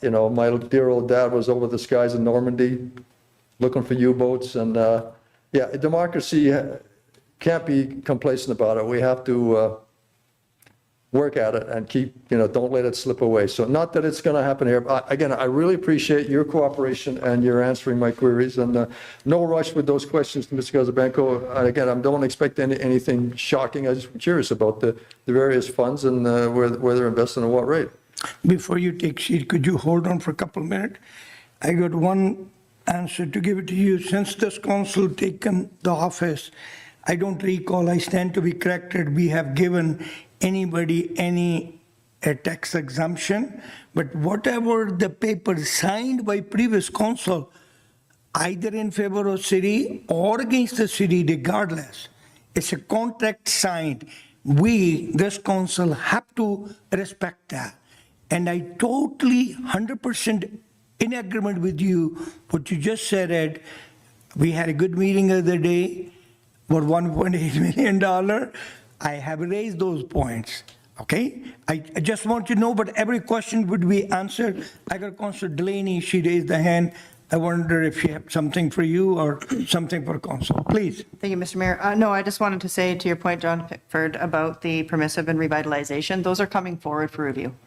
So they're under a bylaw, and they are in the hopper, correct me if I'm wrong, but they will be Yeah, coming they're in up. the bylaw, yeah, so they have to be approved, is that correct? But yeah, but they're up for review. So we can take them apart and change as we see fit. So it's good timing that you're saying that you're not happy with this. You know, you can continue to be not happy with this, maybe send some information. We can take it into consideration because we will be discussing Excuse both me, of those just for bylaws. clarification, if I may. Please. Mr. Mayor, the bylaws up for review or each, good, Yeah, get rid of it. well, we're going to have the Oh, that's it. Hey, conversation. that's blunt, but hey, this taxpayer will be happy. I've got I'm it not subsidizing noted. X, John Y, would Z like this corporations. abolished, I have it noted. But we can't have the conversation until it's before us. But maybe we'll give you a heads up when we have that conversation. Toes You are going to can, be stepped on. I'll come to the tell you gallery. right now. Toes will be stepped on, but if you have I'm going to use the word fortitude and courage to save the taxpayers a ton of money, right, you know, full fair taxpayers, it's going to be appreciated. Well, you've done the budget, you know what, squeezing, trying to find a dime here, a buck there, you know what it's like. Well, this way you can find a chunk. Again, it's a dubious merit, this revitalization. When you look where it's meeting the road, what do you get out of it? I mean, it's dubious. I don't know what the motive was when it came in about 15 years ago, but it's a gift. It's a gift that keeps on giving, and if you want to quench it, fantastic. And once again, thank you very much, sir. Every question you raise have been recorded. As usual, myself and Mr. Coupe would be sharing our notes, and we will be discussing tomorrow. Okay, no, And thank you will get every question answered, but I want you to go home with the one thought. That thought is this council has not granted any revitalization program to anybody. I stand to be corrected. I don't think we have done it. This is the contract, the bylaw signed by the people before this council took over. Oh, I understand that, sir. But we have to respect that, and definitely, like Councilor Draney said, every bylaw, every policy come for review. This program is in review this year, and you raising this point 2-3 times, I'm certainly hopeful my colleague would remember your comment, compliment, and your advice. They will address it accordingly. All right, so if I may, in clarification of your statements, no revitalization tax zone exemption has been granted because none has been applied for? Yes. Okay, that's good news. But if you get rid of the bylaw, it's gone. Then, and it's fair, then it's no, you know, it's fair for everybody. Just if I may, one more thing, I want to. Please. Mr. Maraca, I want to give him publicly, I've thanked him for facilitating the sidewalk, which I've been bugging for about 2 or 3 years at the rec center. As I said in my letter to him, it's a sidewalk where you right into the main entrance, and also we added one at the hockey entrance, I'll call it. Because as I said in my letter, when I heard the contract was up, my letter to him, every motorist becomes a pedestrian. Once they park their car and walk into that rec center, and it's almost a little thoroughfare where you have to walk across. Now there's a crosswalk there. Mr. Maraca answered the bell, and thank you very much, sir. All right, thank you, Mr. Mayor and Council. And, anytime, thank you. Wow, And this is like Christmas in June. We'll see. I enjoyed the healthy criticism for the last 30 months this council been in the office. I always request everybody 2-3, my favorite thing, volunteer, go to the neighbor, ask, see how they're doing, and be respectful to each other. So every time you came, you've been very respectful, and each one of us here, if somebody had a personal agenda, I doubt it, but every council work, you notice, we, the 7 of us, respect each other's view. Everybody's elected at their own, and we make the decision based on the majority. Everybody had only one objective in their heart, to make this community much more better and attractive for the families, for us, for our kids. That's all they had. That's our objective, and we are trying. Well, if that bylaw is deep 86, it's going to more services to the community and or lower taxes, so that's going to be much appreciated, but I'm not the only guy. I wasn't going to go there, and somebody was talking to me today outside. I want the audience sitting here and people watching to realize and know, be proud of this council. This is the only council in whole BC, only one community. Not only didn't raise the taxes, they lowered 3.2% taxes this year. No, right. That's the only community. Yeah, mill rate, yeah. Okay, that's There's a on the, difference. sorry, mill rate. There's a Yeah. difference. For mill rate, we reduced 3.2% on the mill rate, which is $10,000. And let's be thankful. And this gentleman, if he had his way, he'll be really taking me in the corner, because when we are lowering the taxes, he does not give enough money. He can't do his operation. He always questioned me. On the same time, we 7 of us, beside the community telling him, do this, do this, do this, because community asked that. It's his ability to manage more with the less. Okay? So thank you, keeping us all. Anybody else, please? Thank you for your comment. Thank you very much. Thank you. Councilor Nelson, please. Your worship, I'll wait for my comments until the public is done. Fair. Last call, please. Anybody wanted to comment on the annual report? Hearing none, I'll close, and Councilor Nelson, please. Well, thank you very much, and thank you, John. It's always good that you come forward and ask good questions, and you're right. The annual report is an important document. Under Section 98 of the Community Charter, we have to produce this, and it lays out really the economic footprint of where we are for 2024, which I can certainly report publicly that we're in a healthy position right now. We've been able to pay down significant amounts of debt, reduce our overall debt. We're still on target to have zero debt in this community in the next couple of years. We remain as our top priority the building of our water treatment plant that we've got about $18.5 million worth of grant funding for that we're working on right now.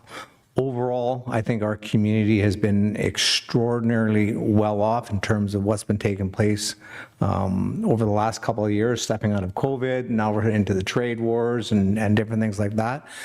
We've managed to pay our debt down, which has allowed us to be able to maintain our service levels without dramatically having to increase taxes. That being said, the most important thing when you read between the fine lines is the community now needs to grow. And grow, I mean grow. It's going to, the next couple of years, the next 5 years are going to be extraordinarily important for this community to ensure that we can grow beyond our means inside the boundaries. That's why I actually support permissive tax exemptions, because they give the opportunity, like Toko, that wanted to close. It was $1.8 million, I think, over 10 years as a tax initiative to have a super mill rebuilt, keep the employment going within our community, and provide long-term stability. And I think that's really what that target was for. There are significant opportunities and partnerships within our First Nations. Tonight we've got one $40-some-odd million project in front of us. Those are partnerships that are taking place inside this community right now, and they're significant growth opportunities. And those are the projects that we need to capitalize on, and we need to capitalize on to grow this community. If you're not growing as a community in today's market, you're going to fall behind. And what's happening throughout the province of BC, a lot of communities are getting hit with double-digit tax increases. Double-digit tax increases. So I appreciate very much the annual report coming forward. I appreciate the public comments, and just a huge shout out to my colleagues and to the staff. Staff, you guys are incredible. I often say at the beginning of every budget year, we look to key elements, and that key element, a good 30% of what we do inside this budget is grant dependent. Without those grants, it would be extraordinarily difficult. So I appreciate the work that other levels of government provide us, but to get those grants, our staff are some of the best grant writers in the province right here. So kudos to all the staff. Thank you, Worship. Mr. Maraca, any comment from you? Mr. Coupé, anything from you on this subject? Your Worship, just before Council adopts it, I do recommend making the amendment that Director Forsyth made, just to have that part of the motion, so staff Yes, March is to not, because right now the resolution or the recommendation on the table is just to adopt, but I think adopt and to amend in. And yeah, and as we receive and further that we review. That it be amended. Yeah, okay, amended. Such, yeah. Okay, is it okay with the mover and seconder, amended motion? Okay, as the motion amended, all in favor? Opposed, if any, carried unanimously. I forget something. Thank God I apologize from everybody in the beginning of the meeting. There was supposed to be public hearing tonight for the Poplar Glade Old School Building by the application made by the WLFN. And due to some technical reason, the notice sent out, or whatever the reasons were, staff knows that. So we have moved that public hearing on 8th of July. So that's when it would take place. If anybody had any question, concern, reference to the development, and please either write, send in writing, or come.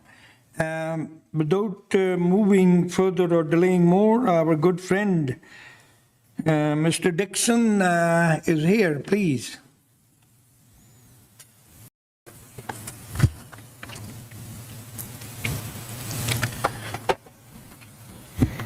Good evening, Mr. Mayor. I'd like to invite my friend Eva Nazma to come up, please. As you know, in communities, we have amazing volunteers, and if you want to have a successful community, you have a very engaged volunteers.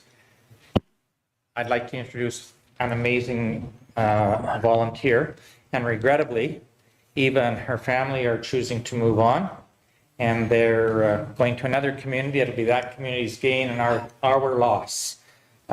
Eva's been involved with ESS, Emergency Support Services, from 2017, I think at least 8 years. And regardless how cold it is, what time of the day or night is, you can call Eva and she's there to help. As you know, ESS goes for 72 hours. My friend looks after the people for many more hours after that. And I'm sure likely within the last week, people that she has served over the past has been in contact with her to ask her a question or whatever. And Eva has been there. So it's definitely going to be a loss to our community. And so I'd like to ask Evan, our Fire Chief Director of Protective Services, to present Eva with a small token of our appreciation. Oh, man. I was wondering. Wow, thank you. Eva, on behalf of the City of Williams Lake, I just wanted to thank you for your many years of dedication to our community, and congratulations on your retirement.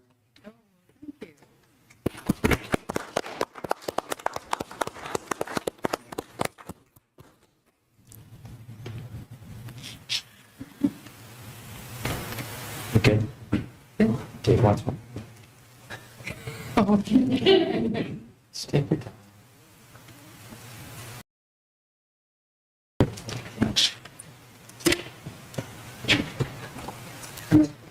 Thank you very much. Thank you.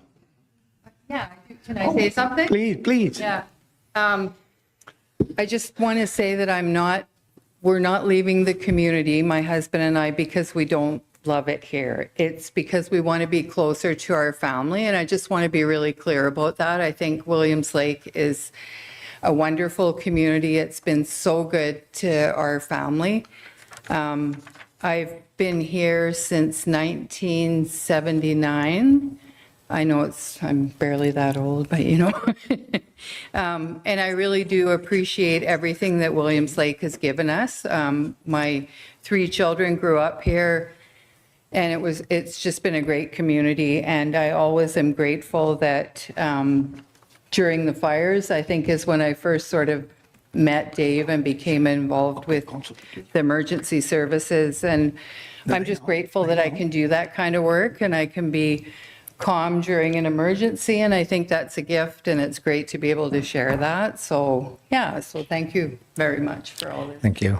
I have known Eva, I think, ever since I've been here. I thought Eva was senior than me, but today she admitted she's junior than me. I've been here since 1974, and she's been a great, never mind the volunteer, she's been a great person.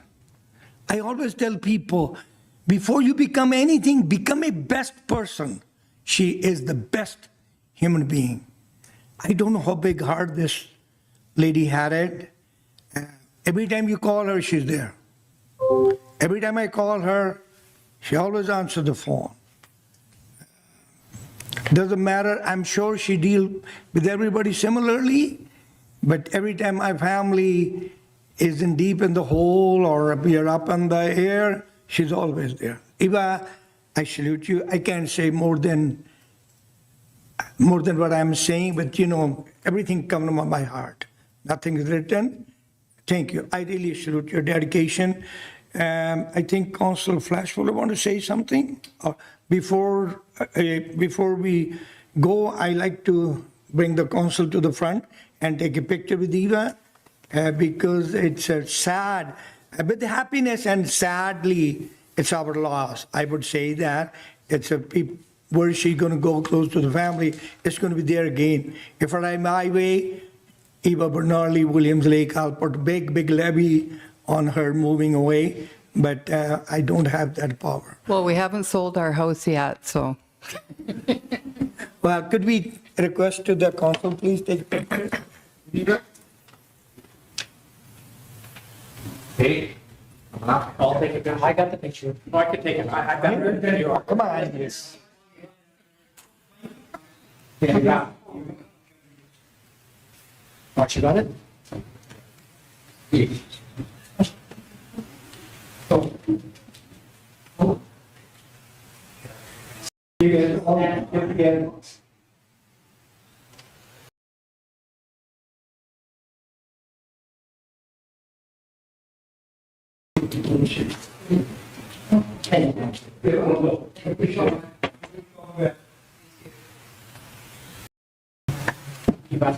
Yeah. Okay, there's a question. You don't know the silence. Question?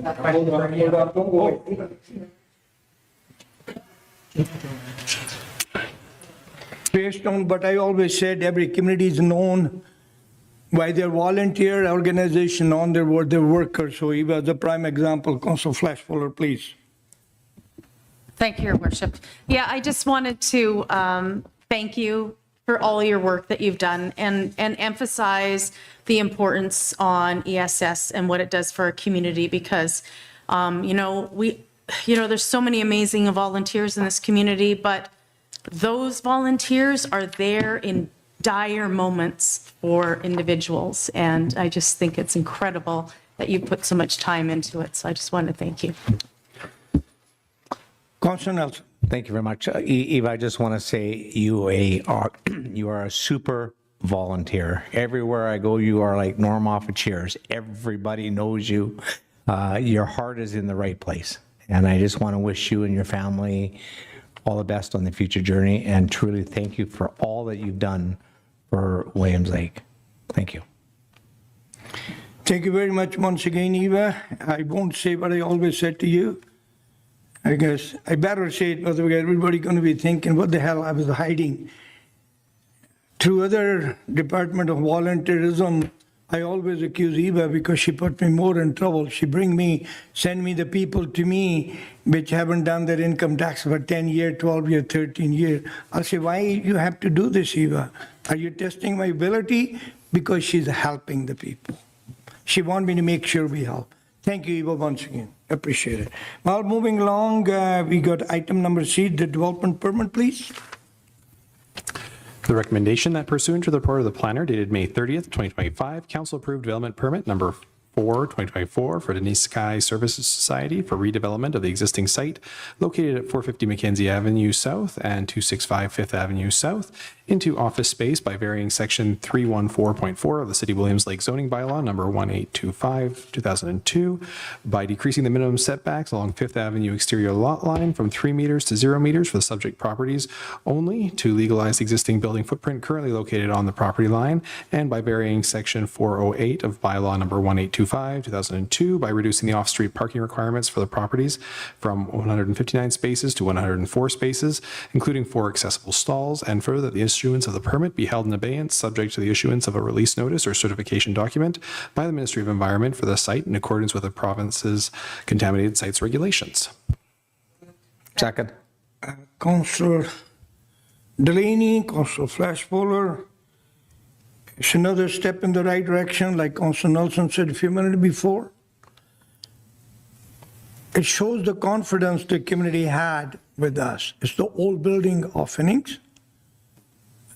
Without further ado, Council sorry, we had the people to, could you hold on, let people go through? If anybody from the audience, community wanted to make remarks one way or the other? First call, second call, anybody wanted to say anything on this development?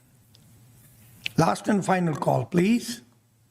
Hearing none, I'll close the right for anybody to speak. Council Fleischfelder. Thank you, Your Worship. Under review for this application, I just wanted to state that I'm in full support of it. I went to the groundbreaking for this new build, and it is quite an amazing building, and I think it's going to be very beneficial for our community and surrounding area, and I think it's nothing but a positive. These requested variances, one is basically, like it's stated in the report, is just legalizing what's already existing, and I applaud them for bringing it to our attention. And then also, secondly, the parking from 159 reducing to 104 spaces, I think will still amply supply what is required for that building. So I think I can't even imagine the requirement for 159. And I understand that's what's in the bylaw for requirements, but I feel that 104 spaces should still be quite sufficient. Thank you. I think that this looks like a great build. You have my support. Thank you. Councilor Nelson.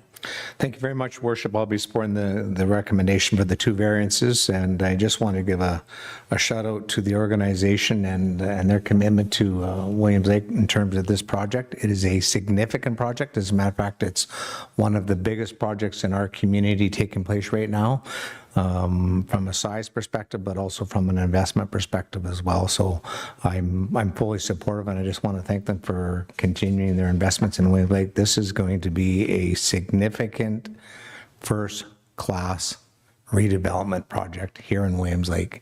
And when you talk about opportunities and when you look at the themes that are taking place behind the redevelopment of this particular project, my hat goes off to them. And I was just telling Krista earlier on, she is a true warrior when it comes to getting these projects done, because a lot of people didn't think it was going to happen. And full force, and credit to the chief and the entire organization. It is an impressive project.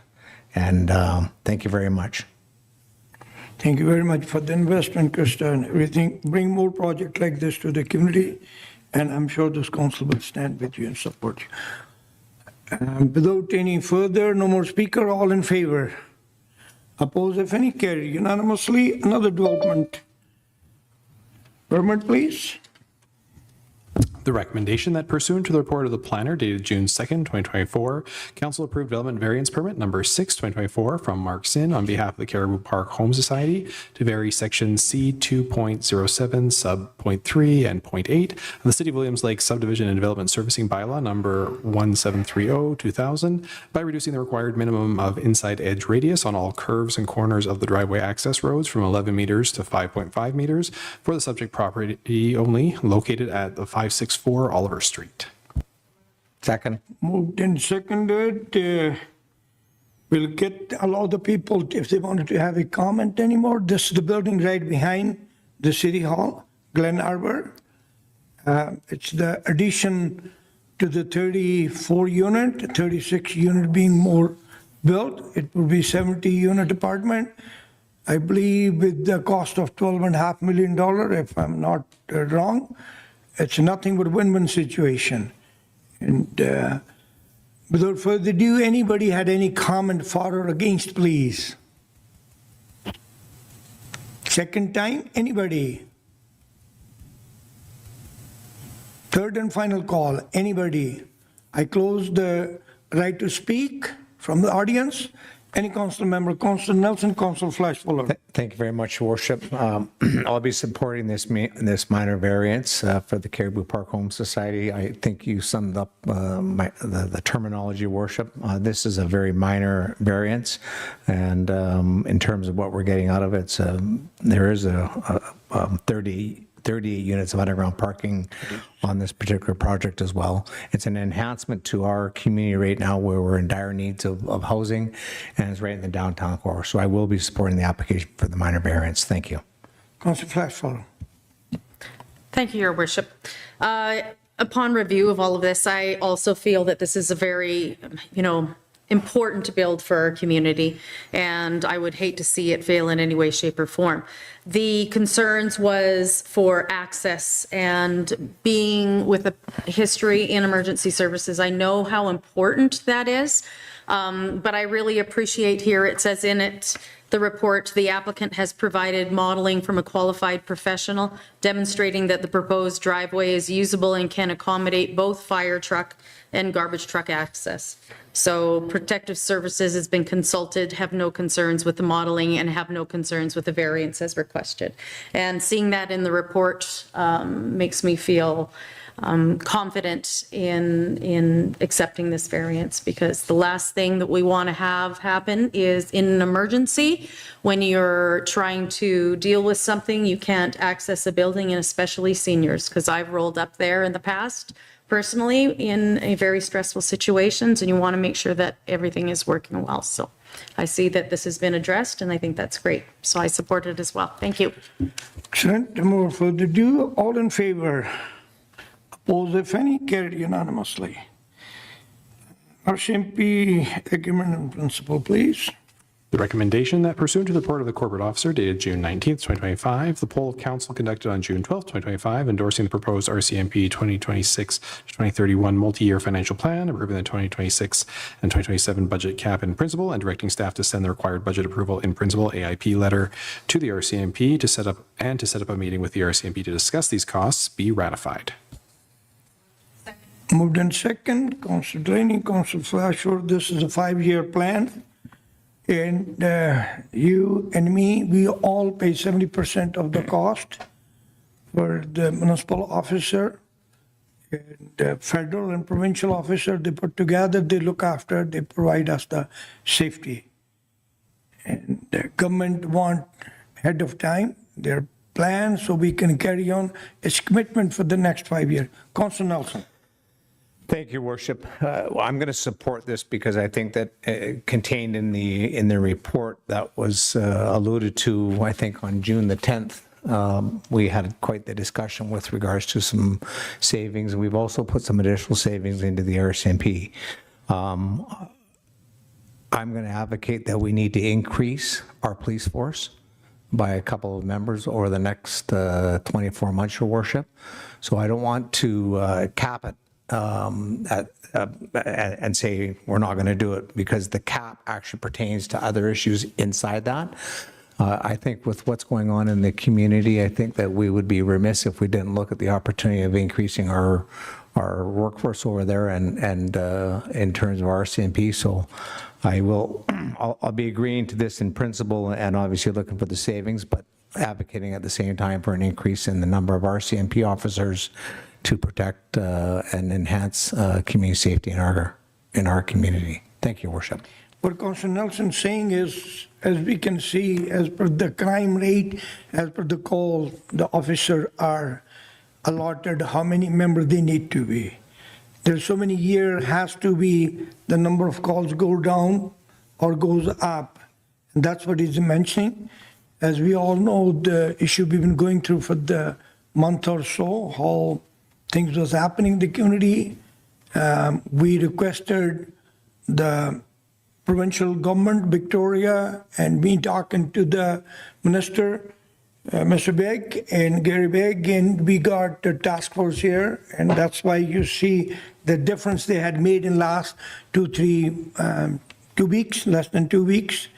And so it's making a big difference. I'm pretty sure that's what my colleague is mentioning. Thank you. Might need more member, definitely. I'm sure the staff would bring the report forward to the council.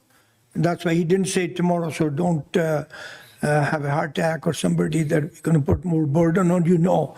What Councillor Nelson's saying is we have to look into a couple member more possible in the next couple of years coming. Could be next year, could be year after. It depends how the situation is arrived here, okay? But we are well protected, you're well protected. City of William Lake is no longer crime capital, touch wood. In the years back, we was on national level. We are way, way down. We are less than even 10th. It's working good, yes. There's a few repeated offenders, long as they're in the behind the bar or they're not out. Our crime rate goes way down, number of calls way down. When they're out, it goes up. Council's working, staff's working with the federal and provincial government and to get those people where they belong to, i.e. particularly the mental health treatment. We're pushing with every authority we can, and hopefully we will reach there. And there's not a one subject came to my table as a mayor which we have not been able to resolve to date. That's an honor for me to tell the community. I'm sure we will get over this one too. All in favor, please. Opposed, if any, carried unanimously. The grant application, please. The recommendation that pursuant to the report of the Manager of Economic Development dated June 17th, 2025, Council approve entering into a funding agreement to receive funding from the BC Air Access Program Airside Project Stream for airport airside upgrades of a new airside fuel cabinet in the amount of $275,000, and further that Council approve the additional city expenditure of $42,000 and agree that the amount allocated in the financial plan may be exceeded by and up to said amount, with such overspend to be funded from airport reserves. So move the recommendation. Moved and seconded. Councilor Nelson. Thank you very much, Your Worship. This is a city-owned airport, one of the few in the province. We're in the process of doing 3 cabinets. It was originally estimated to be about $750,000. What we're going to do is essentially refurbish the 3 cabinets for about $275,000. About $42,000 is going to come from airport reserve funds to top that amount up, and we believe that we can do it to have a reliable fuel supply transfer. Thank you. And so our airport is the key because Kamloops and Prince George are very heavily commercial dependent airport. Our is commercial airport for the passenger, but not much as Kamloops and Prince George. For the fire center, it is the key area. And for the fire center, fire time, our airport need the fuel. We need the fuel when the planes come, they need the fuel now, not tomorrow, day after tomorrow. We've been working on this grant, and thanks to our staff and in particular Economic Development Manager and everybody else who work and the political push we had, and it's been always worked out in our favor. That's what it is. And thank you very much. Any more comment? Hearing none, all in favor. Opposed, if any, carried unanimously. Just for clarity, it's a 75% funding. Yes. Grant. Thank you. Thank you. Thank you, Councilor Nelson. And the next is William Lake Active Transportation. Committee recommendation that pursuant to the Committee of the Whole Council Report number 22, 2025, and the report of the planner dated June 9th, 2025, Council received the Round 1 and Round 2 Active Transportation Planning Engagement Summaries, the proposed Active Transportation Network Plan dated June 2025, to be endorsed, and the plan be forwarded to local First Nations, the Ministry of Transportation and Transit, and the Caribou Regional District, and further that staff be directed to investigate grants to fund the projects included in the plan. Second. Moved and seconded. This is the report we received the other day, last week, Tuesday. And that's the question Mr. Pickford was asking. And we got the grant for $50,000. And it was contracted out to the people because we do not have expertise in that sector. And Councilor Flashpoller been leading the charge on behalf of the council on this program. And we have received a lot of input from the community, from the people, either being in present physically or through the online submission. So that's what a Councilor Flashpoller, then Councilor Delaney, please. Thank you, Your Worship. Yeah, I'm not so much leading the charge. I just, as a council member, have a passion and an interest for this, and I think it's really important for a community. So I just took it upon myself to make sure I was there to support such an amazing working group. And I want to just mention that I want to pass the thanks to that working group and all the people that have been involved and say how amazing this has been working out and how amazing this plan is. And I want to pass it on to Urban Systems also. I think it's really incredible and it covers so many different aspects that need to be considered for our community. And I think it's so important. Ultimately, I believe as a council, as an organization, we've listened to the community. This working group has listened. Urban Systems has listened to the community, and the community wants this. The community needs this. This is what makes a community healthy and whole, because it helps connect, it helps you enjoy, and it helps you utilize that space that's around you. And I think it's very important for both mental and physical health. So to my colleagues, when I see this amazing document, we have to support this moving forward. If we get those grants, we have to support it budget-wise also. When we get the grants, it's a certain percent, but we also have to consider that we need to listen to this community, and the community wants us to go, yes, we should support these initiatives and not always fight to keep the taxes completely as low as possible. Sometimes these individuals are willing for these investments because they want to be able to enjoy their municipality. So I just feel like we have to make sure that this plan does not get shelved, that we keep as a community moving forward on these initiatives, and we support this. And I know myself, I definitely will do my best to try and support it in any way, shape, or form, because I think this is what really dictates the health of a community. Thank you. Councillor Delaney, please. Thank you, Mr. Mayor. Yeah, and I echo my colleagues' sentiments to the groups and the people that organized, and also to the community for the massive amount of feedback. Lots of times you send out surveys for XYZ, and often you don't get a lot of feedback unless it's something that's terrible, and then the community comes out in droves. So this is a good news story, and there was a lot of input that went into it. What I really like about it is the way that Urban Systems laid out the phases, and it really kind of gives us a plan of attack, how to do it from start to finish. And that's what I appreciate. You know, sometimes when you get plans that come to different tables, and you know what Councillor Flashbler said about sitting on a shelf, sometimes those types of studies, you know, they get looked at, this is great, this is good information, but then they do go onto a shelf. And so I feel like this one actually has all of the tools to implement. And again, for that, I'm really thankful, and I look forward to, you know, to the details in the budget so that we can put this plan into action and phase it out. I mean, it's going to take multiple set of years to see it to come to its fruition, but it's also a good timing because it's being put into the official community plan as well. So just hats off to the community and everybody who's put their time and energy into it, and as well as Urban Systems for doing such a fantastic job. Thank you. Anybody else? Hearing none from my office, I want to thank equally to the Urban System, to the people involved, the staff. Again, Mr. Maraca, his leadership,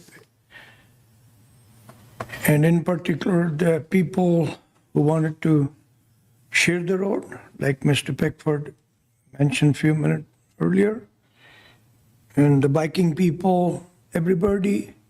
And timing couldn't be any better. As we are doing, reviewing our official community plan, that's the perfect timing.